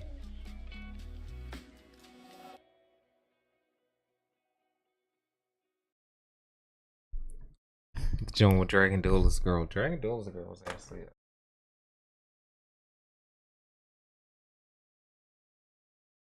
sounds great. Amanda LaPound. Yo, I was already watching this 12 years ago. That's how you know I'm out here. She's talking about Red Eyes. Hey YouTube, Amanda here. On some YouTube stuff. I'm just here to talk about what's really going on with me for the game. Because a lot of people are asking. The first thing I want to talk about is, okay, I played this game most actively and competitively in 2010, late 2010, early 2011.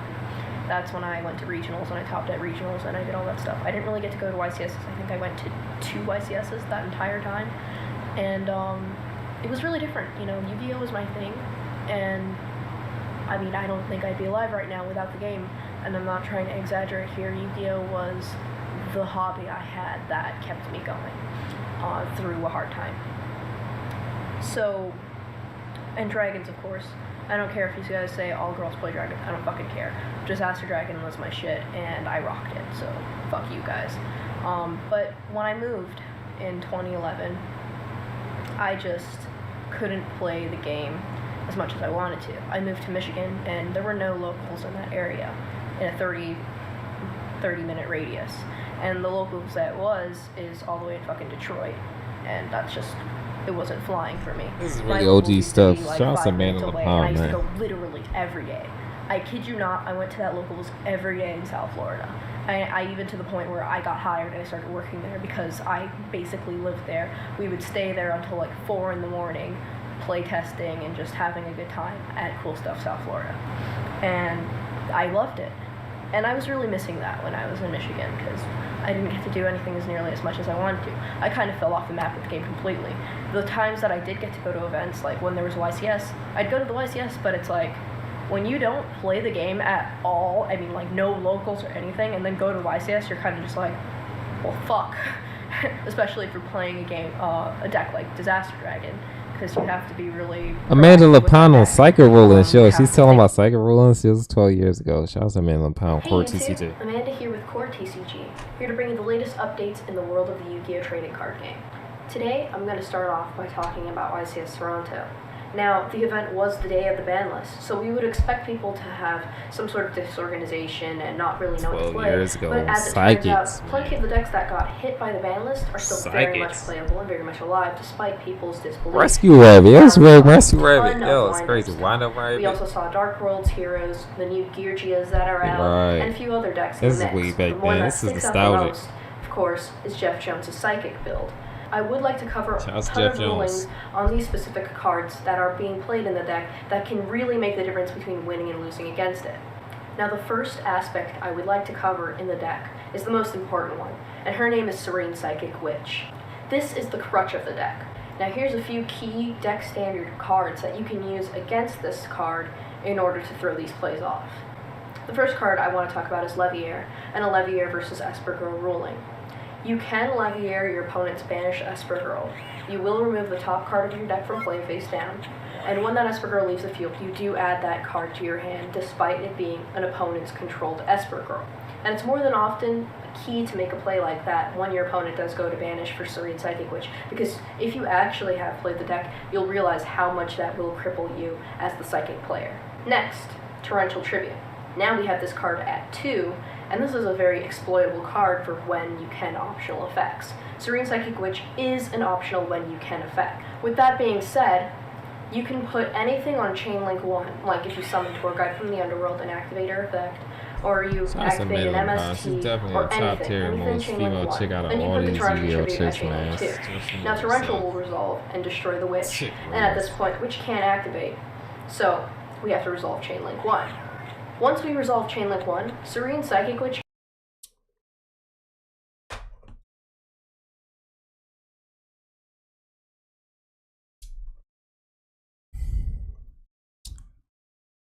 Let's say we're here. Look, yo, this is Hey, 13 YouTube, years ago. Dragon Duel Girl. I've been getting a lot of requests, and I just want to confirm, yes, it was me at Orlando Regionals, got top 4 with Dragons. This is my mat, and this is my OG 5-piece shit, binder. So, thanks to everyone who's asking, and for those who want to know, I'll let you know in this video my matchups and the exact build I was running. So we'll take a look down here and start talking about the build. If you guys have any questions or whatever, just let me know. I usually explain my decks in my other videos. I'm trying to make this one go fast. So what we have here is triple Darkness Metal, triple Wyvern, triple Lad, triple Mast, triple Totem, 1 Prime, 1 Exploder, 1 Dread. That's my monster lineup. It's pretty straightforward. Not a lot of synchroing in this deck. Very minimal. The dragons work well on their own without synchros. And honestly, in a format with triple book, you know, synchroing isn't that great. For dragons specifically, because we don't have good tuners. Triple book, double Sarko, double MST, 1 Reborn, 1 Future, 1 Shrune, 1 Dark Hole, and 1 Burial. That's my spell lineup. And then we have traps, double warning. Really amazing. Double bottomless, double deep prison, single copy judgment, 7 tools, mirror force, and torrential. Then we have the synchro pile, 1 5-headed, double scrap dragon, double stardust, 1 ancient fairy, 1 black rose, 1 trident dragon, 1 red dragon archfiend, 1 exploder dragonwing, 1 iron chain for quick going into a dragon if you want to resynchro without having to disrupt totems, armory arm, Goyo Guardian, Alot of Justice Master, and Ryanak. And we have the side, which is extremely essential in this deck and was the reason for why I taught. Triple Rivalry of the Warlords, of course, against those Dandy Warrior decks and stuff. This shuts down like 99% of the stuff that's out Top there. 4, top 4, be out here. Triple Chimera Drago. Terrible main deck this format, honestly. This format, nothing's much light and dark base. The only thing this turns in Dandy Warrior is Formula. That's pretty much it, so... This was a great sideboard only, and it's a dead draw main deck, so I sided this against the Chaos decks that I faced. Double Swallow Flip for any of those potential GBs. Let's go, man. These men don't really know shit. Completely Let's go. destroyed Real all the shit, stuff man. they were doing. Yes. 1 Gotems, I did not run into Sabers, but they were present at the regional, so I just covered that. 1 Crevice for those Frog Narcs. I know the Genix controller builds are popping up out there. Triple Dust for those GK matchups, and double Starlight Starlight for those GB and Blackwing matchups. Alright, now time to talk about my matchups. Alright, well, this regional was really interesting. There wasn't ever a single same matchup for anything. My round one, I went against Zombie Synchro. The guy was really nice. I don't think he really knew what he was really unsure of himself when he was making his plays. He was like playing True Nade, and I thought he was going for like a huge OTA, and I freak out when he True Nade or Cold Wave, and then he just, you know, very going for like really unsure for it. This regional was really interesting. There wasn't ever a single same matchup for anything. My round one, I went against Zombie Synchro. The guy was really nice. I don't think he really knew what he was really unsure of himself when he was making his plays. He was like playing True Nade, and I thought he was going for like a huge OTA, and I freak out when he True Nade or Cold Wave, and then he just, you know, very minimal and not do anything at all afterwards. So I beat him for like a huge OTA, and I freak his plays. He was nice. I don't think he really knew what he was really unsure of himself when he was making his plays. He was like playing True Nade, and I thought he was going for like a huge OTA, and I freak out when he True Nade or Cold Wave, and then he just, you know, very minimal and not do anything at all afterwards. So I beat him. I 2-0'd him. Then we moved on to Chaos, which I'm assuming it was Chaos. There was a lot of stuff going on in the build. It was really creative, but I'm assuming he played Chaos Sorcerer. There was a lot of light and dark based things. I 2-0'd him. Then we go on Dandy Warrior. And this was round 3. I was at table 1, and this was the only match I lost because we went to game 3. He sided in Black Garden against me and stalled me out game 3. I Solemn Warninged early game, and it cost me the duel because the duel finished me at 6,000, him at 8,000. Nothing was going on. He was playing extremely defensively, and I had a swarm coming on with a Future Fusion next turn after time was called. It was pretty great to get stalled out like that, but I learned my lesson from this, not to make sure I watch the clock and not let people stall me out anymore after that. So it was alright though. He was misplaying quite often, and like I'd call him out on it, and then he'd be like, "Oh shit, you're right." But he was a great guy to duel against. So then I went against GBs, and this guy swarmed his field at one point with like his Darius's and everything, and I Dark Hold him, and then after that he had no targets for Prisma and Test Tiger in his hand next turn, so that really sucked for him, and that's how he lost game. That was 2-1. Then we move on to Frognarks, and this guy brought out Vanity's Fiend against me one duel and like tried to bring back Treeborn, and I was like, no! So he kind of sat on the field with Vanity's Fiend and ended up hurting him more because it stopped him from doing most of his plays, but I guess he thought it was hurting me. I Book-a-Mooned it and just started swarming when I was ready. He was a really cool guy, nice deck.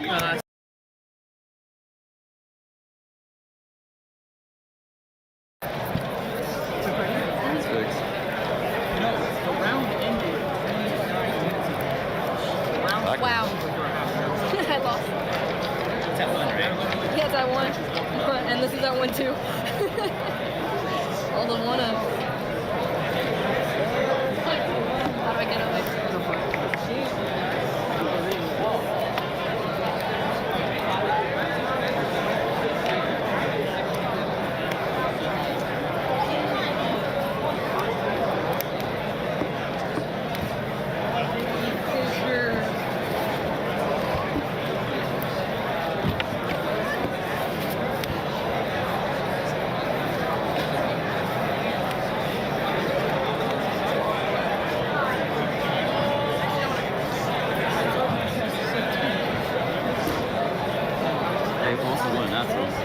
Yes? No, it's like Wilson. Oh. Can you talk to anybody else? Hugo, if he makes it, which you probably will. He's not gonna fly though. Yeah. The only way he would go is Kenny goes, so. Probably. I don't know. I'm pretty sure there's gonna be like, when the time comes, there's either gonna be a bunch of people or like no one.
So Dragon Duels go always want the dragons though. Like, shout out, this chick really nice.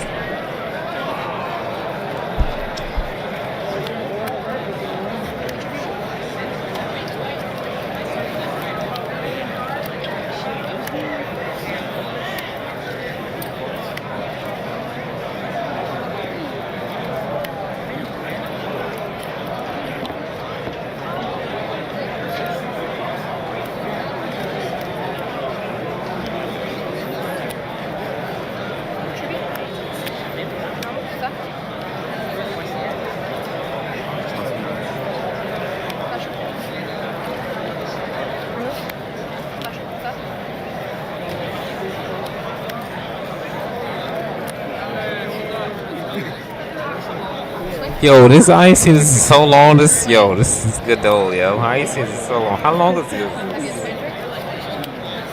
This is 13 years ago.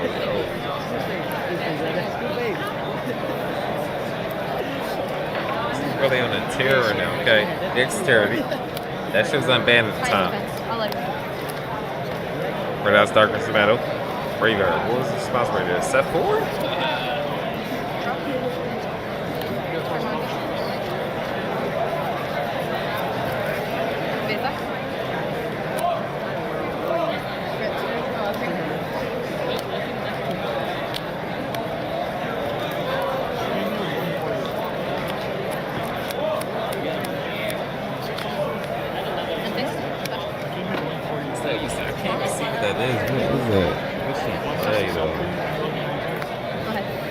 That's Darkness Metal. Wow, it's over. What is that?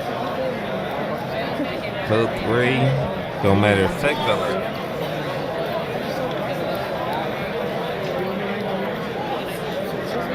She got you on the ropes. We're outside Darkness Metal. Go ahead. That should be GG. Attack the game. What's that? Monster Gate? Can't see what that is. Let's go, Dragon Souls girl.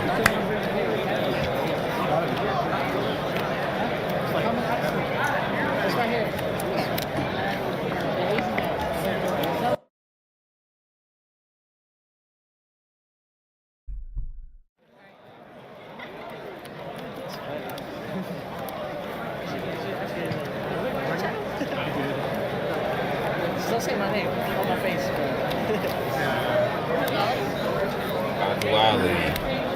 Damn, that's crazy. Guard Sark, I've nursed the metal. Where'd she get off? I'm just get to Girl Sark. She Girl Sark. She got it. That's crazy. What? I don't even. This is 12. This is 13 years ago. It's crazy. I still don't play the metal. Oh my god. What was that in the metal? What do you Girl Sark in this metal? Let's see. Well, I don't get indefinite Girl Sark here. Girl Sark here. Only kind of. First one back. Go surfing, let's see.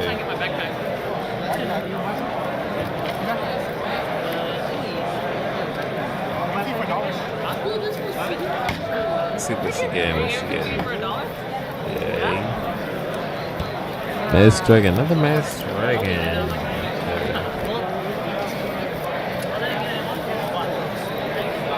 Okay. 3 back rows. Blake Wayne, Mass Dragon. How much life points you got? I can't tell. I'm just gonna assume that both players have from 8,000 to 20. I'm just gonna take over. Draw. What is that? Trying to grenade off Ghost Art? Okay, what we got? Is that one in turn? Or are you going up for the tech? Going up for the tech. Took life point damage. Just took it. Okay, let's see what happens. This is coming so close. Dragon Duels girl, you gonna come back. Let's go. Who'd you freeze it? 34, 5?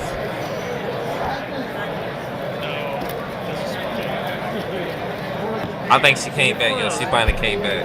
No, I'm 2-2. I did really bad. Monster Born? Targeting Darkness Metal? Right now, Darkest Metal. That's Dragon. Two right now, Darkest Metal. Can't see what that is. I can't see Monster Reborn. I see what that is. Did she take game? That's the game? I think she got it. Darwin. That was Dragon Duels, girl.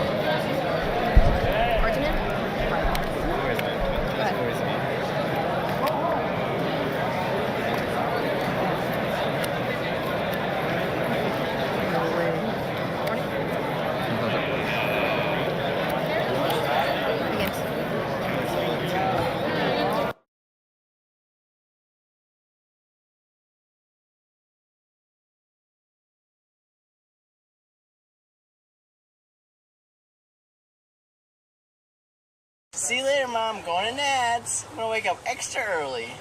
You can talk. I already started. Hi YouTube, This is real competitive shit from back in the day. I'm gonna let y'all niggas see what this shit was. Johnson made a LaPon. Zombie Master Sasu, and I'm here to show you my deck profile. Right. Yo, this chick was this chick was nice with dragons though. You can talk. I already started. Hi YouTube, what's your channel name? Zombie Master Sasu. Okay. Hi YouTube, it's Dragon Duels Girl here on behalf of Zombie Master Sasu, and I'm here to show you my deck profile. So right now we got triple Darkness Metals, and this is what I'm running in Nats.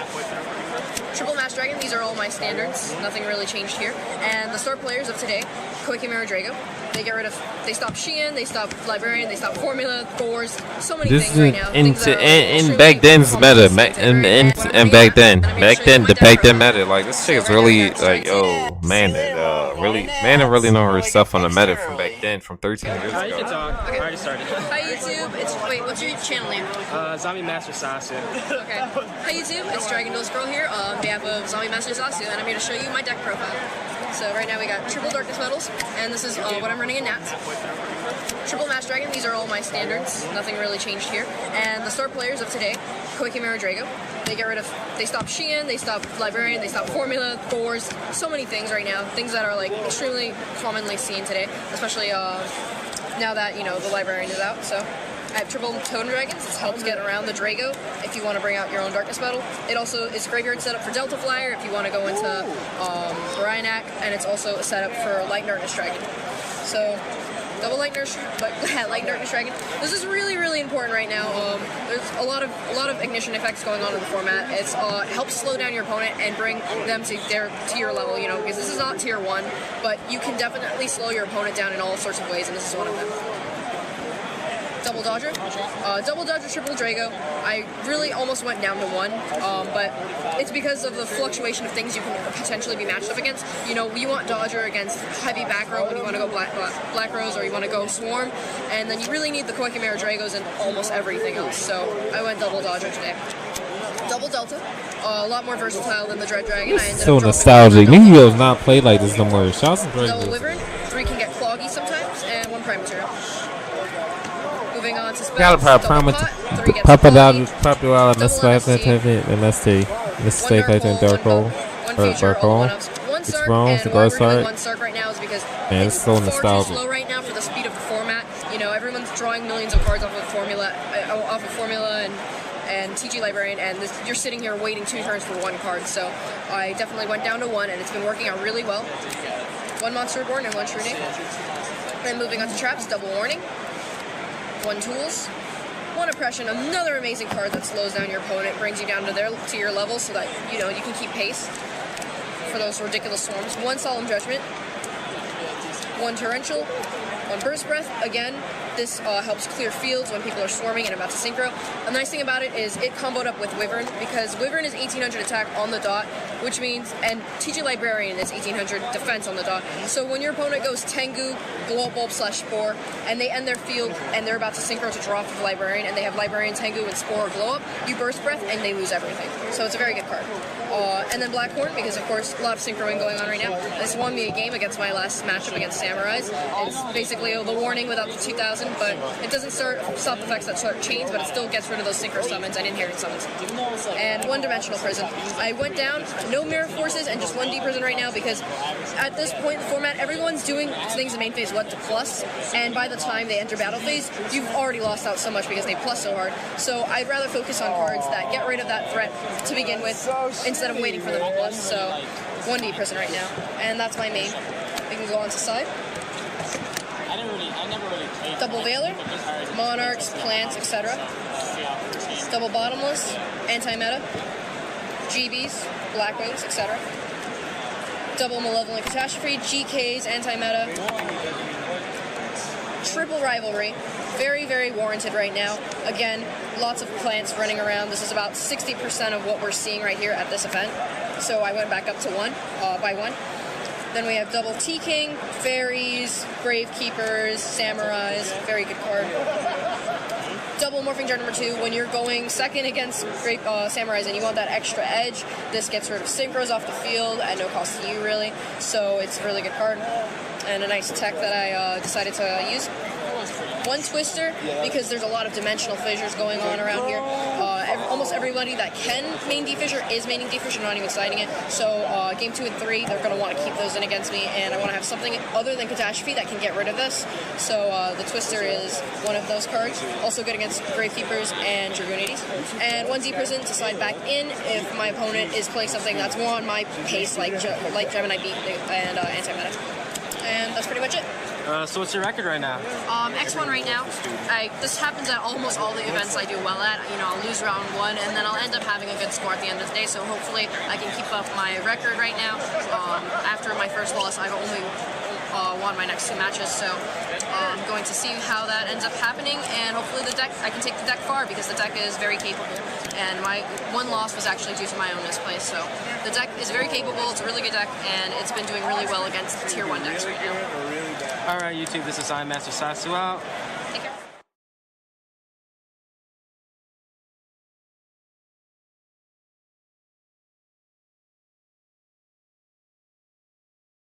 What's up, YouTube? Team Yugi Bros here with the Mandela Prom, Dragon Duelist Girl, with the player interview. We're here at YCS Atlanta, and unfortunately Amanda didn't play, but she did vend for 4TCG. We have a few questions for you. What do you feel about this format and how Yu-Gi-Oh's been progressing?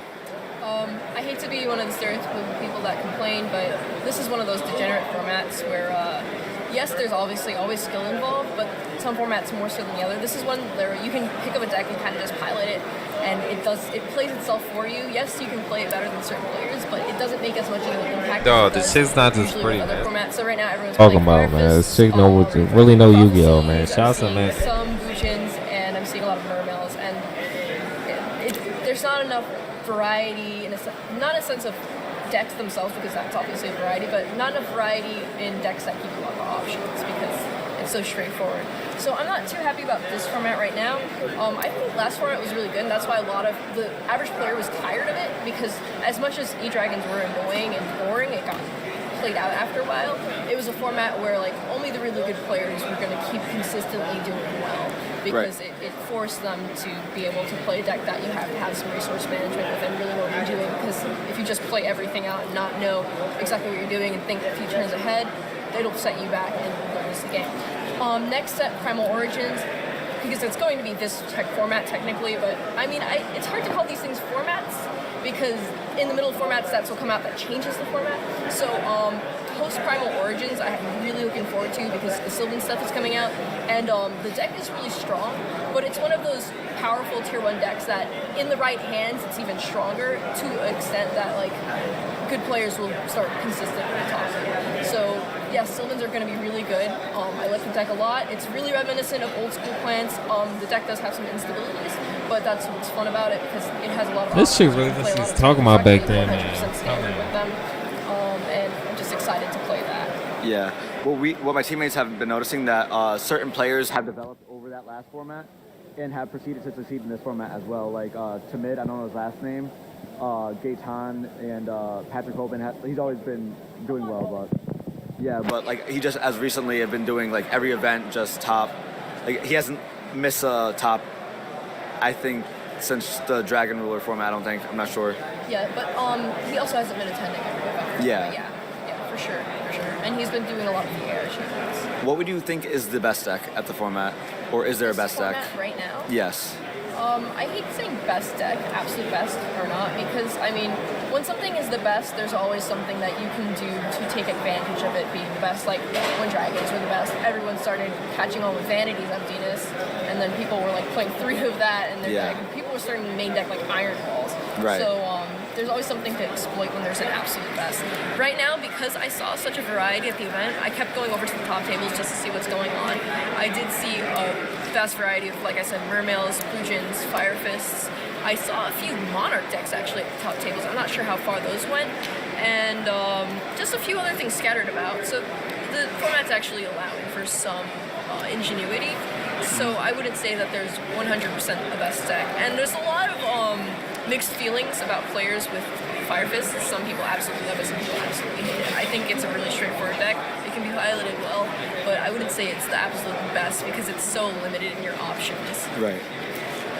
And you being a Dragon player, how do you feel about the Dragon decks that are going around? Amanda the Dragon really- Sworn, shit, the man. Hieratic Let's go, Rulers, Amanda. and the new Disaster Dragon that people have been doing. Like I've seen a lot actually. You've actually seen a lot of Disaster. Yeah, like out there I've seen like 3 or 4. Like I don't know what the deck does. Honestly, I never played against it, but it looked pretty consistent. He's just sweeping boards. Richard Clark came here to this event.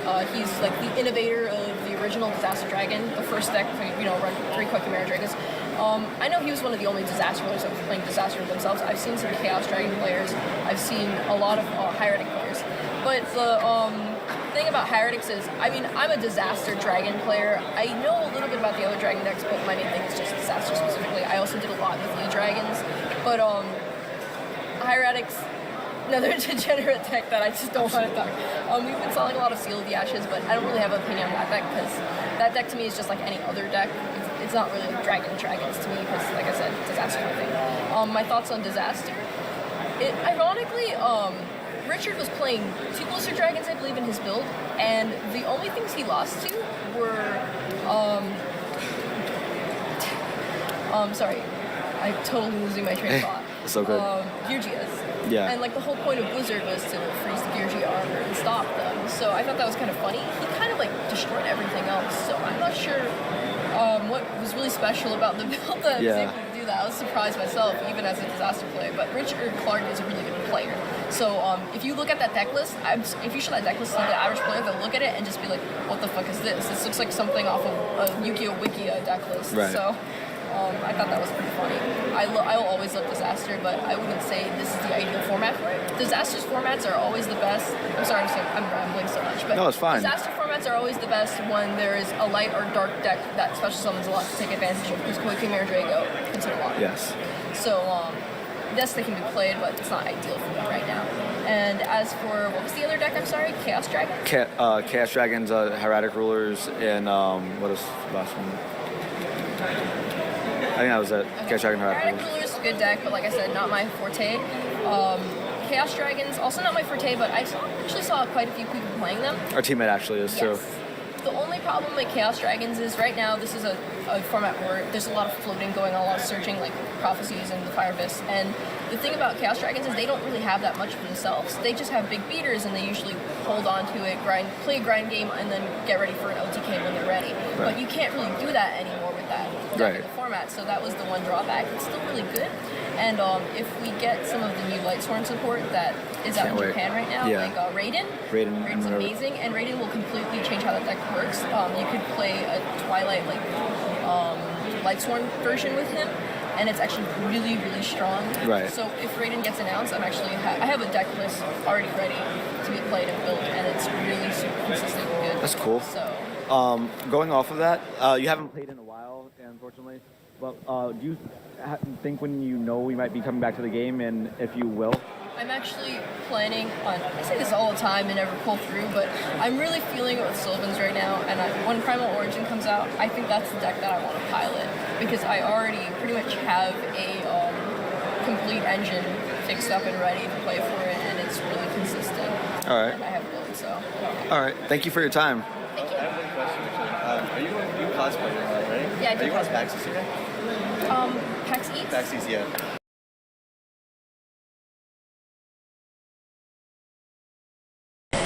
What's going on YouTube? X Blended by Skate X here. We've got Dragon Duelist Girl and Pro 40. Just taking the lead.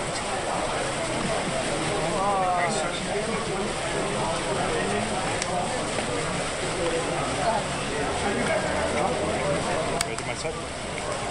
Sure. Yeah. So, you know the guy. Yes, because I know the guy. If you want my position, if I knew 100% sure, I'm never gonna see him again. I'm not sure. You're gonna see after the sign. Why don't you get the sign? I have already. I'll feel bad. I feel bad for getting I don't want to get the sign. That's okay. Charge on it for $5. You want it back? Go ahead. Now I'm gonna get the sign. Give me $5. Хотя? Снежка? Что?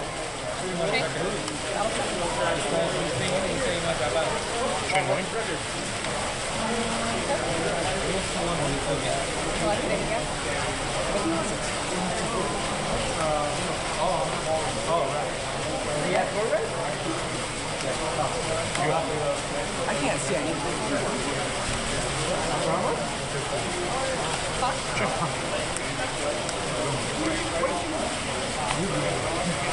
Not really. I know my weakness, but I would have liked to have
Sorry, I need pension us. He's my friend. I don't want him getting in the tent. I think that was something I need. President?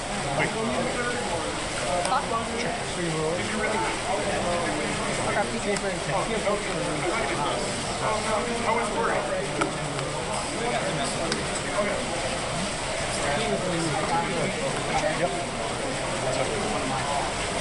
You're a liar. That is not fine. I don't have good cards right now. You get wrecked, sir. It's up now. Play it.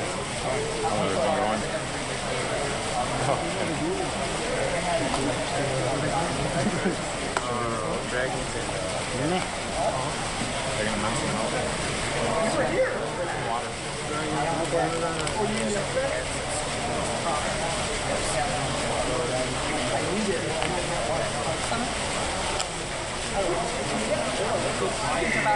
Yeah. Cool. I do not know how I got that. Okay, Shauna.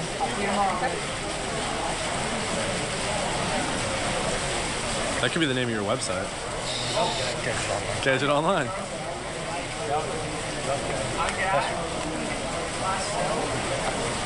You said this, correct? Enter battle and attack. Sure, pick one. I feel like something horrible is going to happen. They are not. Go ahead.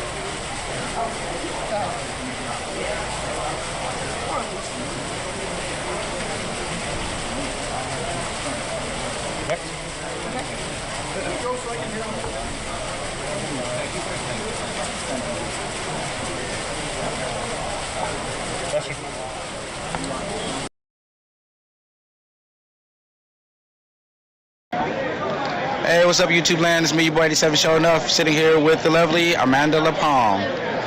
How are you doing today? I'm doing well. How was yesterday? How'd you do? At the end of round 9, I went X3, and I would have been able to day skate, but everyone was saying that, but it's just not going to top 32. So. You played Hopeless, right? Disaster striker. I saw that build. I was like, this is devious. Yeah. Triple Thunder King, Triple Baylor right now, just for stuff like agents, really shuts down that matchup. You know, I 2'd all my agent matchups.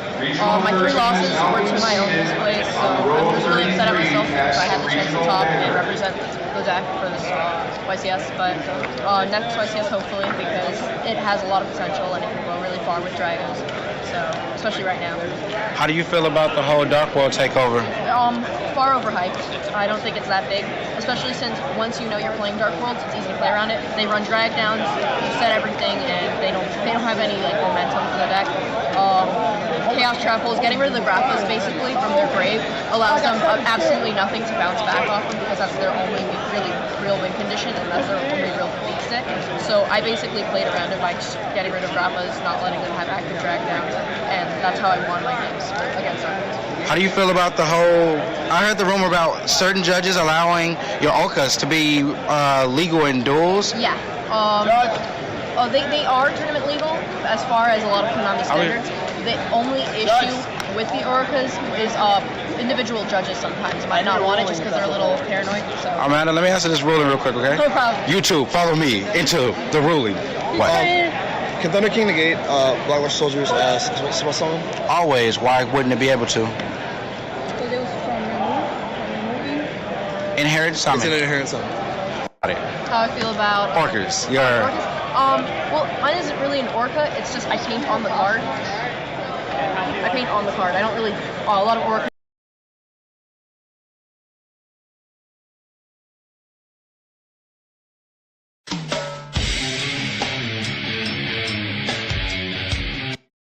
They're indirectly impacting it and how it affects you. When multiple effects occur, a chain is formed. I'm going to be using these Legos throughout the video as an example of this. Now there's 2 primary ways cards can affect the chain. 1, effects that activate and physically go on the chain, and 2, continuous effects. Now think of continuous effects as the terrain around us. They're indirectly impacting the chain and they're not on the chain. Now one very important rule of thumb in order to understand chain building is you cannot interrupt a resolving chain. Now what this means is once both players have built their chain and both agree they are now resolving their effects, you cannot interrupt it with new activating effects. This chain has to completely resolve before these new effects occur. Here's an example. Continuous effects, like Chinzo or Koikime or Drago, are immediately applied on their successful summon. Now when it comes to continuous spells and traps, they have to initially activate.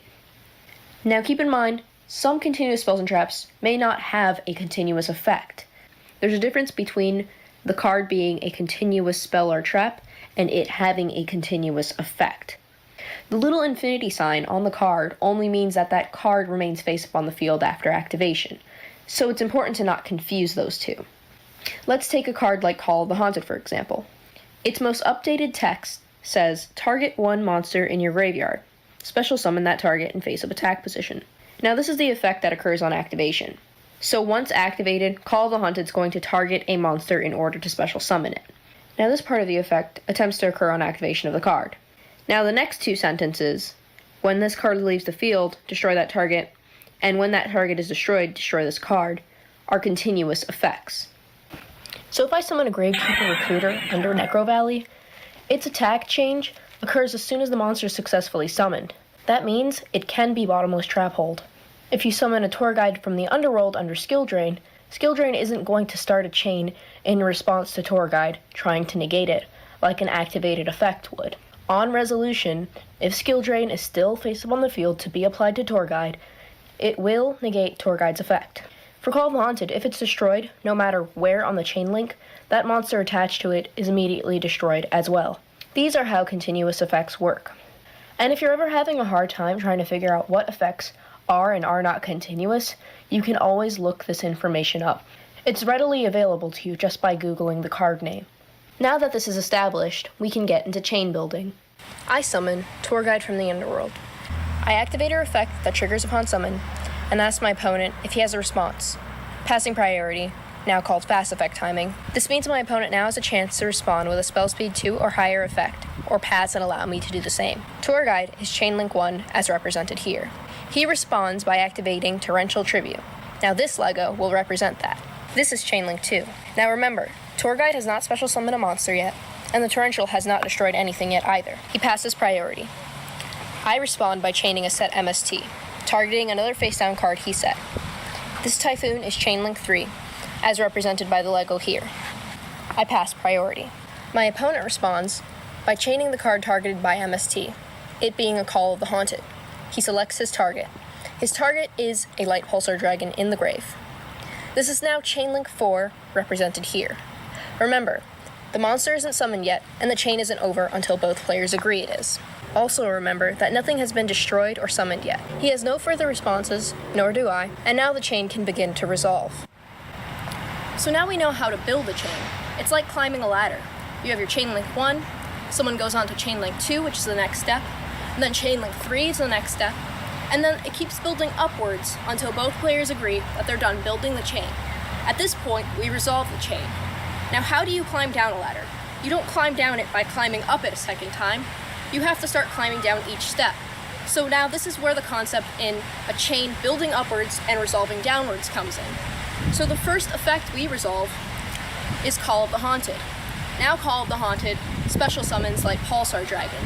Its continuous effect is now applied to Light Pulsar Dragon, and we move down a step. Now, Mystical Space Typhoon resolves and destroys Call of the Haunted. Call of the Haunted's continuous effect is applied and destroys Light Pulsar Dragon. Now we're not done resolving the chain, so Light Pulsar does not activate. Now, we go on to Torrential Tribute. Torrential Tribute resolves and destroys Tour Guide from the Underworld. And then finally, Tour Guide resolves and special summons a monster. So what occurs in the instance of Pulsar? It met its condition to be destroyed, so now it can activate, right? No, it can't. And this is why. Optional when you can effects miss timing. So if they're not the last thing to occur in the game state, they cannot be activated anymore. In this instance, the last thing to occur in the game state on resolution of the chain was Tour Guide summoning a monster. Pulsar would have had to been destroyed on Chainlink 1 in order to activate its effect. So a Chainlink 1 Torrential or a Dark Hole destroying Pulsar will allow its effect to trigger. By knowing this, you can create tons of countless scenarios where a card with an optional when you can effect missed timing.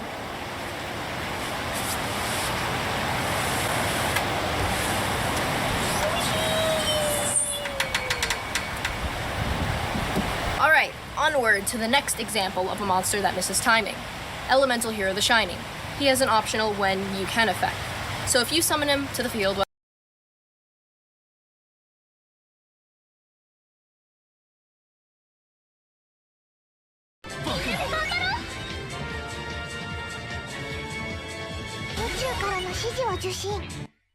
Round 3. Fight.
まずまずの結果。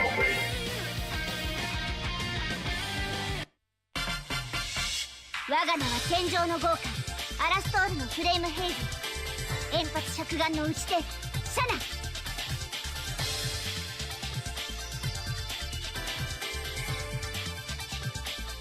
中止や先輩の方。頑張っちゃいますよ。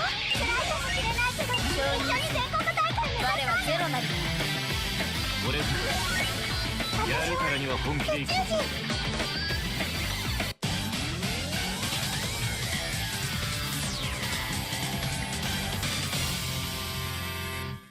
この気配はラウンド1ファイト。こっちはっやおれそれお願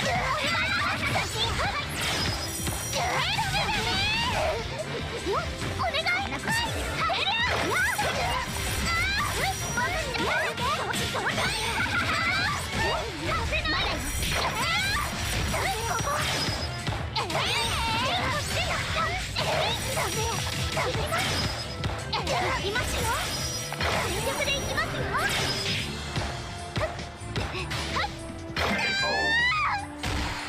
ありがとうございます。殺してやろう。宇宙からの指示を受信。ラウンド2ファイト。こっち何燃えろ。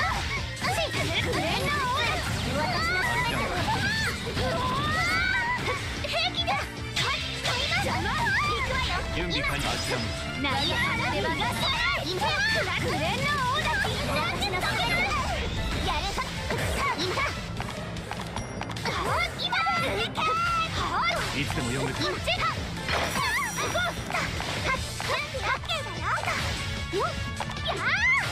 見え見え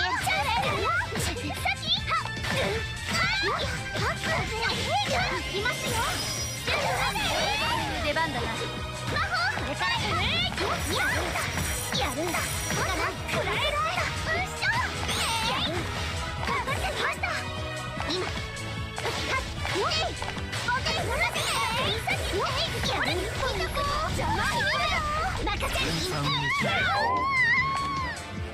やめる気になった。まだ大丈夫だよ。宇宙からの指示を受信。ラウンド3ファイト。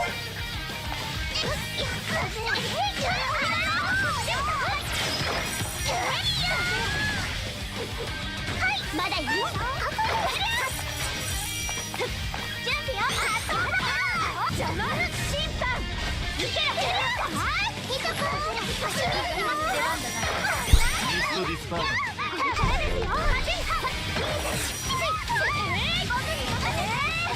私の全てを。まだいけるなら。いつでも呼んでくれ。くらえ。いい加減にさせません。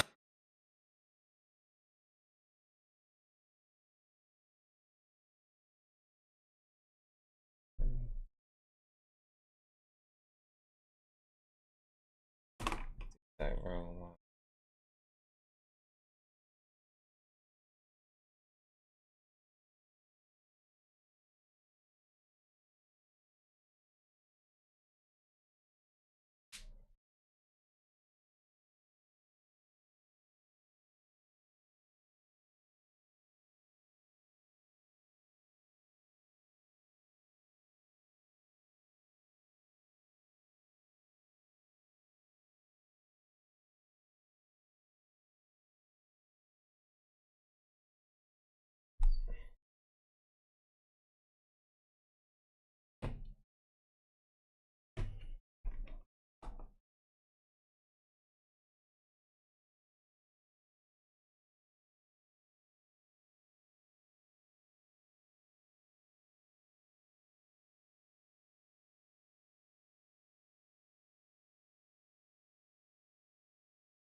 So don't let that chip spoil your trip. Is that a chip? Sometimes, a character and playstyle match a person perfectly. In Street Fighter IV, Latif and Sea Viper were that perfect match. Latif was a Guilty Gear player from Saudi Arabia, known for amazing execution. And Sea Viper was the most technical character in the game that very few players could even optimize. At EVO 2011, we would see it all come together.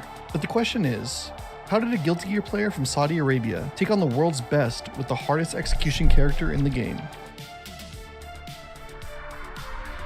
A special thanks to Factor for sponsoring this video.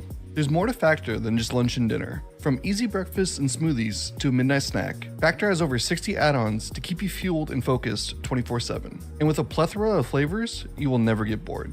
After a long grind session, I love to grab a Factor meal and a Factor protein shake to recover. The fresh, never frozen meals are perfect for when I don't want to cook. A personal favorite of mine is the Peanut Buddha Bowl, which has a blast of flavor. They take less than 2 minutes to cook, which allows me to get right back into the action.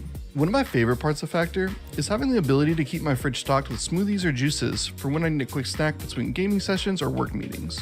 They're also extremely flexible with ordering, allowing me to skip a week if I have a tournament or add more orders if I want to practice more. Head to factor75.com or click the link below and use code PAPALobster50 to get 50% off your first Factor box and 20% off your next month of orders.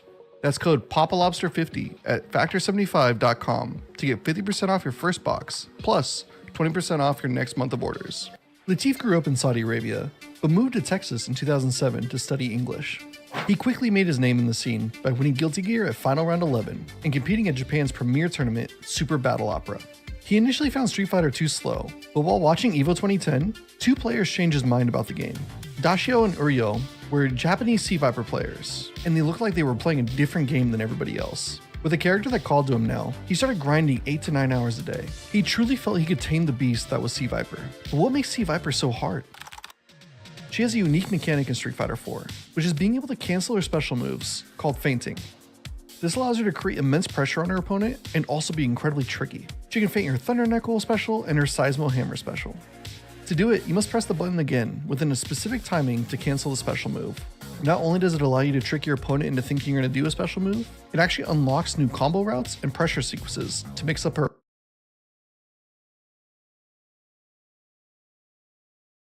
It's 5 o'clock.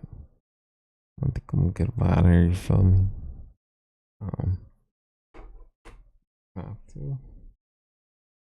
Yeah, I mean,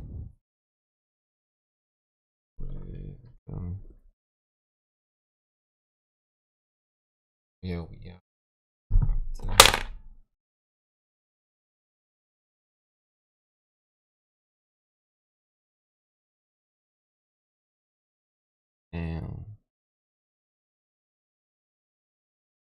and raise my real quick. Let's raise my.